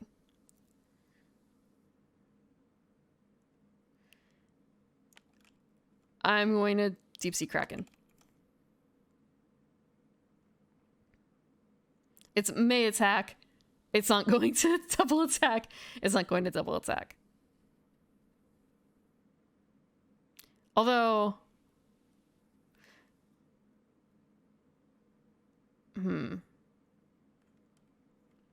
More so looking at this and seeing... may attack one additional time. It doesn't say... Do I have to attack someone else? Or rather, do I have to attack the same person? Or can I attack someone else? I do, actually. In which case, I would not have been able to play that because I can't afford the cost. Fuck.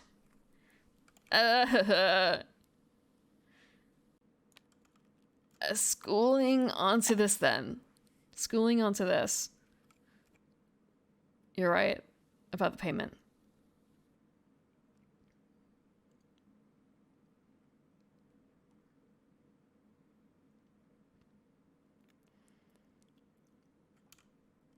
So, age is 2 per turn. So, 1, 2, 1, 2. But with schooling, aging is +1. Oh, I can't actually... Fuck. I can't actually play schooling on this. I can, but it would make it impossible for this to attack it. Which was like the entire point of the build.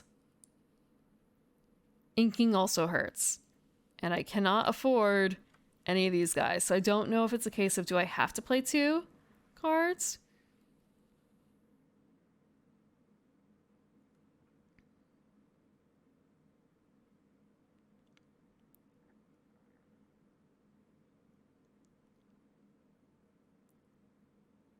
It says...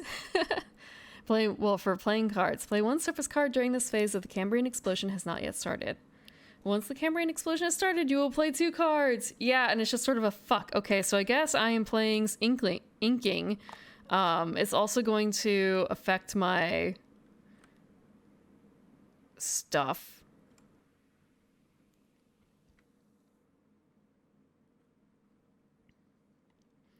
It will mean that I have to run back a little bit through this. I'm going to de-age because this is going to affect things a little bit more severely than that. I can use the card to migrate the fish to a different ocean zone. That's fair. I could do that. That is probably the best idea. I'm going to do that with this schooling.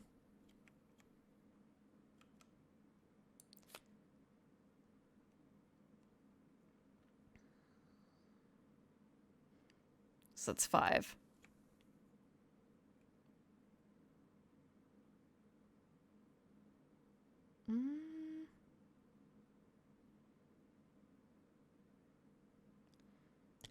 One, 2, 3, 4, 5.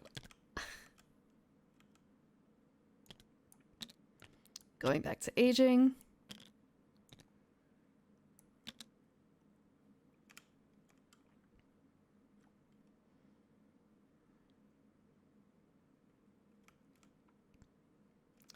And then we drop back up to 6.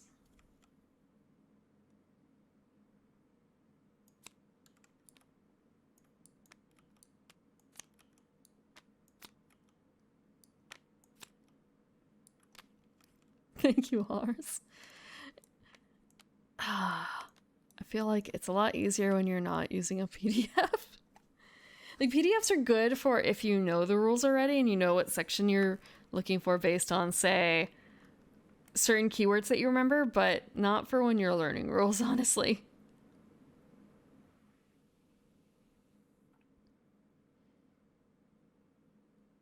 Schooling +3, huh?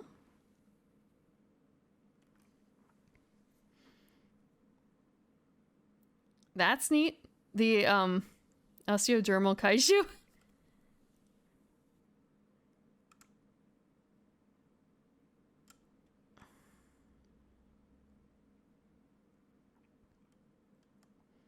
Never takes more than 2 population from an attack.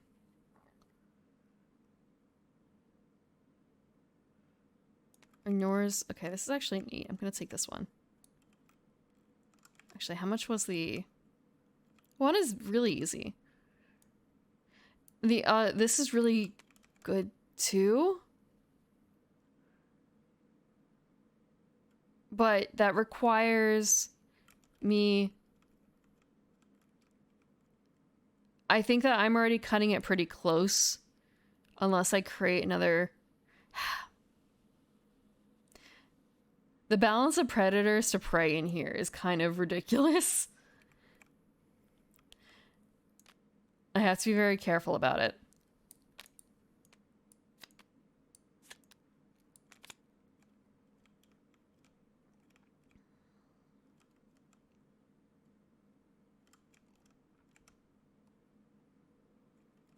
We're gonna draw another surface card.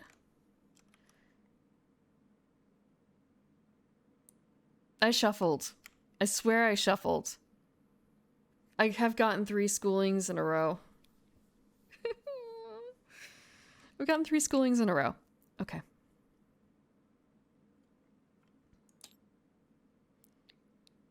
Yeah, what's a random number you just shuffle. Shuffle. Shuffle. 5 times shuffled now. Well, 7 times shuffled.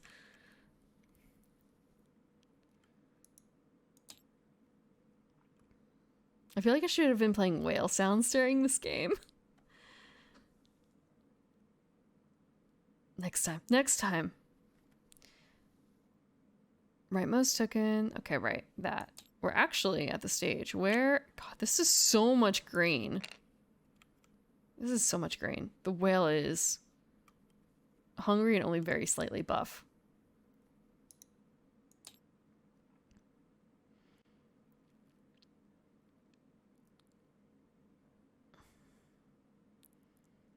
From the rightmost top and bottom row.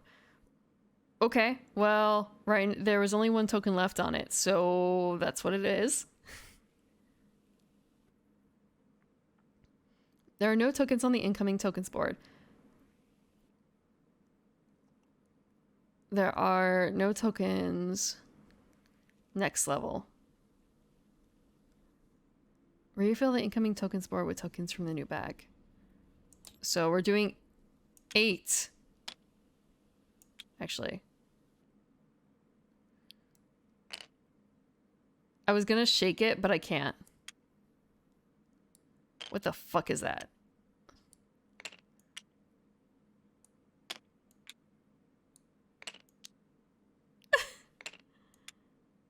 Huh. It's still very heavy on the whale.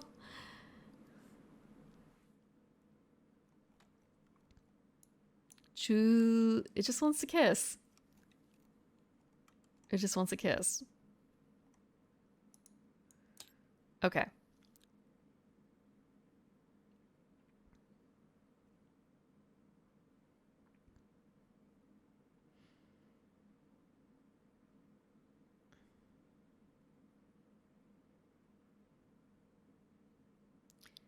Okay, I kind of fucked up the step of this for the Cambrian explosion because I should have added another token.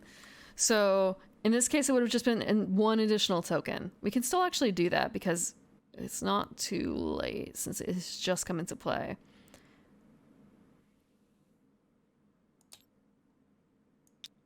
So it would just mean that this would have happened, I believe.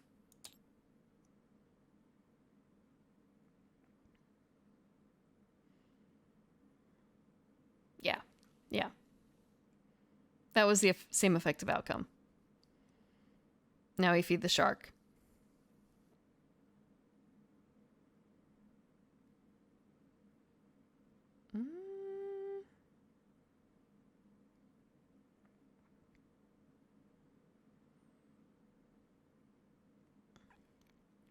We don't actually use any of the tokens from the refilling yet. It's going to be next turn.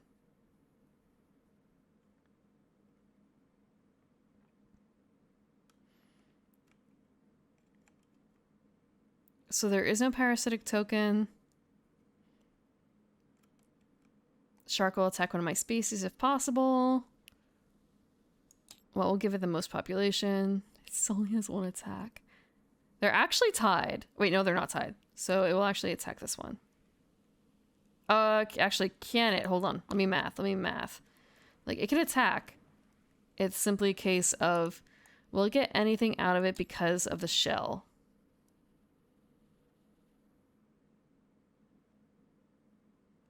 I believe the answer is no, it will not actually be able to get anything because of that.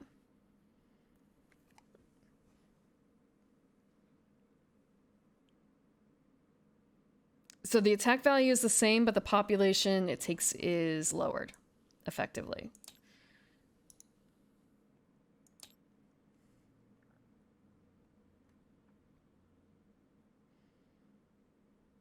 Okay.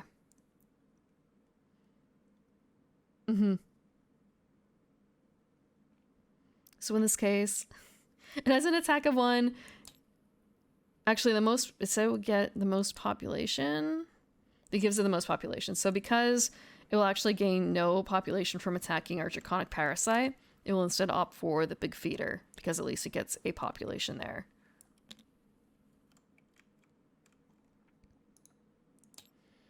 And the Whale. The Whale...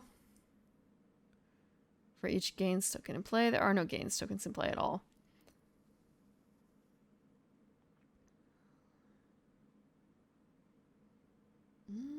If there's no population in the reef, there is a population in the reef. Don't need to worry about that. The whale forages from the reef, 3 forage.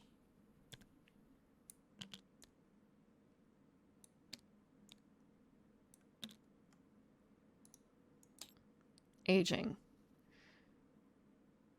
So it's going to score 2 from the whale and 1 from the shark, because that's all it can do from the shark. It cannot go extinct. Back to us.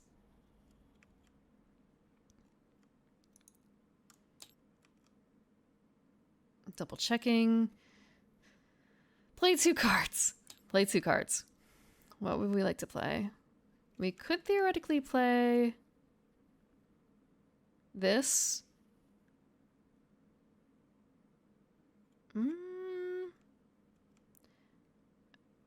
I honestly don't know if it's a worthwhile endeavor right now.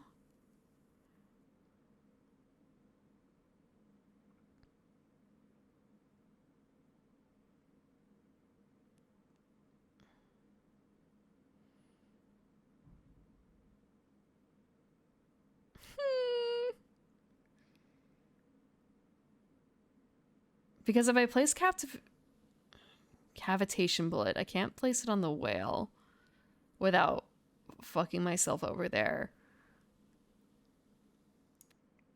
And our Draconic abilities already give us a 3 shell, which is more than enough against the current shark. We'll still put it on there for now. So we're gonna get leeched by the parasite.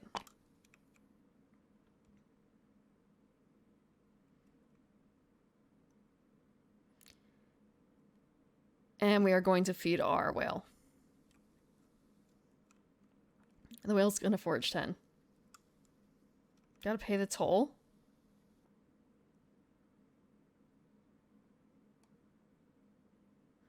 Ah, the toll. The 1 toll. Thank you for the reminder.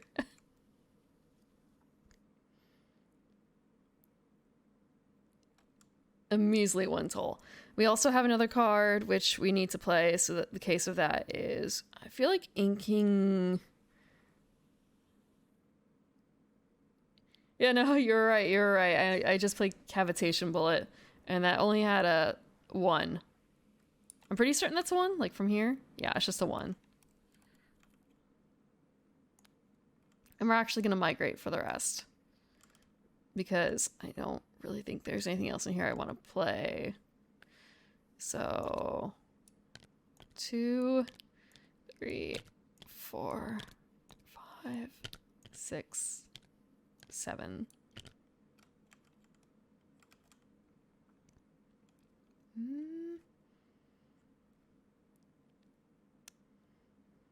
I already took care of parasitic. Yeah. I wish that they had a basically little check mark for it. A lot of times a lot of games will have a card that's just a reminder sheet essentially per player. That would be helpful here. Like, great, there's all these surface cards. I don't need 2 copies of this. Thanks. It would be more useful to have action sheet. Action sheet, please.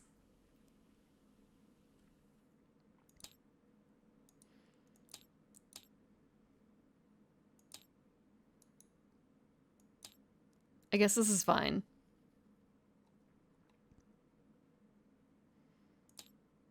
But it's a little bit mad that they have it flipped first to the same fucking rules that they already have printed twice over in different spots on this board.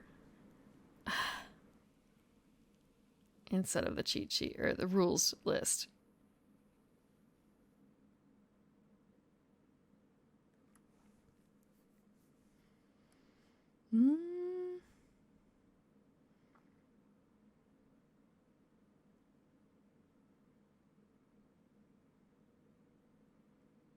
There's no number to the no limit to the number of species a player may have.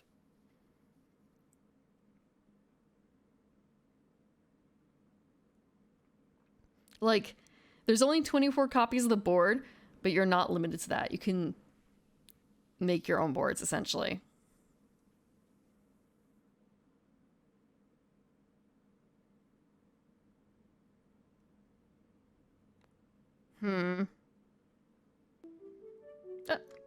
Thank you, Duggar Juggernaut, for the follow.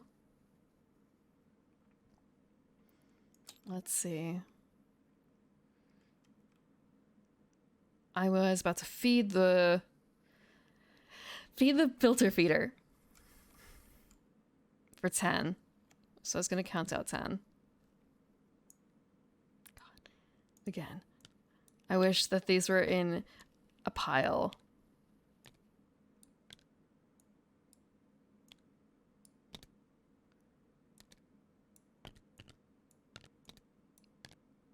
Nine, 10.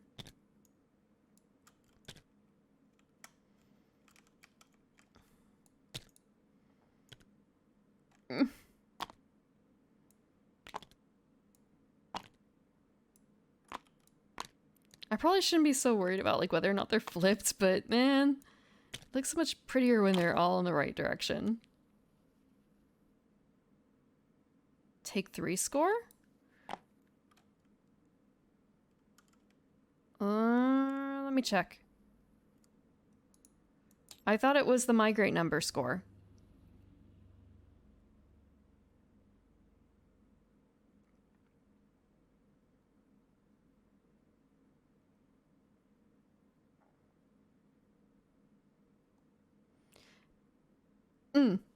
Pay the cost of the deep card you're about to play by moving population equal to its migrate number from your score pile to the reef or any one ocean zone.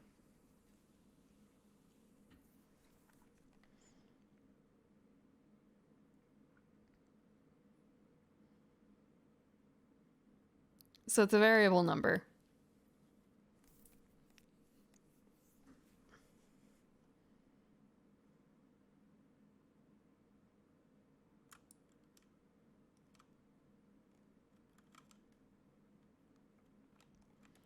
So it was 4 for Draconic.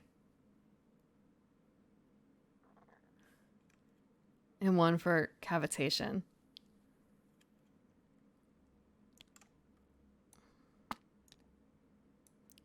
It's a little frightful, honestly, having critters, like ocean critters, that have these big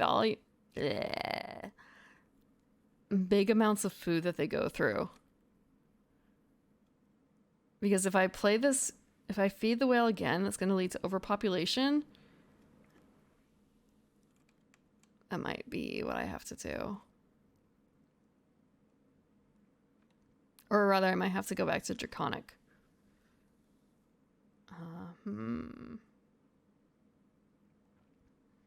So we fed our creature. We fed one of our creatures. Now we age. 2 from each.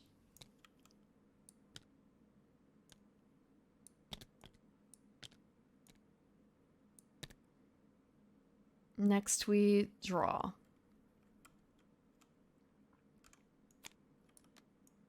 It wasn't meant to flip twice. 3, 4. What?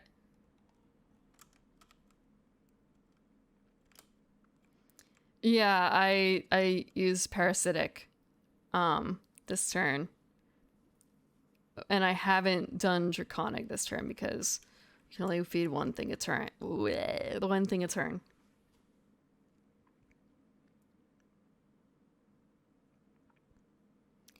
I feel like this isn't... Solo is okay, but it's way more fun when you're playing with other people. I don't really know if Oceanic is really a substitute for that. Maybe part of it is because of how I've been playing. But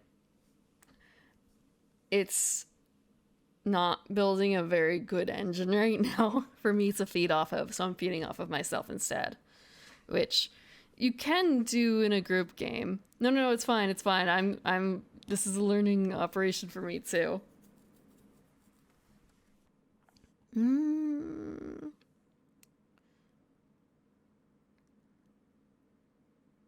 After well cleaners gain? What the fuck?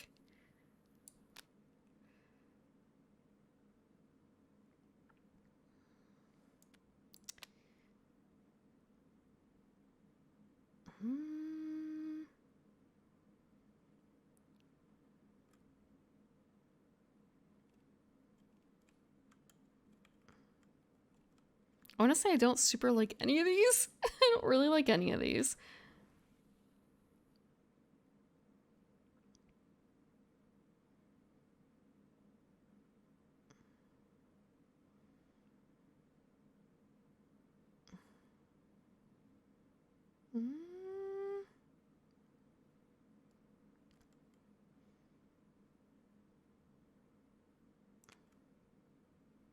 I'll take this one for now.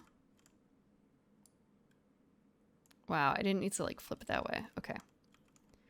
We're going to toss this back in.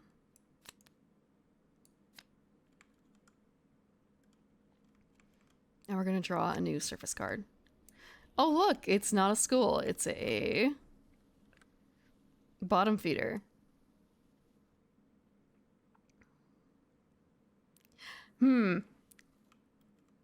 Not super useful right now. Not super useful for these particular builds, but I should probably build a third species, to be honest. I'm just a little worried with the delicate balance I've created here. That might cause things to fall apart, but we're okay. We're not done yet. We're close to done though, ish. Since we're in Cambrian. We've drawn. Next is Oceanic. Oceanus. Oceanic. Oceanic.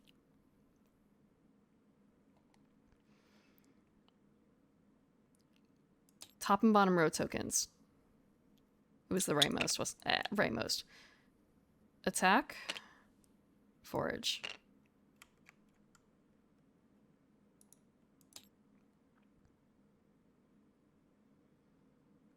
Next we have, we don't need to refill.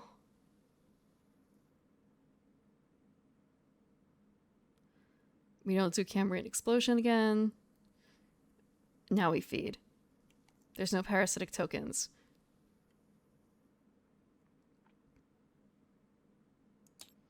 The one that will give it most population is our filter feeder. For 3.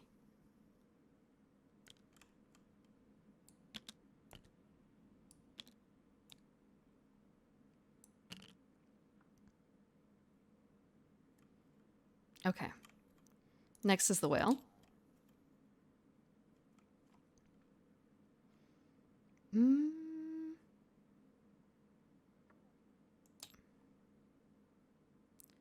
Four.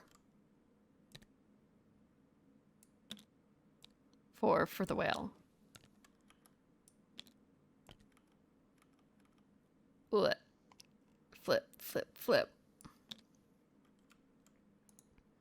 Is that near? Oh, aging after that. 2 from each board.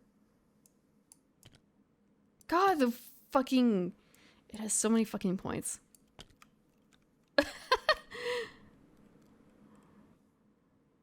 15 points. I've got 8. Okay. We can catch up. Maybe. We can maybe catch up.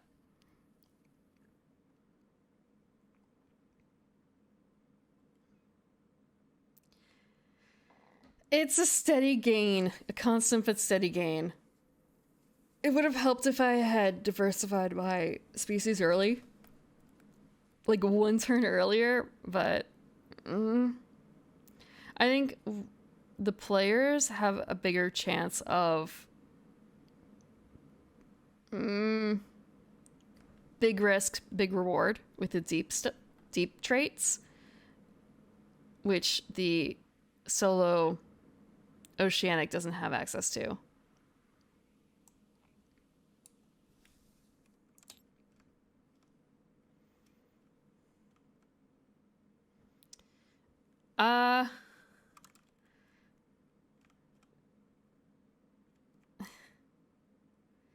Third species can go anywhere I want. I could place it here. I could place it in between these two. I could place it over here.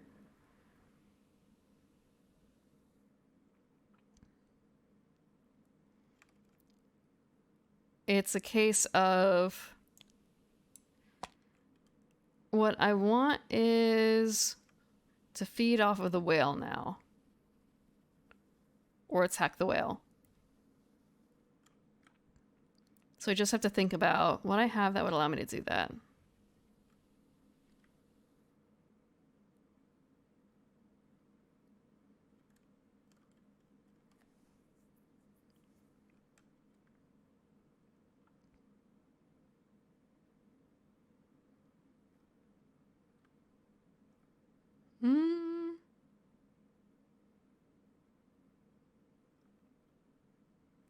Yeah, I think I'm actually going to start new species. We'll try it out. I'm going to pay 4 for the Hydra.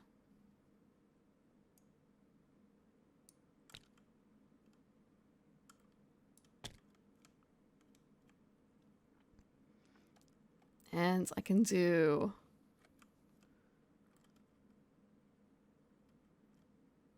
one more card down.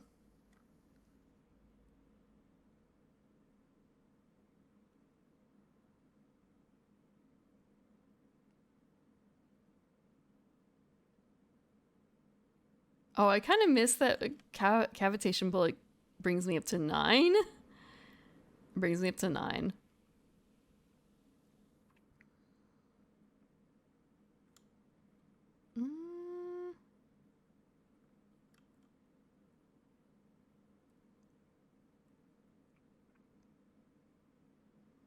Which is way more scary, I think, for our filter feeder.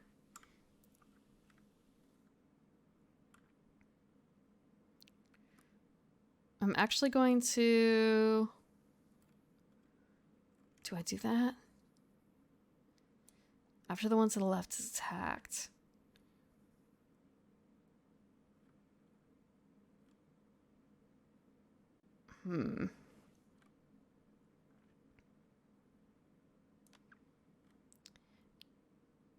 I feel like this is a little silly because I can instantly do this, but it's only gonna net me a single point. And I don't know in the long run if it's gonna be, well, I guess it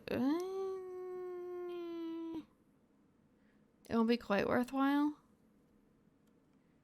It won't be quite worthwhile. I don't think. Well, shit. I'll do it anyway. I'll try it out. What's the worst that's gonna happen?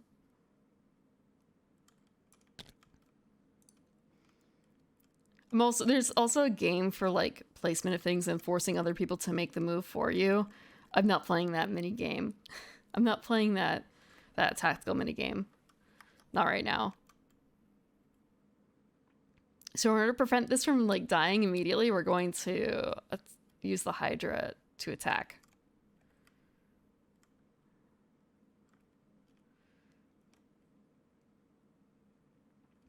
So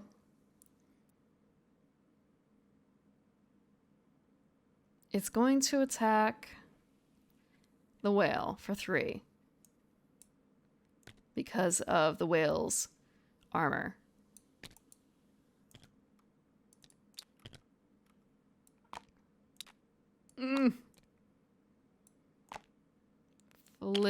Flip the right way.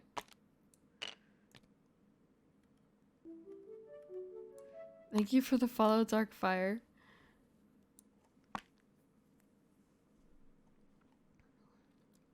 And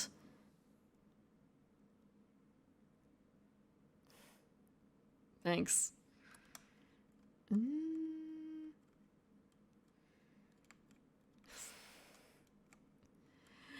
I want to say I'm the only moderator here, and it's kind of a quick hands over, and it's kind of an you're playing with fire there. You're playing with fire there.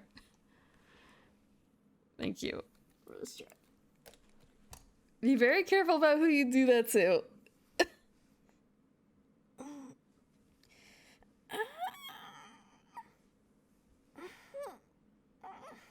Okay.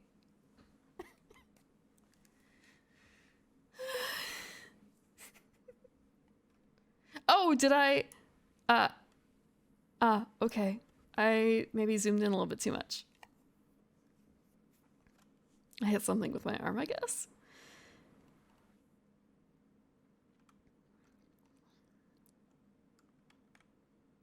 Okay, we attacked. So we can take a population from somewhere else.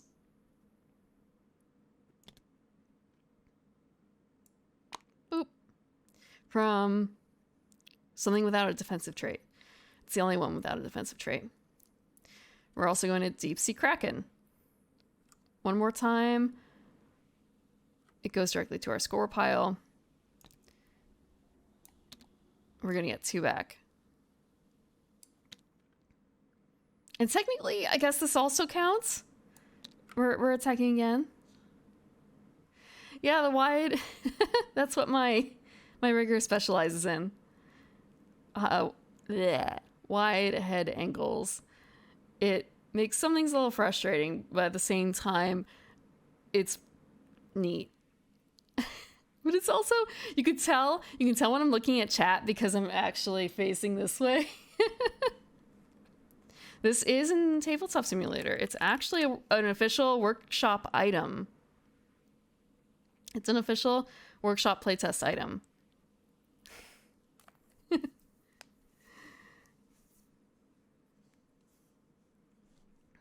It came out last September, so I missed it my last troll through for solo tabletop sim games.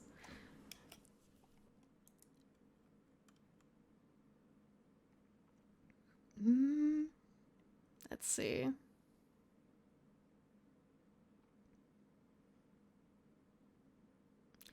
How I play Weiss Schwarz. Yes, actually. I not competitively, for fun. Very, very low key for fun. I actually still have a few pre-made decks. And I remember buying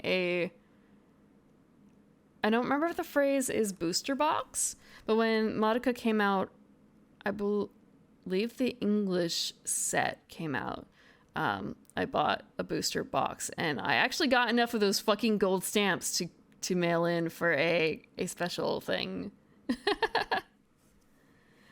So I actually got I think I might actually, I don't know if they expire or not. It's just probably not worthwhile at this point.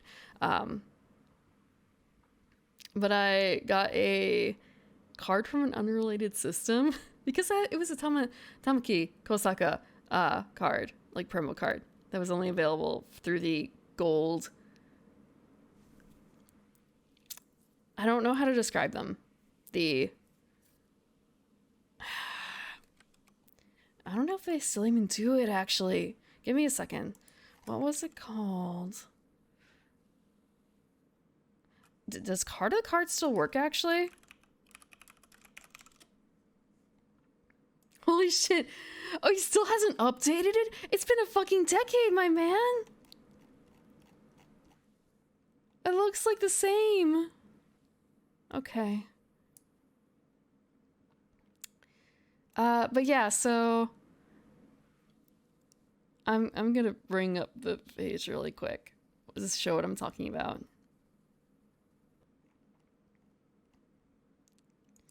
So Weiss Schwarz is or sorry, Heart of the Cards is a site for Weiss Schwarz. I don't know if they're still the ones in operation, but when I was playing and collecting cards, it was the source for it. And every time, for like every booster pack at the time and trial decks and stuff that came with a card, and most of the time there would be nothing on it, except sometimes it would have points on it. So I actually got, I think, a 3-pointer, or I got enough points for 3, because again, I bought a like booster box. And I don't think I actually, maybe I didn't get any signed shinies, but I think I still got at least one shiny from that box. I don't actually know if it's derelict. Let me see. It's not. He still updates. It's just a very old design site. Like, he hasn't updated the design. So he still does the Grand Prix stuff.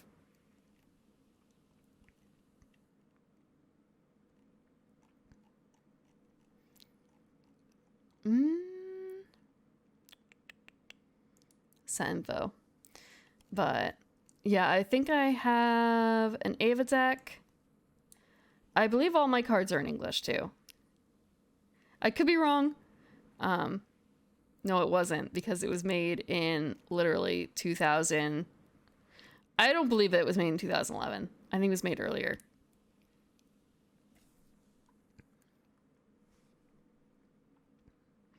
I think I have a Monogatari deck. I have a couple of boxes, like deck boxes.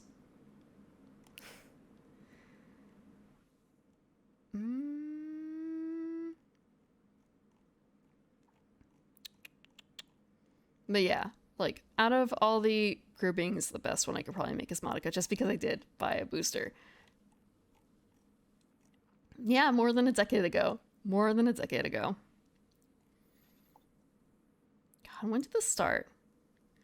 Older sets. Have to go way the fuck older.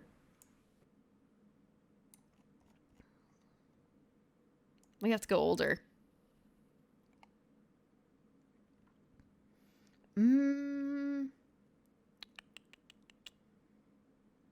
I also may have bought a couple boosters here and there for some other series, but only series that I watched.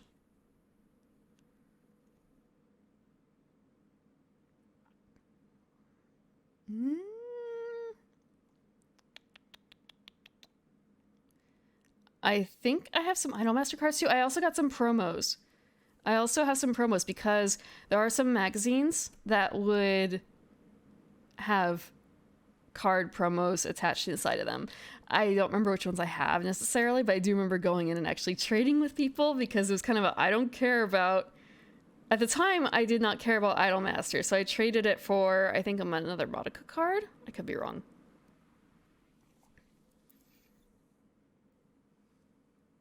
Who knows? Who even knows?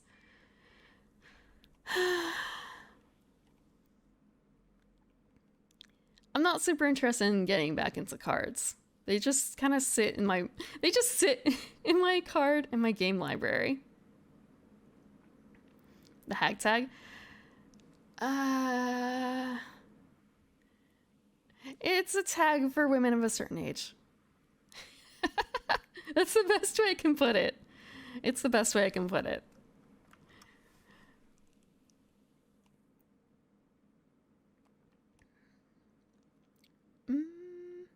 I think I missed Did I miss that on the Ava trial deck?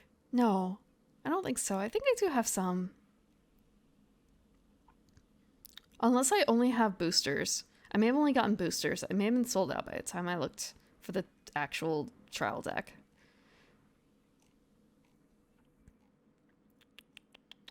If I just control F Modica. Not Rebellion. Yeah. So, actually, I may have done this for my birthday. I may have bought myself a fucking booster box. Looking at the time frame, I'm like, yeah, okay, that would track. That would track for a birthday present for myself. Like, let me just spend like $150 on cards.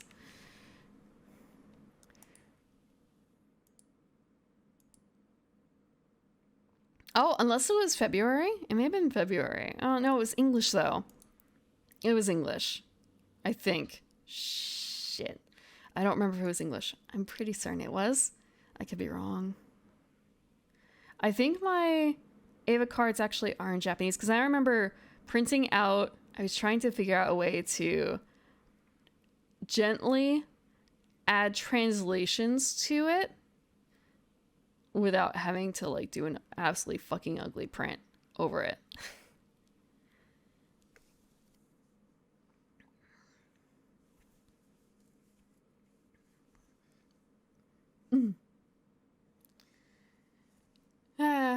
I also have a number of cards for Pokemon, but those are mostly for image purposes, I suppose, and not for play.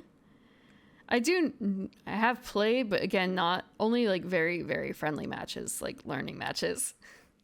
And it's been a number of years. Actually, for a relative's birthday, I ended up buying. Actually, now that I think about it, it was right around this time of year again. I don't know what it is about May and like card games with me. It was one May, probably like a decade ago.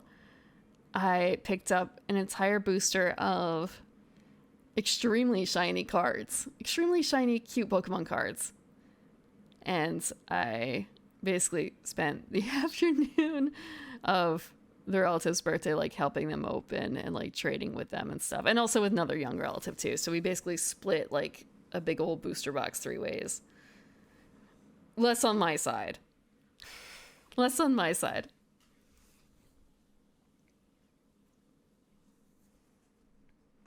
I wonder if they still have any of those cards. Okay.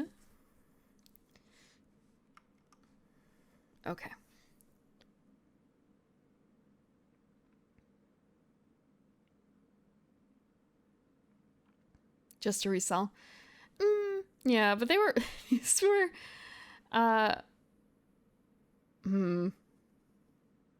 Young relatives. So for them, it was about going to the schoolyard later that week or month or whatever and trading with their friends. Especially because, again, this was one of the boosters that was like all really shiny cards.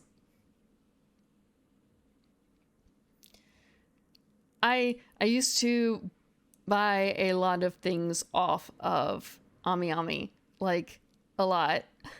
I have dozens of little action figures. I believe I have... Okay, I could be wrong. I have most of the Figma line for Bakemonogatari and Nisemono. Most of them for Madoka.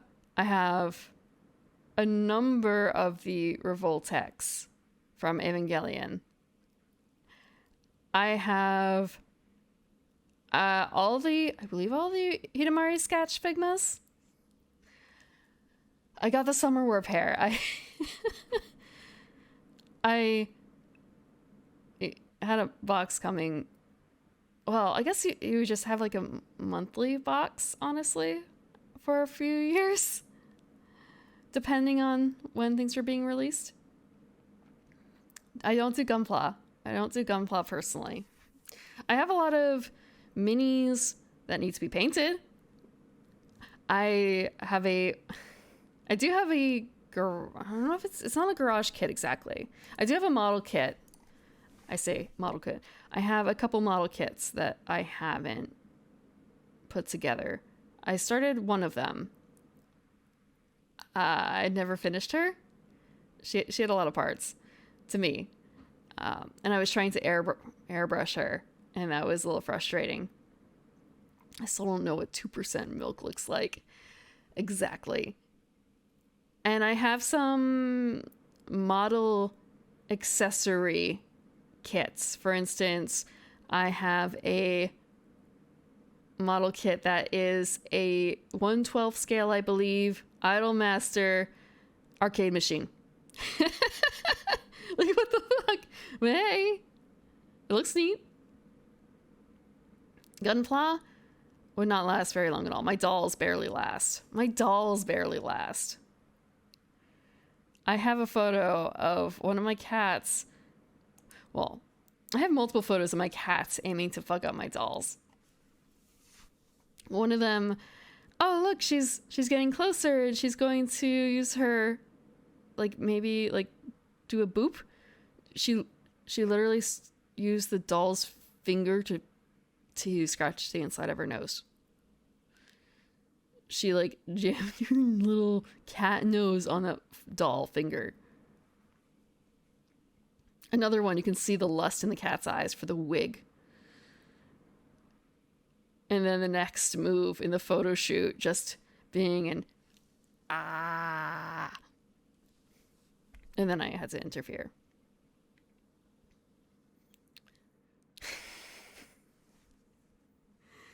And also other photos with like the paw starting to move up as they realize there's a jingle bell on those dolls' ears. It was a pair of cat girl ears. I mean, it could be cat boy, but like all my dolls are girls. So yeah. Cat girl headband with little jingly bell attached to it, and that was irresistible.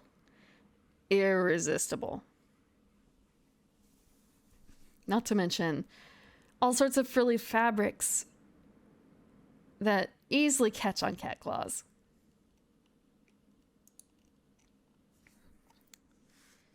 Nothing is safe around them.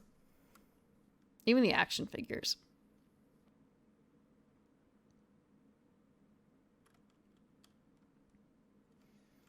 I feel like Pestexon would actually hold up okay, mostly just because she's slightly chunkier plastic.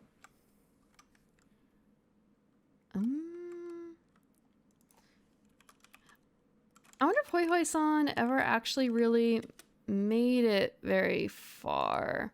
The line. It doesn't look like it. I think that it's kind of dead.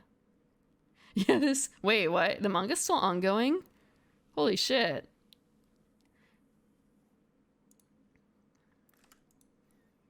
Okay, real quick. Hoi Hoi San.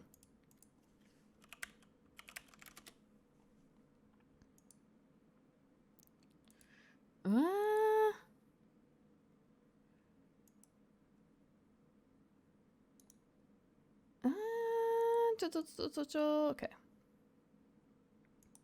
Hoi Hoi San. I don't have a Hoi Hoi San though, but she is a like snap together kit that you have to put together yourself. And I believe her eyes are movable. And Hoi Hoi San has friends too, like Pestex, who is the one I have. Here's a lineup of the three. Oh god, that's so gritty. Ugh.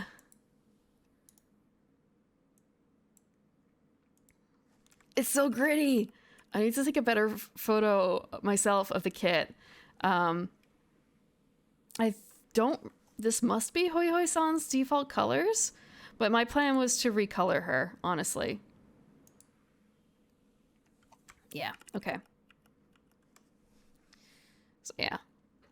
Siren Japan, but you can swap around the eyes a bit, I guess, and faceplates. So they're all kind of based on bugs, and Hoi Hoi, I believe, is the cockroach. It's very 2000s anime, isn't it? In style. Oh right, Hoi Hoi San has a motorcycle. Hoi Hoi San has a motorcycle too. Do they have a picture of it though? Maybe not. swear that Hoi Hoi has a motorcycle. I don't have that box. Maybe if I look it up in Pistol Exosan in Japanese, maybe I'll be able to find it. But yeah, it's an old kit. It's an old kit. I say old.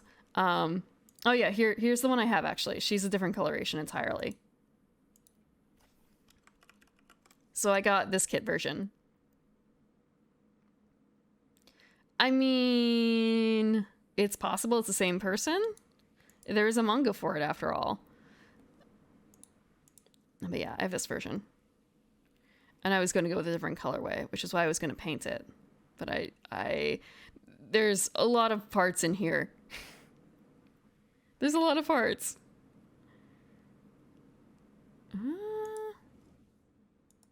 Is the name of the manga Ichigeki Sachu? Hoi Hoi-san? One-shot bug killer interceptor doll Hoi Hoi-san? Okay, so they're actually pesticides. They're little doll pesticides.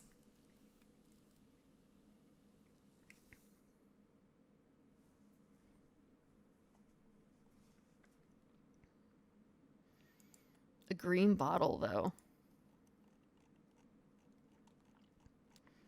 I don't know what you mean by green bottle. Oh.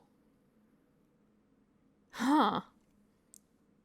I honestly don't know what's up with that. It might just be a prop that he had previously. I can't imagine why she would come with a green bottle.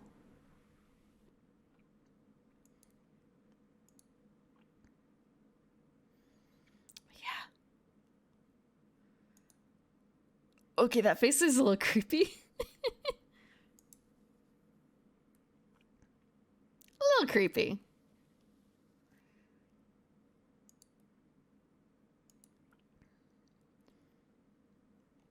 Yep.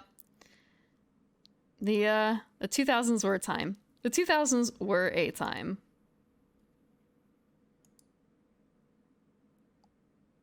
But yeah, I don't think that this line took off very much. Especially not in America.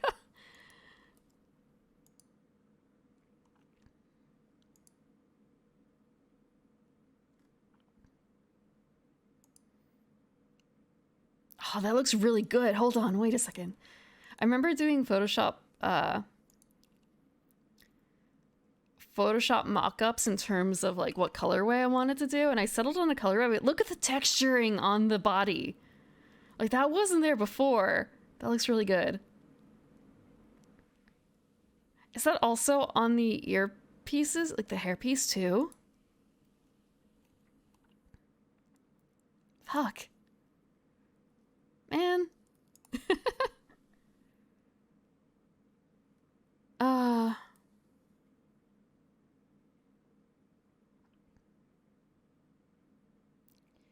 do they... All I can think of is... Oh, I wonder if they did a spray paint effect. This is something that I've seen, I guess, cosplayers do, or like in painting classes. If you have a fishnet or something over the pieces when you spray paint it, so you paint it first dark. Wait, yeah. First you paint it the darker color all together, and then put the netting over it, and then paint the lighter color. And by paint, I mean like spray paint. Or airbrush, I guess, to get this effect. When you take the netting off on the netting, everything that was underneath the netting would be dark, and you would get this kind of scaled look. Because it's really neat. It's really neat. And I'm pretty certain that's not a part of the original design.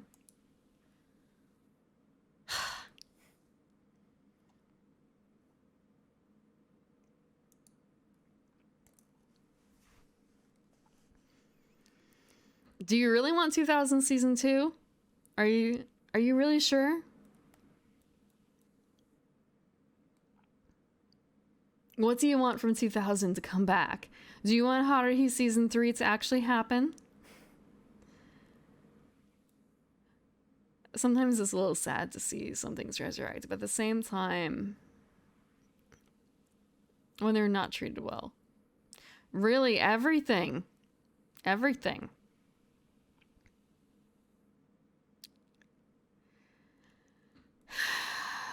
All I can think of is some of the moe shovel-faced shows that came out during that time frame.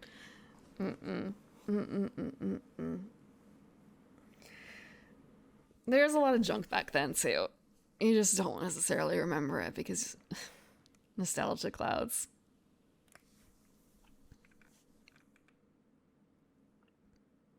And that's probably why they thought that, or rather, like Pest X and Hoi Hoi and all that are kind of endemic of the time frame. I forgot what stage we were in here. Fuck. I did the second attack.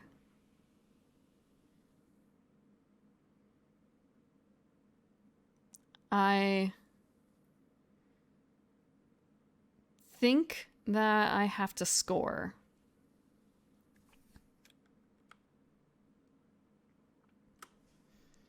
I think I have to score.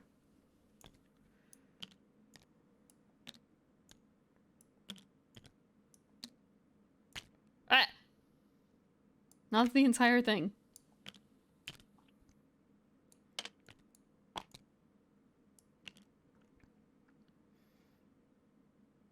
And now it's just kind of oh, this is a little worrisome. This is a little worrisome. We are going to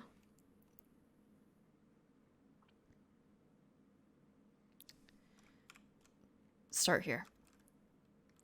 So we're doing two. We're doing additional shell and parasite. And how do we determine where parasite goes?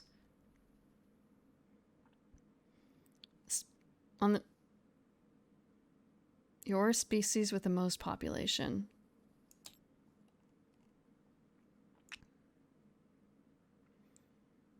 So they're parasiting on the parasite here.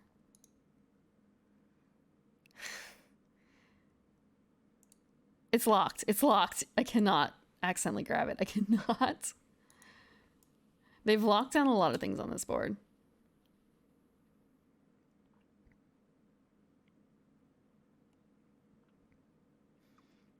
Okay, Cambrian explosion happened. Feed the shark.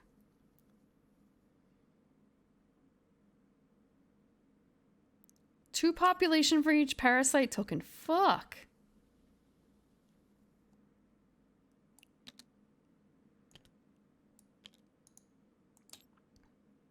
Nope, I don't want the custom PDF. Let's see. It attacks one of my species if possible. It's gonna attack for 3. Okay. Which one will give it the most population? This one will give it the most population. The whale.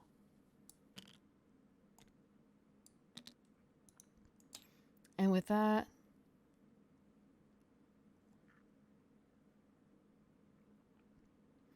feed the whale. The whale gains population for each gains token in play. There is none. If there's no population in the reef... there is population. The whale forages from the reef. So it forages 4.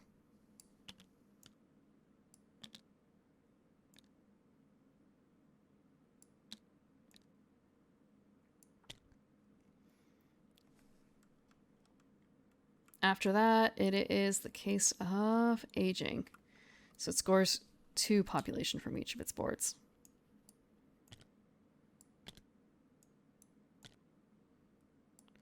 Now back to me. So, first step.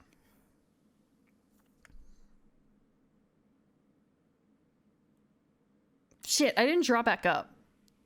We're gonna draw back up. Realizing I should have started with 6 and I didn't.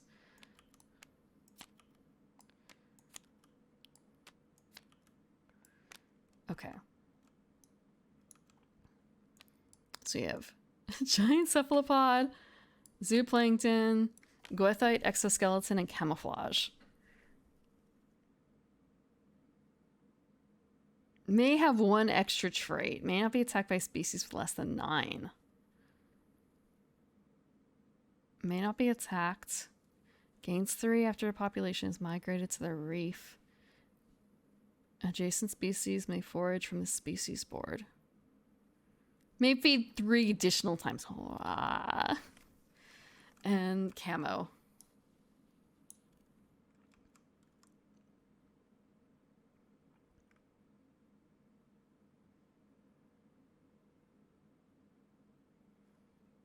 Mm-hmm.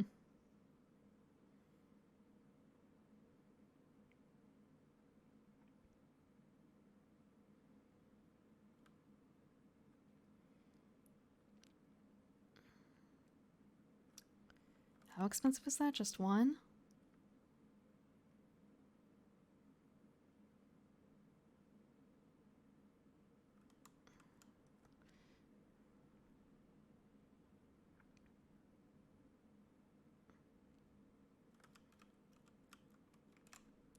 I feel like I should... Wait, actually, no, that's a bad idea because then I'm going to be overpopulating severely.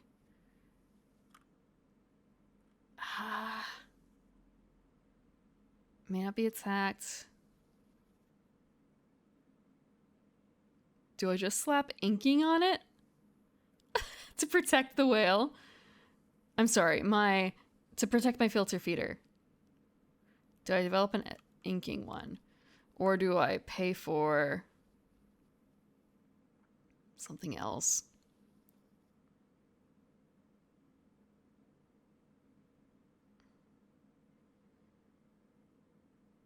Or do I take the exoskeleton? If I do this, I'm safe for a little while. I think I'm actually going to grab this. We're going to put the rest on the board. And we still need to draw one of these. So what do we get? Apex Predator. Adorable arthropod anthropomorphs. How do I mean a Mao? There is nothing new under the sun. Just thinking about,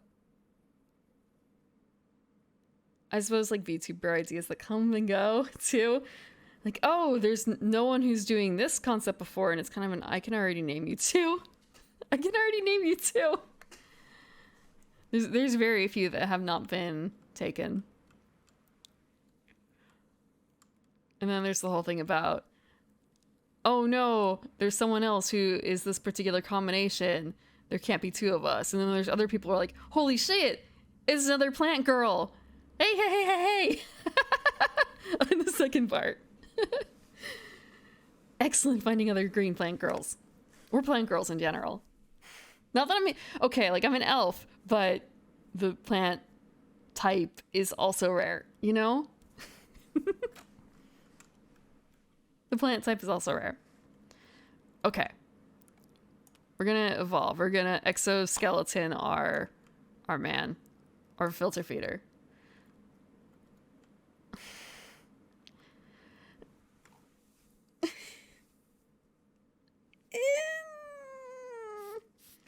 It's not, it's 75-25. 75-25. Thank you. But it's 25% more than most other elves. And even with all that, I want to say there's a lot of people who it's not just one thing, right? It's two things mixed together.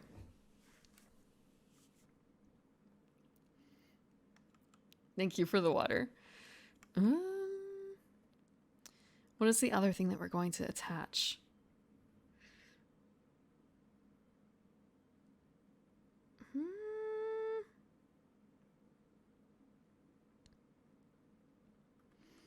Do we create a new species? I feel like we might want to, but at the same time, I'm a little worried because I won't be able to feed it right away, and that's going to be a problem.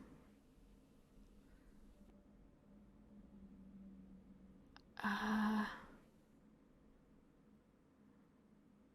could just migrate stuff. That might be the best idea. Also, I get an extra trait, so it's kind of a case of I could just tack on schooling.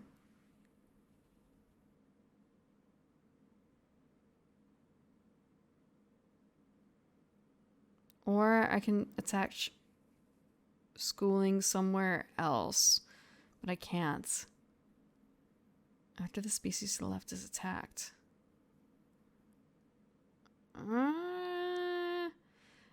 It's kind of a case of, okay, bottom feeder would be good, except this is not going to get attacked out of my 3. So I shouldn't put it here. The shark is actually... Yeah, we're going to put it on the shark. Put it on our filter feeder. The shark might get attacked. The shark might get attacked. We'll see if it pans out. So that's our 2 cards. Now we feed. Oh, actually, no. First we parasite. Shit. Can we die from being parasited? Hold on. If we can't, please say we can't. Please say we can't.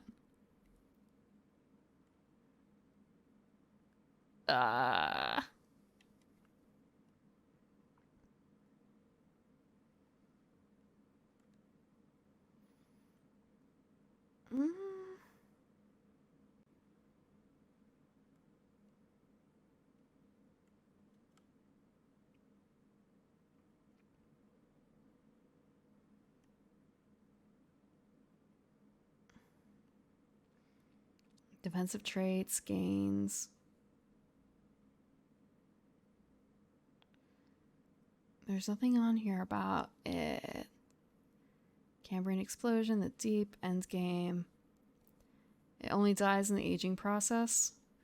Yeah, I feel like I don't see anything in here about parasitism, so it feels like it's almost an expansion type thing.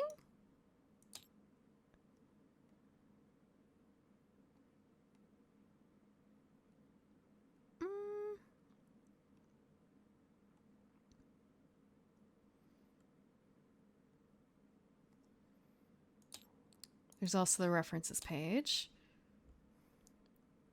which might be a bit more useful. Does not count as feeding. Okay.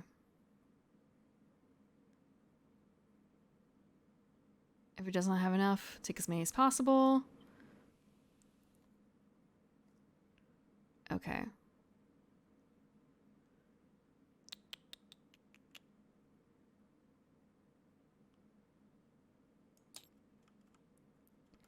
And just double checking, like, the only time, as you said, that it dies is aging.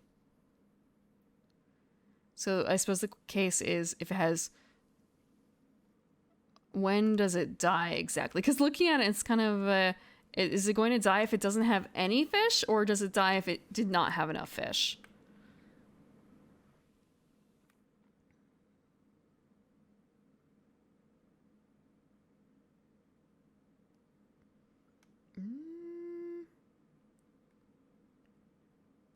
If it's not able to age the full amount. So it's fine if it... That's not quite the same thing, though. That's not quite the same thing here. Because it's kind of... If it's not able to age the full amount. So just kind of a theoretical here, and this is the problem I'm going to run into. It's going to age 2 here for this one. And... it will be able to age these 2. Okay, yeah. So if it would theoretically go into the negative, it dies. 0 is not negative.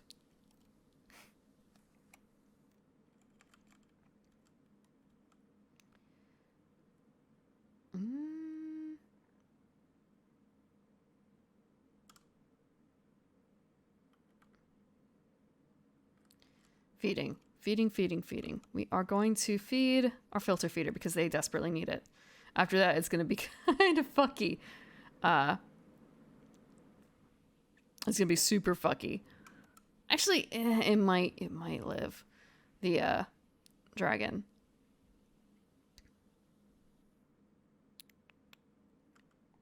That's absolutely the wrong thing. I was grabbing it from the wrong place. 10. We need 10. 2, 3, 4, 5, 6, 7, 8, 9, 10. God, there's so many fish in here. Is it really only 10? It is 10.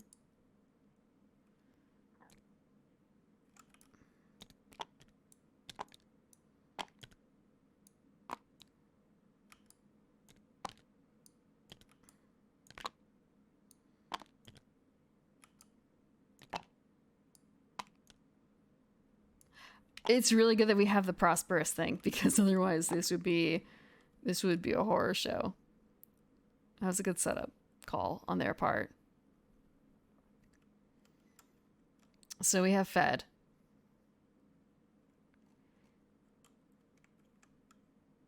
Next we age. So everyone gets to removed. What?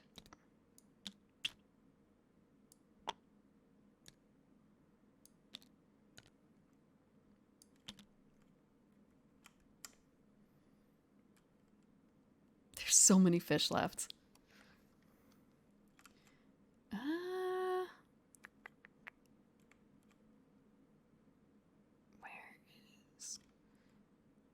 Next. Okay. Very Shelly. Very Shelly. Feeding the shark. 2 for each parasite. Actually, what does it say for if there's not enough? Did it have a thing to say? It does not. It just takes as many as it can. Probably. Shark attacks one of my species if possible. The one that gives it the most population.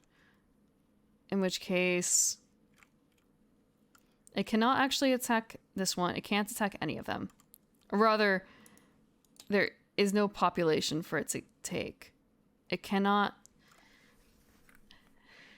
get any population from any of mine. It's a little bit of a tie-up between if it cannot attack any of my species, it can attack, it just won't get any population out of it, so does it not count?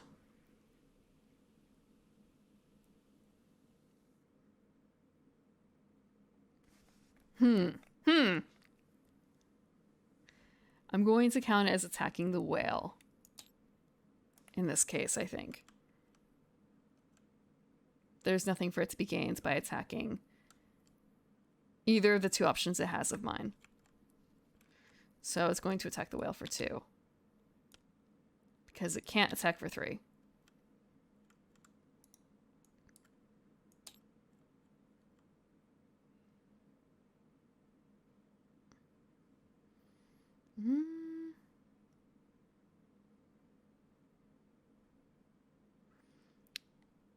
For each game... Oh, actually, it can't. It can't. It can't beat the whale in terms... It cannot effectively hurt the whale. Just thinking, the whale's got a 6 in shell. That's... It's not feeding this turn.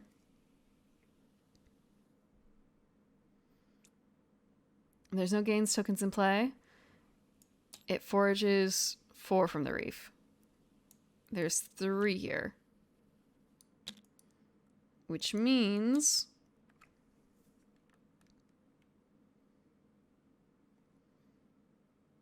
face-up card in the surface pile. 7.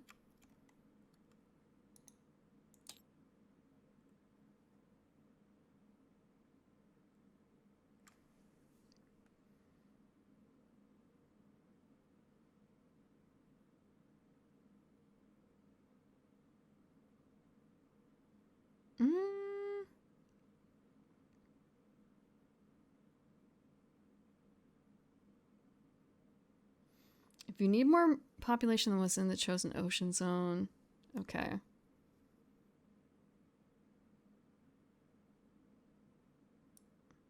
So we're migrating 7. Migrate from the closest ocean zone with population. It's kind of a case of migrate where to. Technically, the Oceanic does not benefit from either of the scenario cards, so it can't actually forage straight from the ocean. It has to forage from the reef.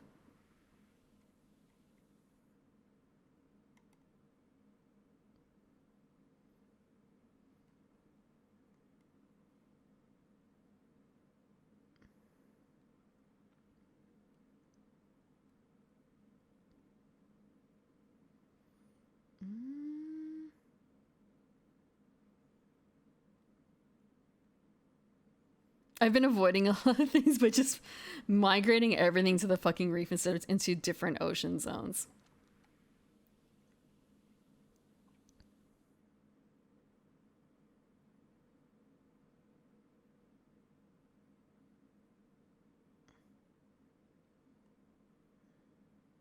Okay.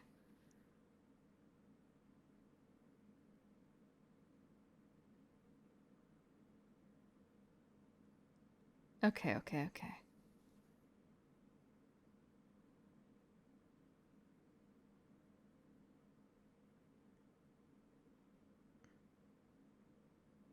Double checking here.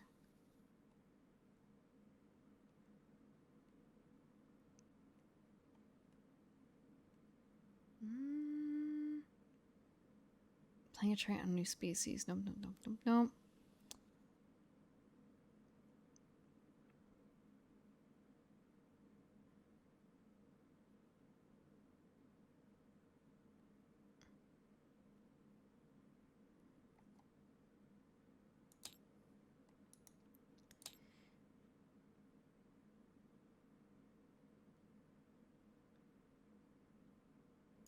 Okay. So we're migrating 7 directly into here, I believe.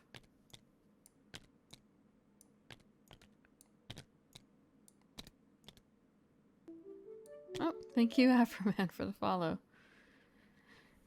Okay, migrating 7 from there. And taking the last, I believe, 1. I think it was only like 1 short. So that is the whale fed. I think after the whale being fed, it is simply aging. So each one ages 2. Jesus Christ, the amount of fish it has now. I need to eat it directly from here. Granted, like looking at my own pile is kind of big too, but I'm also playing a much riskier game than they are. Much riskier game. I forgot to draw up again.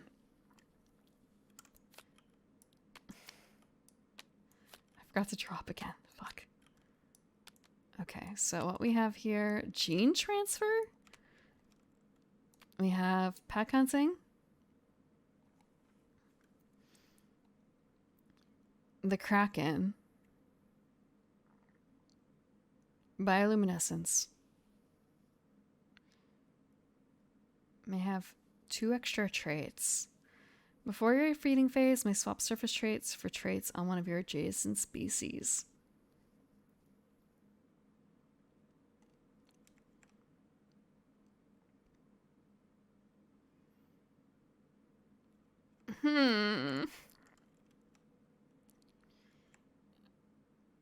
I'm a little worried.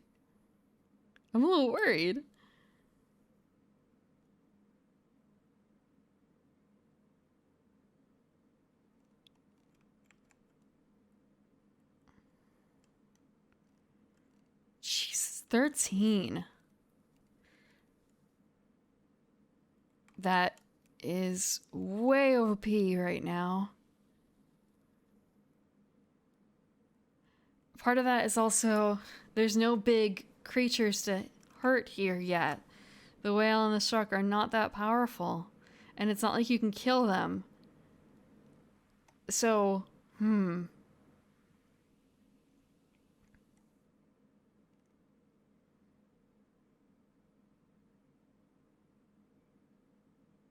I guess if I look at it as not necessarily wanting the trade itself, but just the migration effect associated with it, I could theoretically, I'm going to grab pack hunting. Grab pack hunting. The rest will go. The rest will go. And our surface card. Transparent.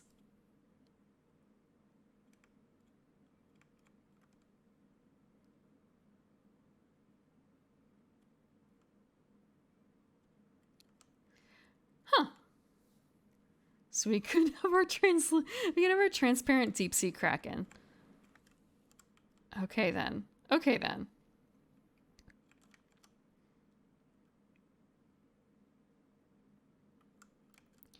Pack hunting. Pack hunting into the reef for 1. Transparent deep sea kraken hydra. That is what we have created. It is a monster. It is a nightmare. Okay. And what is going to... Oh, actually, first parasitic. 2 from the species on the left. So they will live to see another day right now.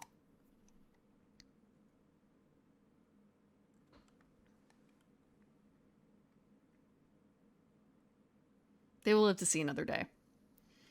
Unlike our transparent multi-headed pack hunting kraken. Okay.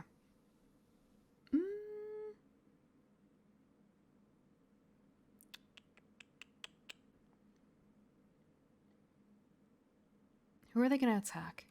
I feel like there's really only 2 options because I feel like because of what I've just attached, it's extremely dangerous to attack myself in now. I'm going to attack the whale. I'm going to attack. I know what? Actually, hold on, wait. 1, 2, 3, 4, 5, 6. So I only get actually 2 fish. Because I have an attack of 8. But I also take 1 population from any number of species without a defensive trait.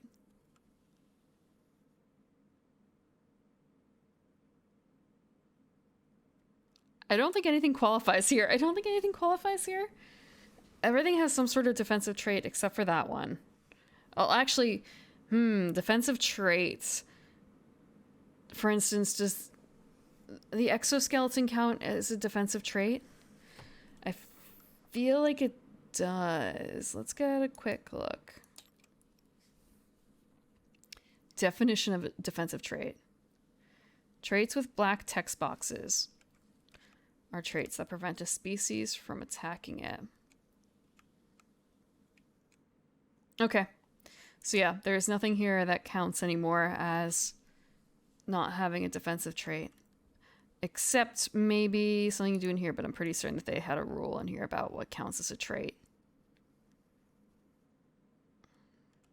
Yeah. There's nothing here that counts now.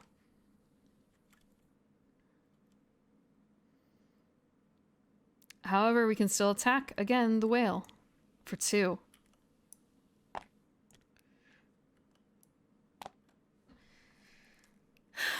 Now, one more question. Oh, actually, this goes directly into the score pile. Shit.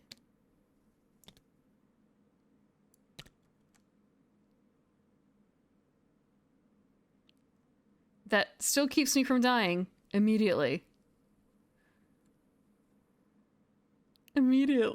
Fuck. This is gonna hurt next turn, though. I'm gonna lose both of these, I think. Or rather, I can only save one. So now we're going to age. It's Sophie's choice, except it's a kraken and a dragon. Which one does she choose?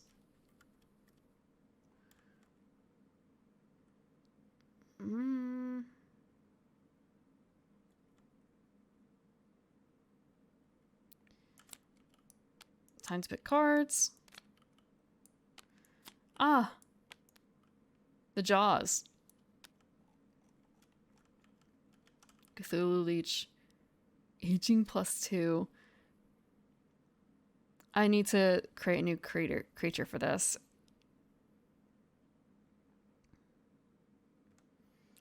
Play on any player species. I can't use the Chthonic Leech. I can't. It doesn't work. So this one's already out. Gigantic Scavenger.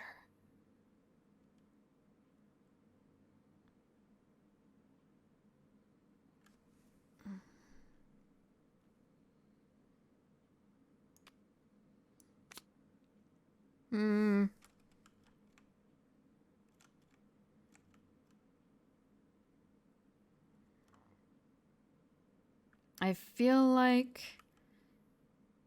the next creature we create might have to be Colossus. Might have to be Colossus. Hold on. Huh. Just the Colossus does not necessarily outlaw attacking.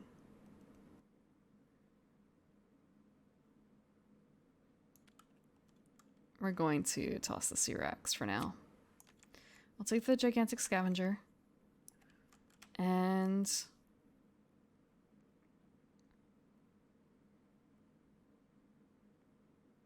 I'm actually going to toss out the Inking for now. Because what I want is 2 cards. Oh, come on. Let me grab the entire deck. Deck. There we go. So we got a Shark Cleaner and a Parasitic. We've already created things beyond... Okay, not beyond human imagination, but they're pretty scary to me, an elf. So I imagine they'd be just as scary to a human.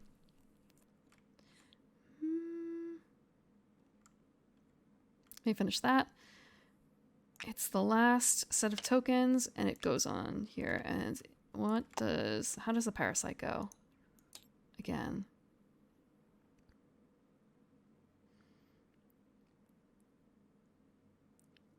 The species with the greatest population.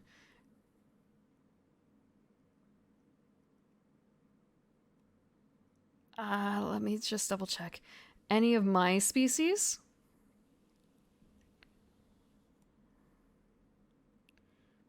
Fuck.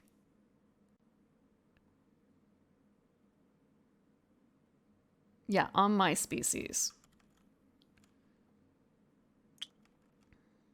With the most population. So it's going to actually go on here.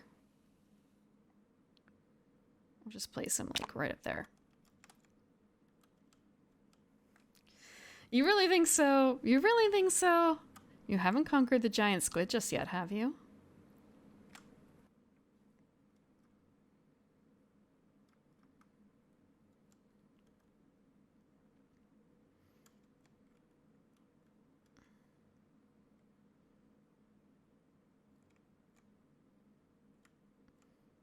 So first step after this is going to be... We did the evolving. There are no tokens, so we're going to refill.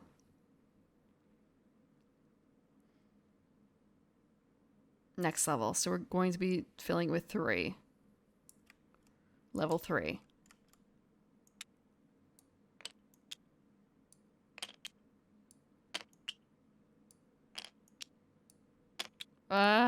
That's a lot.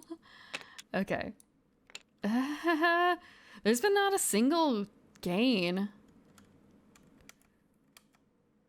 A squid octopus?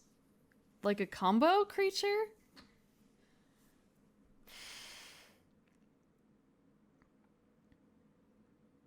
Just thinking that would actually be pretty tasty though, wouldn't it? Although now I'm thinking about someone made a I believe they smoked this. It was like a chicken, but they stuffed a squid in it or something, so the tendrils were coming out and just bleh. I like squid and I liked octopus. They're tasty, but just kind of I'm sure actually could you, so there's the concept of the turducken, right? Putting one meat inside of another, and it's kind of a, could you put it would be stuff a squid inside of an octopus? Can you eat whole? Or rather, you can't.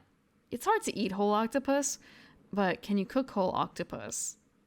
Is that something that people do?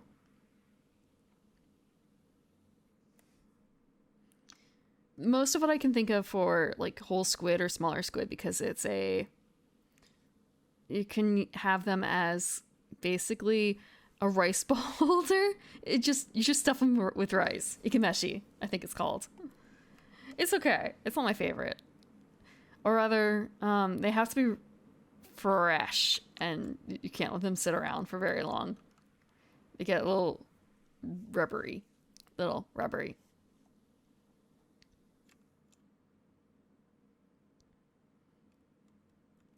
They're too intelligent. Are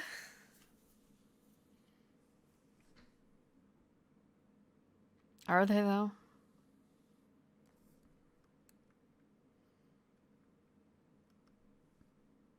There are other intelligent creatures that we eat.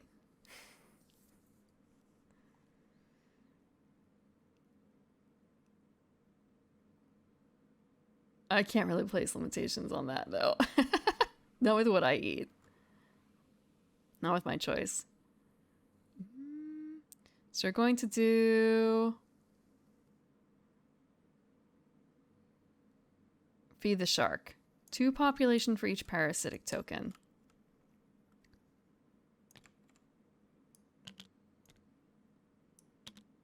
How curious.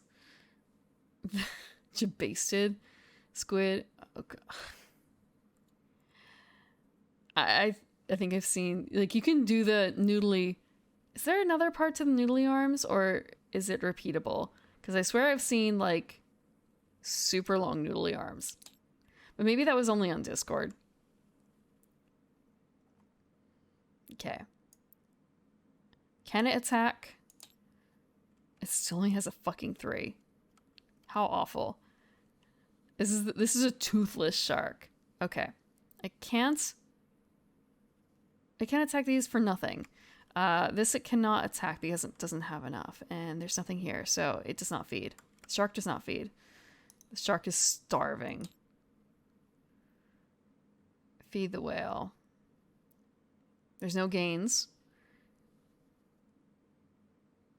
Forages from the reef. 2, 3, 4, 5. 2, 4, 5. Not quite seamless, but on Twitch it'll have to do. So they did try. They did try.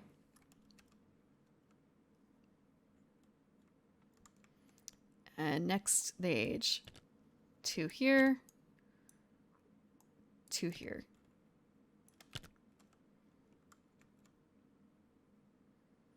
Next is going to be this.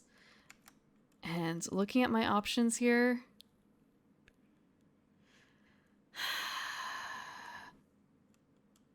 there's actually quite a few bits left, but I guess I'm just struggling because of how I'm dealing with it. I'm not foraging enough. Because I'm stealing scant amounts from the center, I think is more so the problem. I'm too heavy on predators.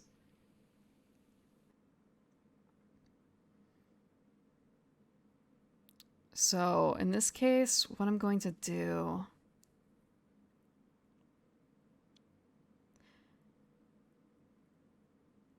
This one can live for a little longer because of the parasitic trait. This one...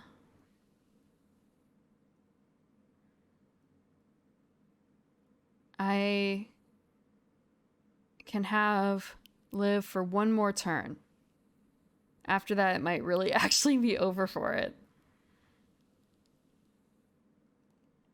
But it's going to be, this is going to be such a this is subsistence living. It's awful. Oh, this is horrific. This is slow. I hate it. I hate it so much. It's crawling. Okay.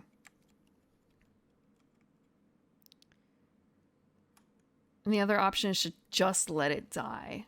So, actually,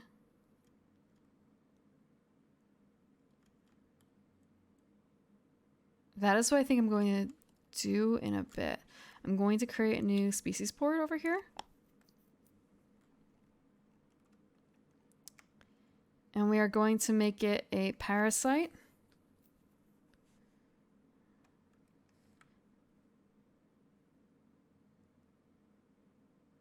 After a species with 3 or more attacks. That's actually pretty good.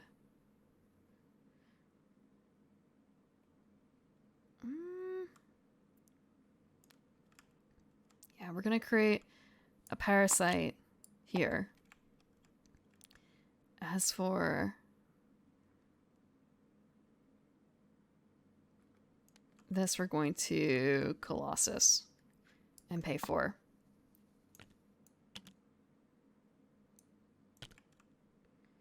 Pay for to the school. And we are going to go through the parasitic phase. So this one ekes out a living from here. This one ekes out from the whale shark. The whale. So they both live for one turn.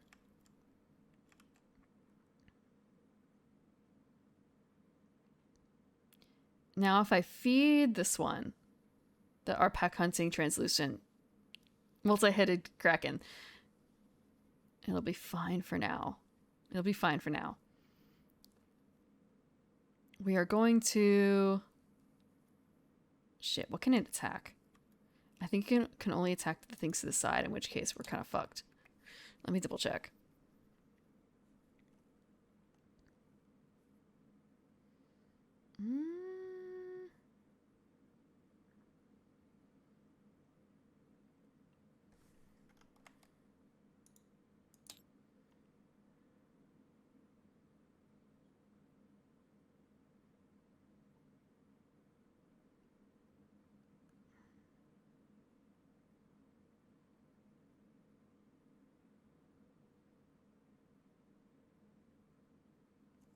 No. No.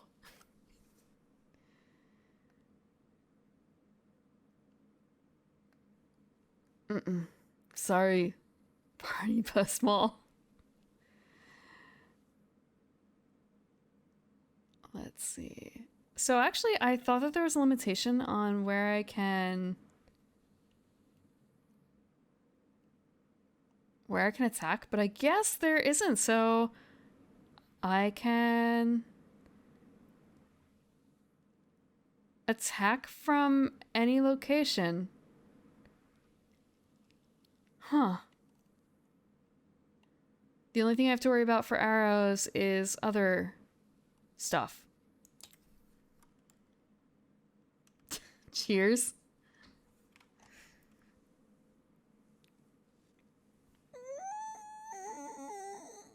I'm kind of loud when I stretch. But that's... Okay, and shrieking. I shriek, but not the same.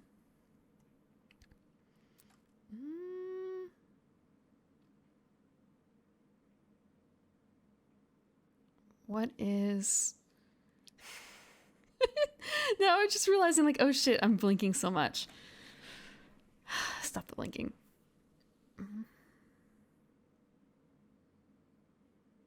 We are going to attack the shark. And I believe it says that it's... Nope. Without a defensive trait. We literally take 1, I believe, because... Actually, wait, no. We have an attack of 8. We can take 3.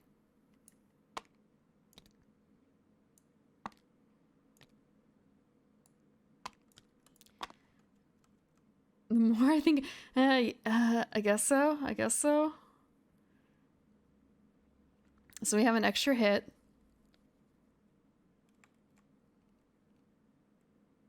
And we'll do it on the whale. What? Are you trying to make me blink? Trying to catch me in the eye? Where is... Actually, this one goes directly into the score pile because of the Deep Sea Kraken.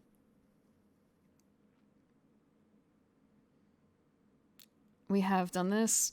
We are...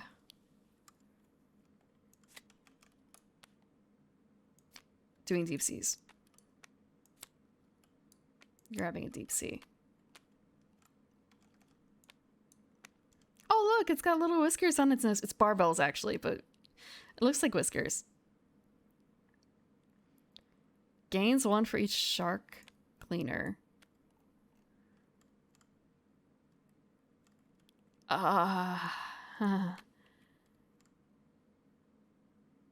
Dense population. Huh. Just the dense population thing is kind of a wait. So theoretically we could have like 18? No, not 18. 27? 27.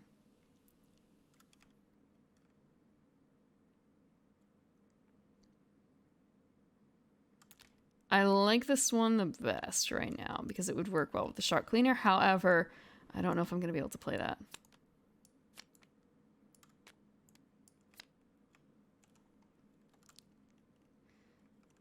Yeah, catfish are cute. And we're going to grab a surface card. Another schooling. Okay. It's our turn. Oh, wait, no, we haven't aged. We have not aged. But 4, 5, 6, 7, 8. We're fucked. We're fucked. Literally 1 fish on the board.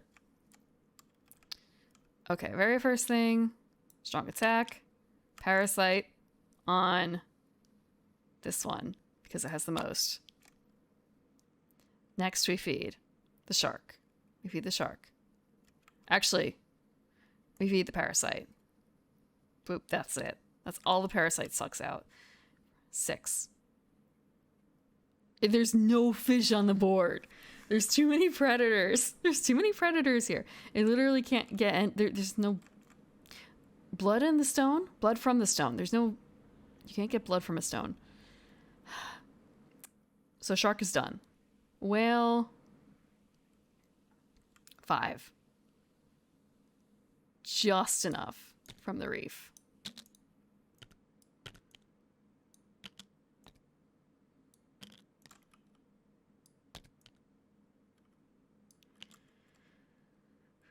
And after this, aging.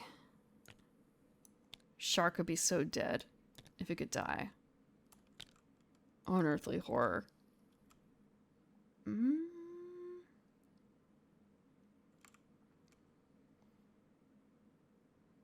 Our turn. It's going to be... playing cards. Playing cards. Do we create another news? No, we can't. So we have 2 that are going to be eking out. Except shit.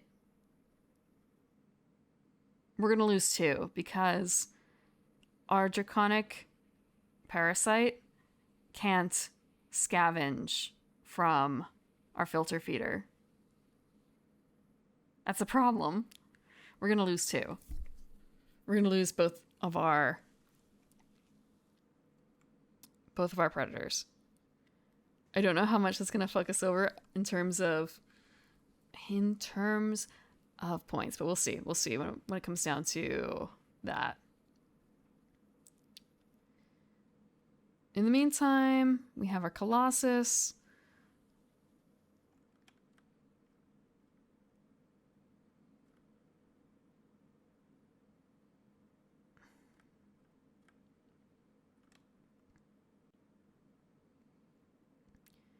We're actually going to spend Apex Predator for migration.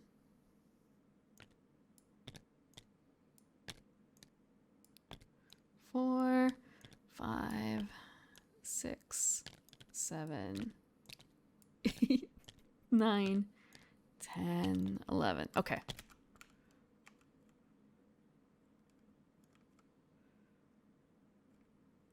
And for our other card, I could be replacing a lot more than what I currently have been.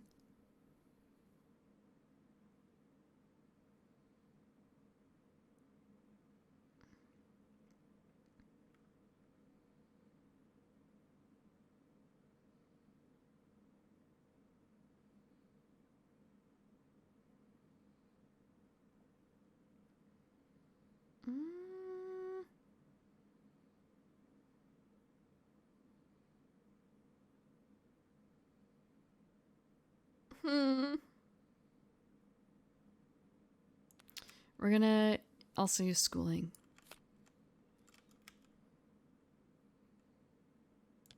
1, 2, 3, 4, 5, 6, 7.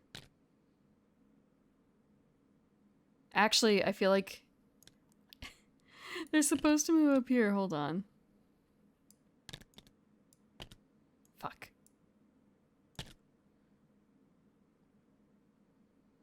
God, it was 11 and 7. Ugh. Jumbled together, 7.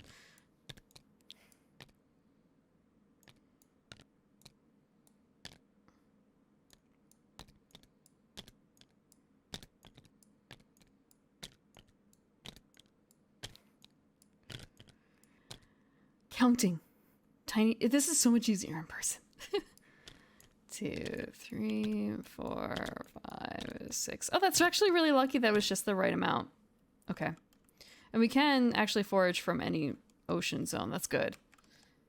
So even though the reef is empty, it doesn't hurt us necessarily. This is such a messy game. Such a messy game. This particular instance, I should say, of the game that I'm playing.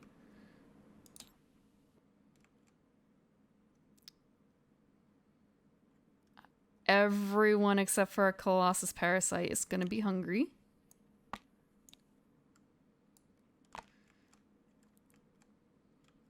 Next up, we feed our...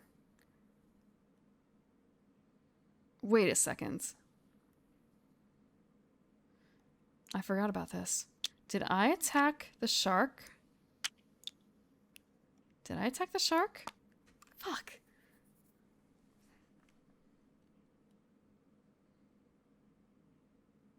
I don't think there was anything on the shark. Have a good night, Walrus King. Thank you for helping me with the rules.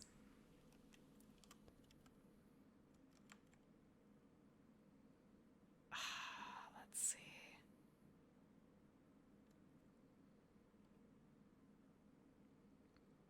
We'll play it off. We'll play it off. So we are going to feed this one for 10.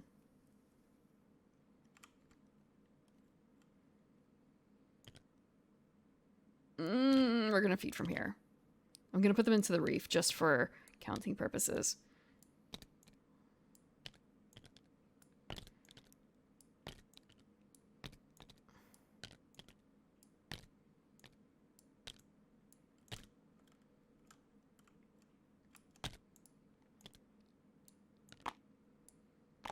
The fish are going to be all sorts of ways now. snap is cute, but man, I wish they snap the flip too.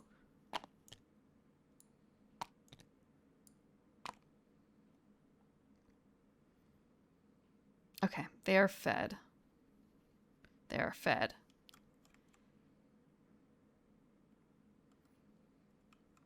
Next is aging.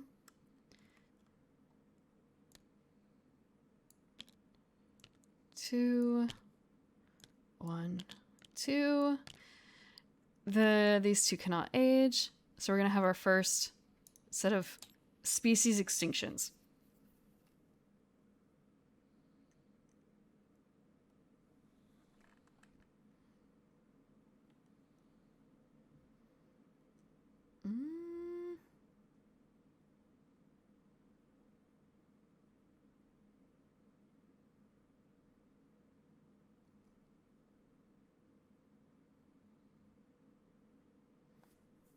Okay.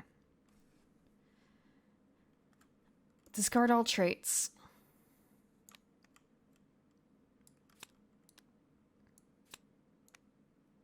Oh shit, that was the wrong set. So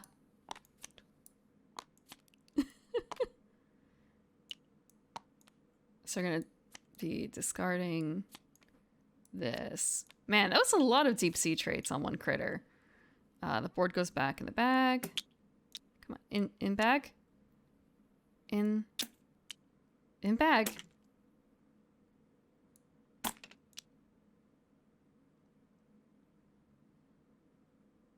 There we go. No?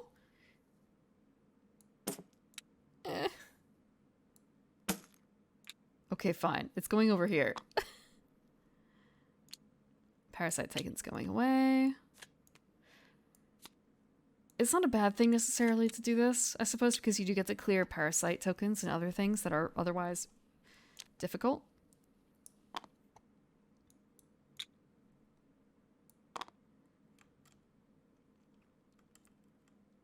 Okay.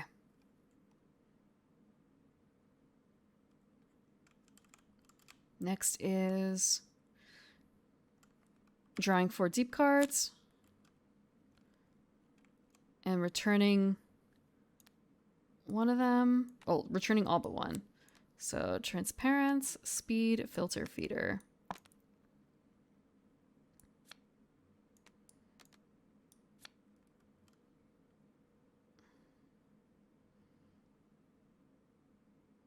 Ah, so upgraded transparency is available now. Speed. I'm speed. Okay. What about our new Colossus?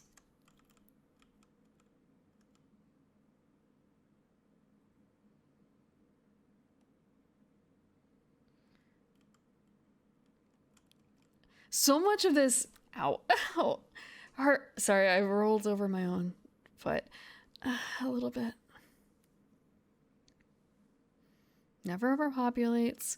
So upgraded filter feeder too. May store 5 extra population on the species board. Just more so. I'm able to feed one fish. I'm going to actually pick this one. I think this is the best. It was a light tap. It was a light tap, but it was enough to get my attention. I actually ended up stubbing my toe so bad that, like, now half of it is bruised. It's just like, ugly toes. Ugly toes. Painful, painful, painful.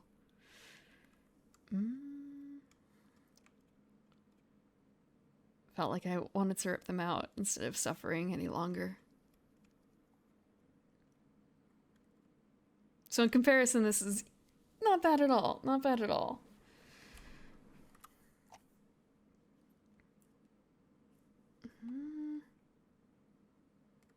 We still need a surface. No, surface card. I don't know about that. It is okay. It depends on, I guess, nail growth rate. It's a small. My toenails are pretty small. So it could. The other option would just be to paint over it, which I could do. That's the only place where damage is seen, but it still, like, stings. It still stings. So we finished this. Now it's time for this board. So 2 shell. 2 shell. What happens if you run out of space for it? Does it say that?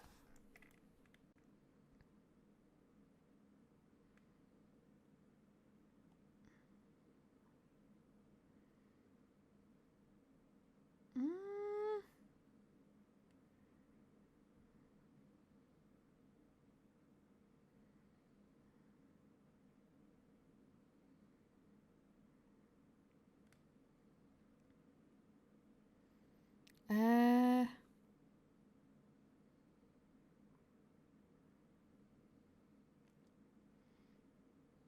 Hmm.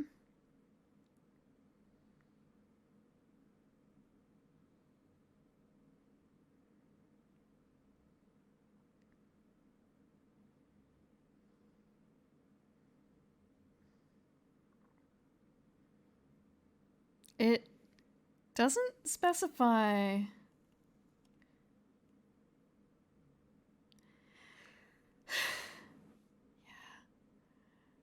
Blood blisters, right? I mean, like, that would probably be more than a blood blister, but, like, that's contusion, like a really deep bruise. Mm.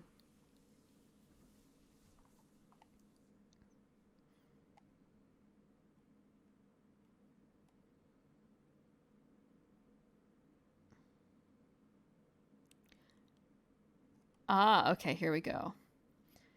No room on the oceanic board for the next token. Remove the lowest value of the type.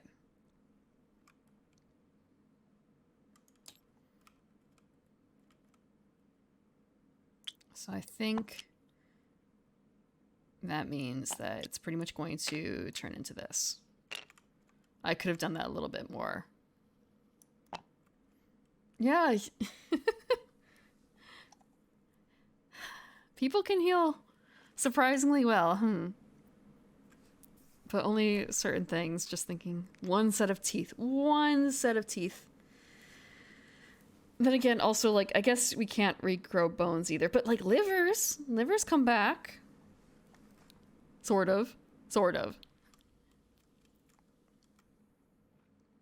It's only a flesh wound.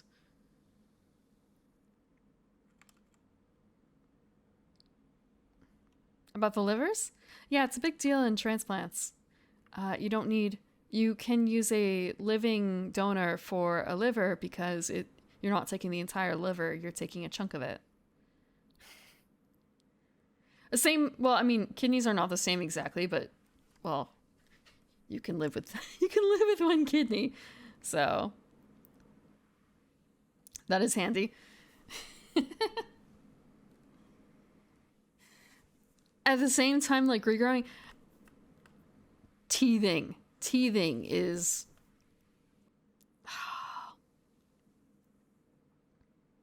then again, actually thinking, so there's first teething, right, when your first teeth come in, and that's like a little crying baby hell zone.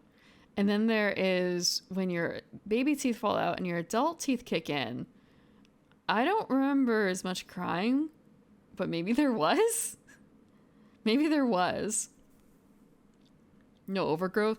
Yeah, you don't want extra teeth come popping out, like, from the side of your jaw or anything like that. That is not fun. Yeah, I would definitely be worried about where they're coming out. The teeth. And the structural integrity of those extra teeth. And I suppose also, like, the energy to make those extra teeth, too. Like, is your body giving up something else or for that to happen? Okay, so we're feeding the shark. The shark actually cannot still attack this one, and that's worthless, and it can't attack this. Jesus, 9? Yeah. Yeah, cancer I could see being an issue for that sort of thing. encouraging growth of unusual cells. So shark can't attack. Whaleboard is able to forage. 1, 2, 3, 4, 5. Oh, wait. It can suck. It can suck still. Boof. Sucked. Whaleboard, 1, 2, 3, 4, 5. Migration. Migration.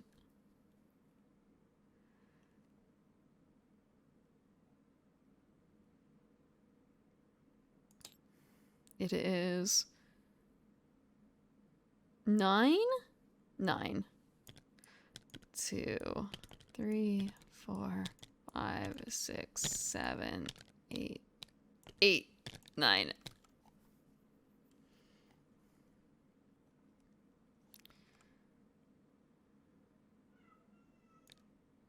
Oh.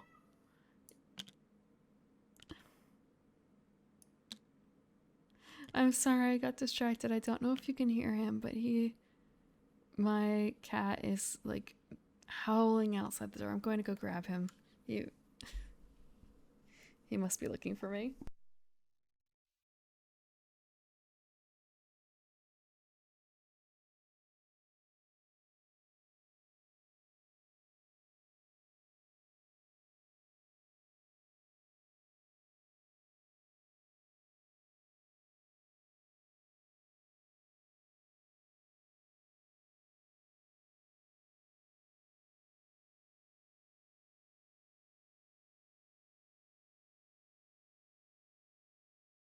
Do you want to come up and help me finish the game? Come on. Come here. Come here. Oh, are you mad that I stole something from yours? Is that it? Are you mad? Are you mad? I'm sorry, I'm flipping between lost tracking and not lost tracking. Because he is down. Hi. Come on. Come here. You are cordially invited into the garden. Cordially. Yeah. Yeah. Come on. There we go. Hi. Oh. What's up? Are you gonna flop? Oh, please don't do it there. Please don't. Let's move you some. Oh, you don't want to be moved? Too bad. Too bad. He tried to flop right around the mouse. That would have not worked. There we go. He's not much of an apex predator right now, to be honest. He's a pathetic lump right now with the way his nose has been. He's just been sick, and he's got his days numbered until he goes back to the vet for his next treatment. Hopefully his next treatment. I say that because it's kind of like, man, if they say, yep, that was his consultation, and come back in 2 weeks for the actual thing. Want to sternly shake my fingers at that vet. He's already been waiting. He's already been waiting. Yeah. Yeah. Oh, you like what you see on the screen? You like the fish? Okay. There we go. There we go. Oh, it's just kind of, oh, no, please don't barf. Please don't barf. Thank you. Thank you for not barfing, just flopping. Excellent. My hands are a little limited now. There we go. Also, I don't think I have... Can I use my arrow? No, I can't use the arrow keys. Fuck, I have to use WASD. Okay, can we organize you a little bit better? You just need to shift up a little bit. Okay, there we go. Yeah. I actually need to use Wazdi for this.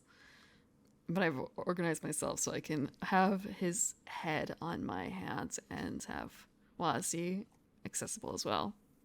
Except he's moving the camera with his foot. No? Is it his foot?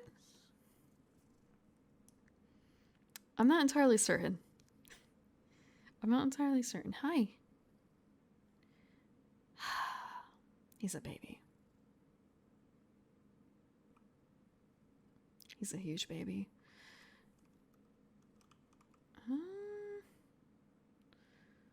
Why do I do this to myself? Why do I create cats in this manner? Why? I don't know if he would have turned out like this if it weren't for me. Okay.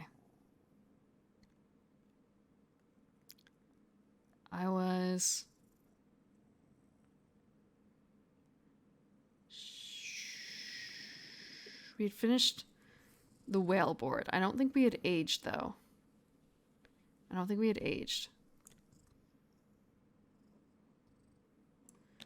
Oh, no, actually, I was counting out, I think, here. Because we needed...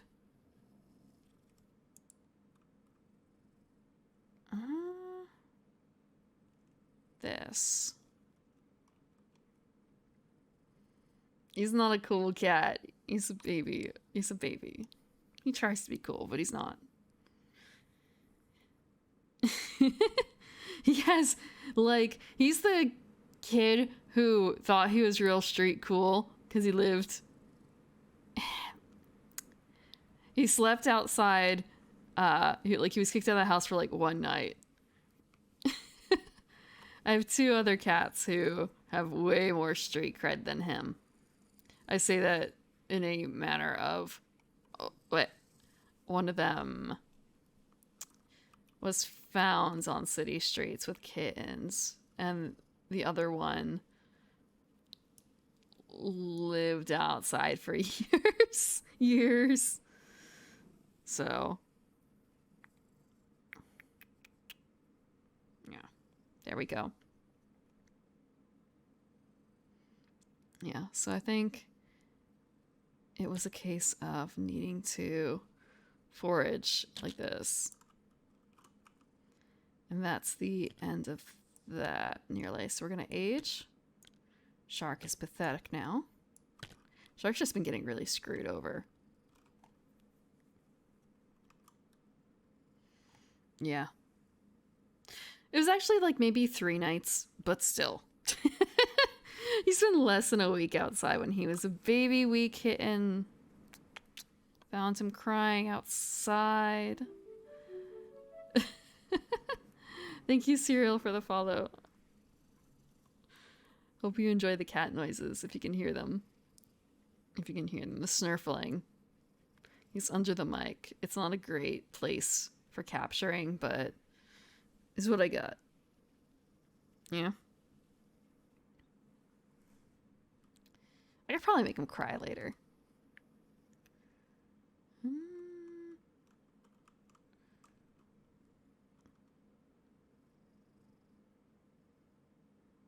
What? What? Oh, you do look sick. One of the ways you can tell if a cat is feeling sick is if their membrane is more visible than it normally is. And he's been like that more often than not. Like, very, very slow to properly open his eyes. And it's more likely to show up when he's closing them. So it's sort of a, yeah. Another week and a few days, okay? Yeah. I have heard of some people's cats faking being sick, but I think there are some signs that are a little bit harder for them to fake, you know? Like, he could just be giving me sad eyes from his sleeping places, but, like, this is extra sad. Extra sad. So we aged. Next, we deal with this. So we are going to start playing things. Speed, shark cleaner, cute smell. I think I'm actually going to do this. Speed. Means I pay 2 to the reef.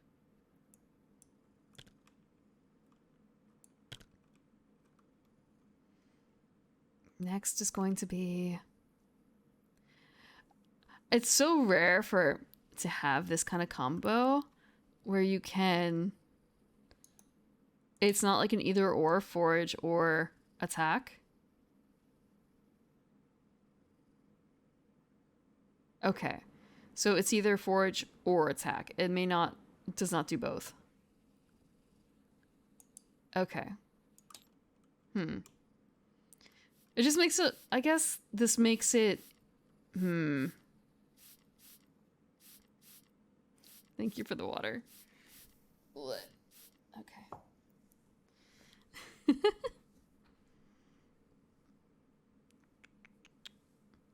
Thank you for the water. We're just gonna forage 14 from the ocean somewhere. I don't know if any of them actually support 14 right now. Oh, we only placed down one thing. We're gonna place down another one too.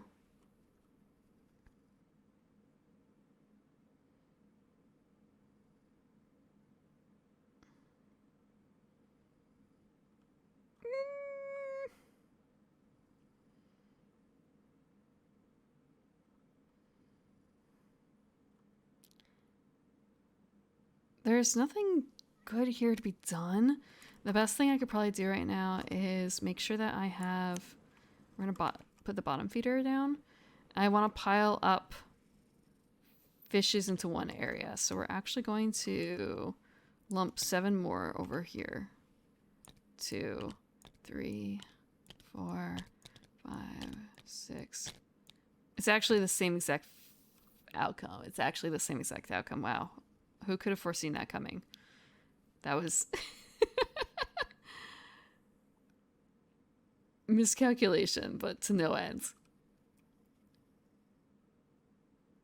Okay, before feeding, we grab 2 from the whale.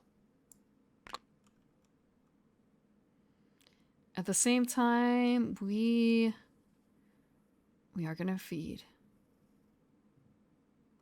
No.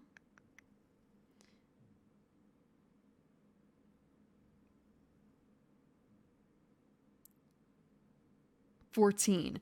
There's absolutely not 14 in any one of these. Is there? 1, 2, 3, 4, 5, 6, 7, 8, 9, 10, 11, 12, 13.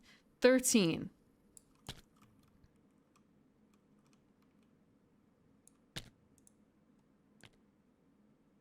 One, 2, 3,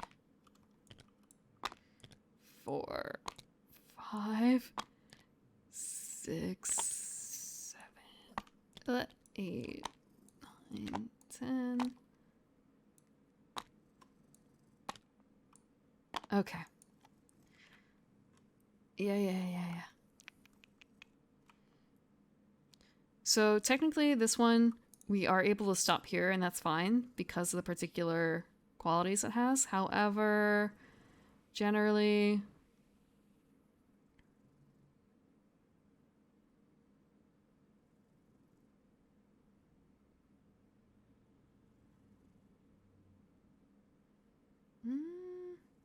Okay. But that's the end of that. We have fed our parasitic colossus.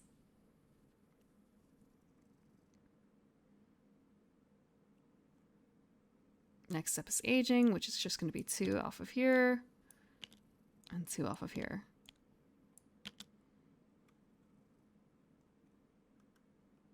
And time for deep. Regeneration. Vestigial limb. Atavism.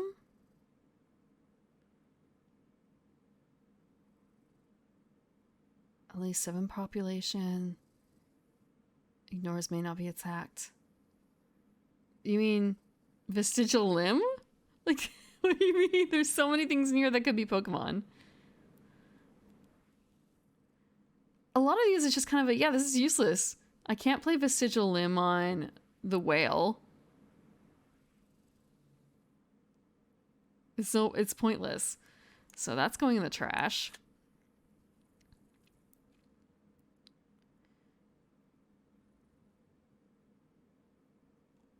Regeneration is the best option. It's not like a great option, but it's better than nothing.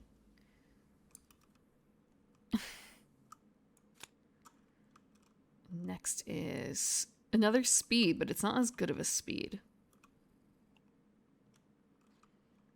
And that is the end of this. We're so close to done. This is actually probably going to kill it. So, well, 2 more rounds? 2 more rounds, I think. I haven't actually read the end game. This is not supposed to be a 6-hour game. This is supposed to be like a 1-hour game at most, I think.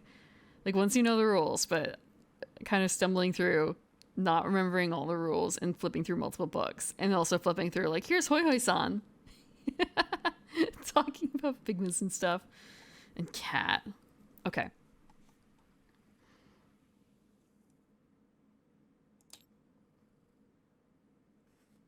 Next up. 2. Parasite. Palette swapped Pokemon? It's a starfish! It's a starfish! What are you expecting? Starfish just kind of look like weird. Like that cat. Come on. Please. Please lift your head. Let me cradle you once more. Okay. There we go. Yeah? Okay, let's look up some starfish. This is gonna be like Wingspan, except it's gonna be fish. Let's look up starfish. They can have weird red things in the center. They can look really weird.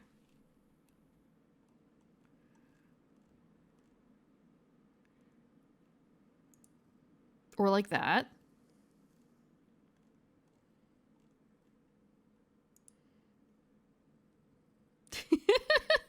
This looks like a pastry gone wrong.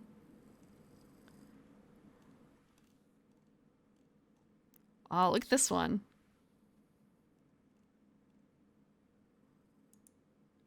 Haha, sorry, just looking at this one is kind of an, oh, that's too many arms. That's way too many arms.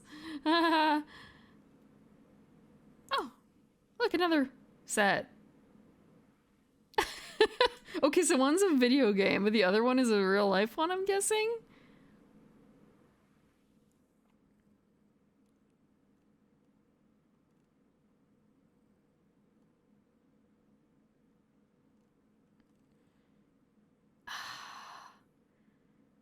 Starfish are so weird. Monstrous critters. That must be a real fish. Starfish, I mean. Like, it has to be... Or there's so many pictures of it. Necklace sea star. But there was one near the beginning that had a brighter center. Is this a flower? Ah, yeah, okay. It's one of those. But no, there was one at the beginning that had the pattern that we were looking at a little bit. And I didn't actually check to see what kind of starfish it was, but I should have. It was actually probably the same thing as this, huh? As that other one.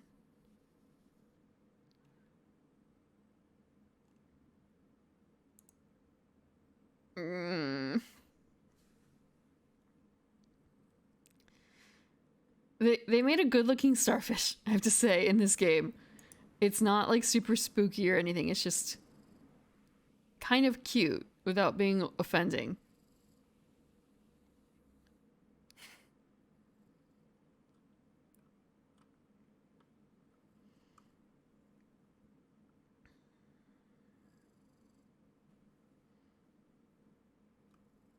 Okay. So I think for this, I was prepping for shark board. Shark is going to attack. Shark is going to 2, 3, 4, 5, 6. So it can attack for 6. Actually, it didn't parasite yet. 1, 2, 3, 4.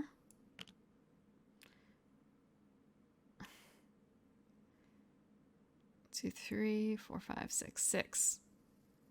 But it only takes 3 because of the shell.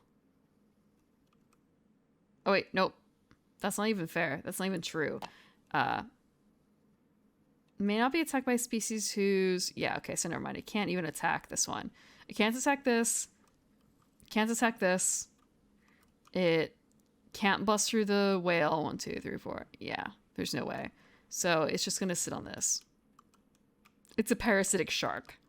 It's a parasitic shark. The whale, however... We have not seen a single gain this entire time. I avoided it initially for reasons, and now it's just kind of an... I haven't really come across a whole lot that seemed useful. I mean, I did play bottom feeder once. I did play bottom feeder, but it hasn't amounted to anything. Whether it's through my not remembering, or if it's simply failed to trigger because of the particular setup we have. So 1, 2, 3, 4, 5, 6, 7 gain. So that would be 2, 3, 4, 5, 6, 7.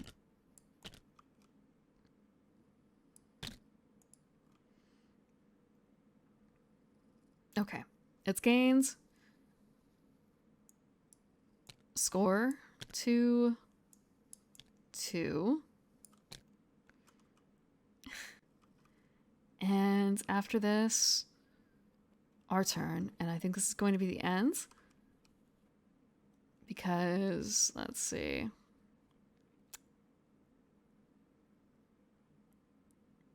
Yeah. We don't have anything.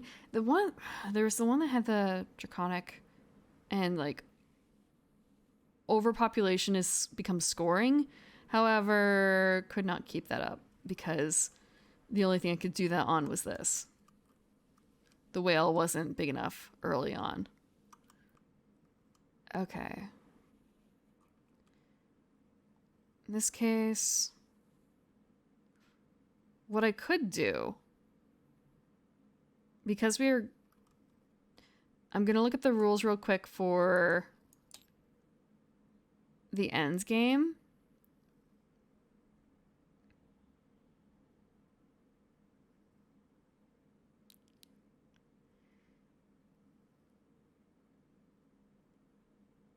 Okay, so if there is no population in the ocean, immediately empty the reserve. There is population in the ocean.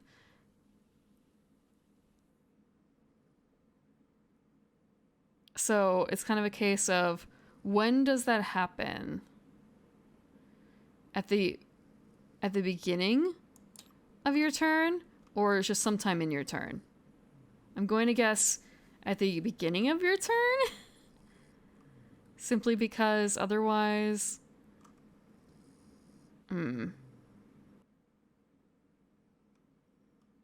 Although the wording does say... The wording doesn't specify when. I'm going to double check these rules.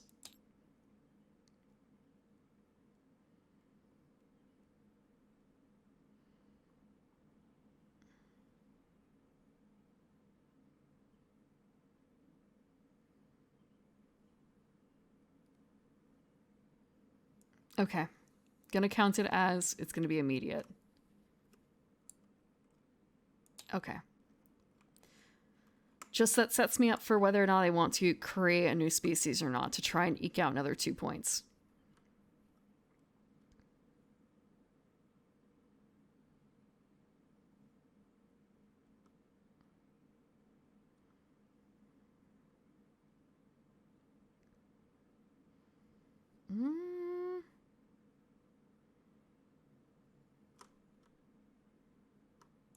Okay, we're actually going to put schooling on here to get eke out 1 more point.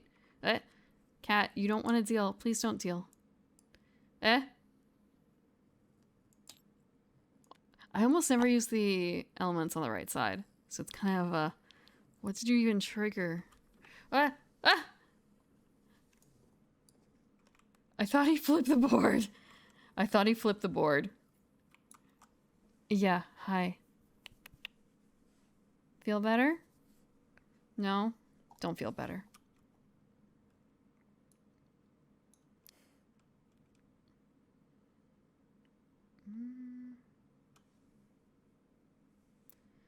Let's see.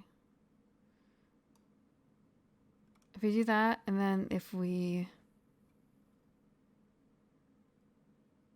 completely ignore our current stuff. 6, 1, 2, 3, 4, 5, 6, 7, 8, 9. That won't be good enough. The most I could take then is 2. But I think the most I can take from any of these is actually 2. So the question is going to be... Yeah, 2 is the most. 2 is the most that we're going to be able to take from anything.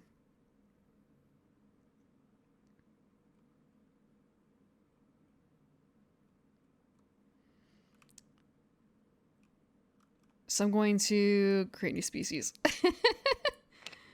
How, I don't want to say lame, but just eking it out. And we're going to feed that one. Oh, we have to pay 4. Fuck. It's not actually going to be worth it then. Never mind. Because we're going to be paying 4 in order to gain 2. That's worthless. We are going to instead... There's really nothing to do here? There's nothing to do here.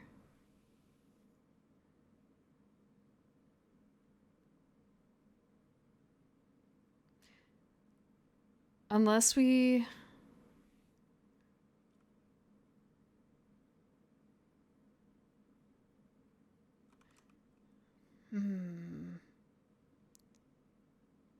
Yeah, we're stuck here with that. I'm going to explain why we're stuck a little bit with that. Nothing that we can create as a new species is going to have enough attack power to attack literally anything on this board using Shark Cleaner or Speed, because the rest of them are going to cost more than they're going to gain, except for regeneration. But regeneration is just going to be a net gain of 1 versus if I go with another thing, which is going to be a net gain of 2. Actually, it's still actually worthwhile to put this on the board. We'll do it.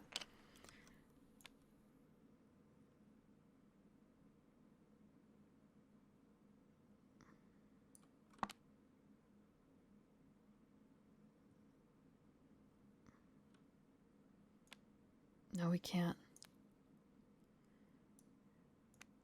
Regen? It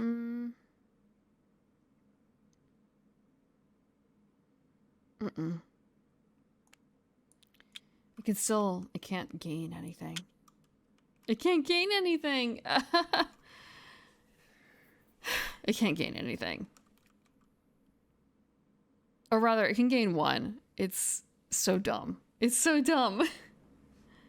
That play. We're going to toss Speed here. Oh, that moves these over here. So we've entered into final play.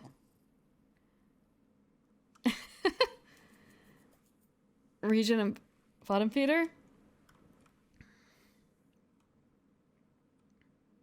Yeah, if you, I mean, there's literally 100 different, at least I believe there's 100 different, the deep cards.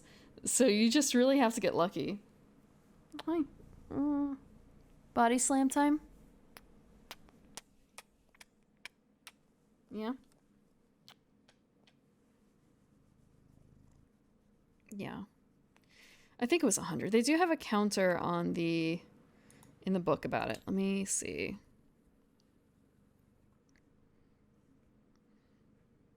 "24 species, 200 tokens, 89 deep cards, my bad. 120 surface cards, but there are only 12 traits, so it's easy. 89 deep cards that are completely different from each other.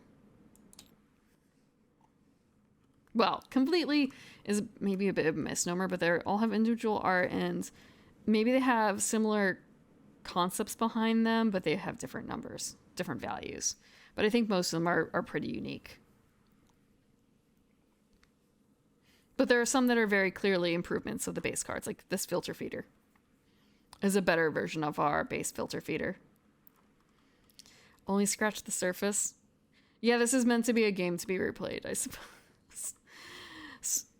I think, I don't remember when I played it, if we cut it off at only the surface deck, because that is a variation, especially if you're worried on time. They have it in here.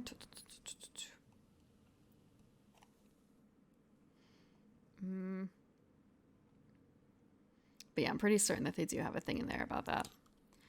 And I kind of forgot that we have reserve tokens to use. Oh, there's a score container? Fuck. Fuck, can I just grab all these together and like... There we go. 38. Do I have my own? I do. I do.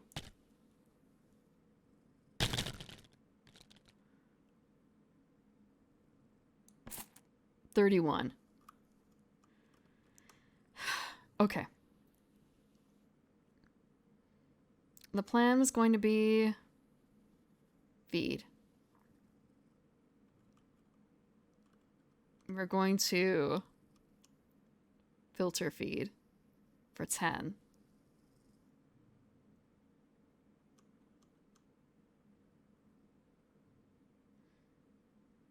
Because otherwise this would be overpopulating. Although, yeah. Okay, 1, 2, 3, 4.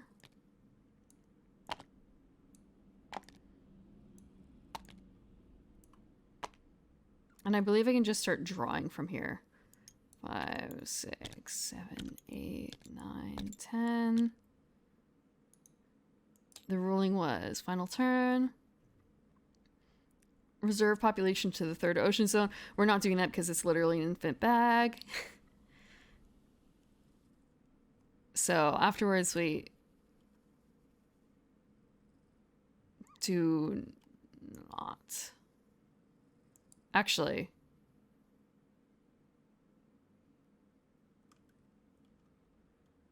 I don't think it counts for anything in this case. Those are just kind of going to be there. I finished what was available in there. And we're going to score 2 off of this one.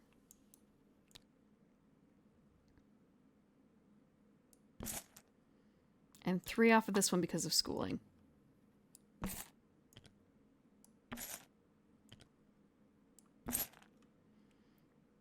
And now for score in general. Score in general.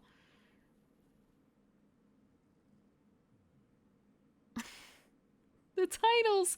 The titles. Okay. So.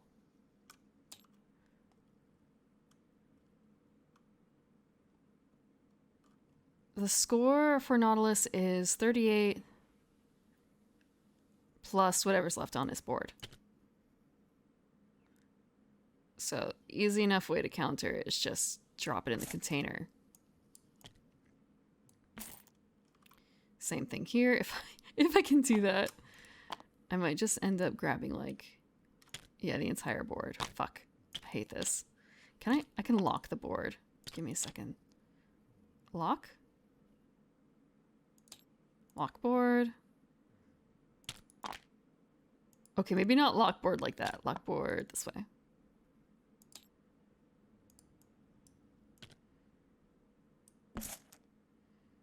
I'm pretty certain that I lost. But not by a huge margin. 52-48. So lost by 4. Lost by 4. A little rough in the middle when I realized that preying on the whale was not going to work as I had hoped. It was very fortified and not eating enough. Not bad for first timer. This was on easy mode though. This was on easy mode. This was easy. And I still lost. That's fine. I learned a lot of important lessons. And oh man. I think I want to play this again off stream solo and see how it goes when it's more well oiled. And try out another tactic or two. Otherwise, I'm not entirely super impressed about, I guess, like the middle-ish stage where this should have been way quicker. This should have been way quicker in the middle. But I was kind of capping myself. And it really is, was it just the playstyle that I chose? Or is it a flaw with the overall system? And I have a feeling it's just the playstyle I chose. And or misunderstanding of some rules. Could be either or. More likely playstyle in this case. Let's see.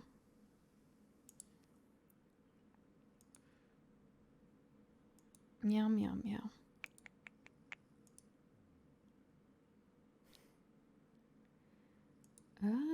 Let's see. Who is up at this hour? Who is up at this hour? Is there anyone up?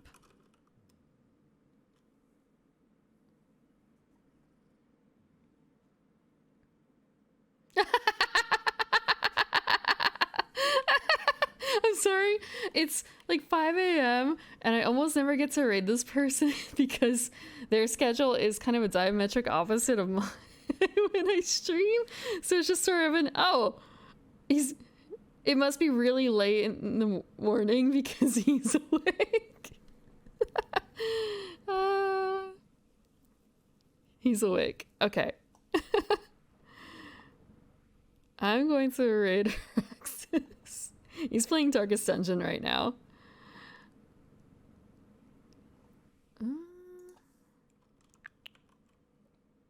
Cat, please. I hope this works. Thank you very much for coming and helping me play. Helping me play. It was kind of rough. It was kind of rough. I usually read a bit more about the rules before I start playing, and now it's kind of oh yeah, I think I should continue to do that. Learning on stream is a bit more difficult than I expected for a board game like this. I've done it for tabletop RPGs, but not playing, just like reading about the rules and grokking them, versus this where it's reading and playing. And it's not like it's not a very heavy board game. It's actually on the lighter side, I would say. But still, like, what is the BGG rating for complexity of Original Oceans? Come on, buddy. 2.87. So, like, okay, they actually rate it a little higher than average for the complexity rating. Maybe. But I think you can play it lighter than that. Thank you very much for coming, and have a good night and a good morning in this case. See you on Sunday.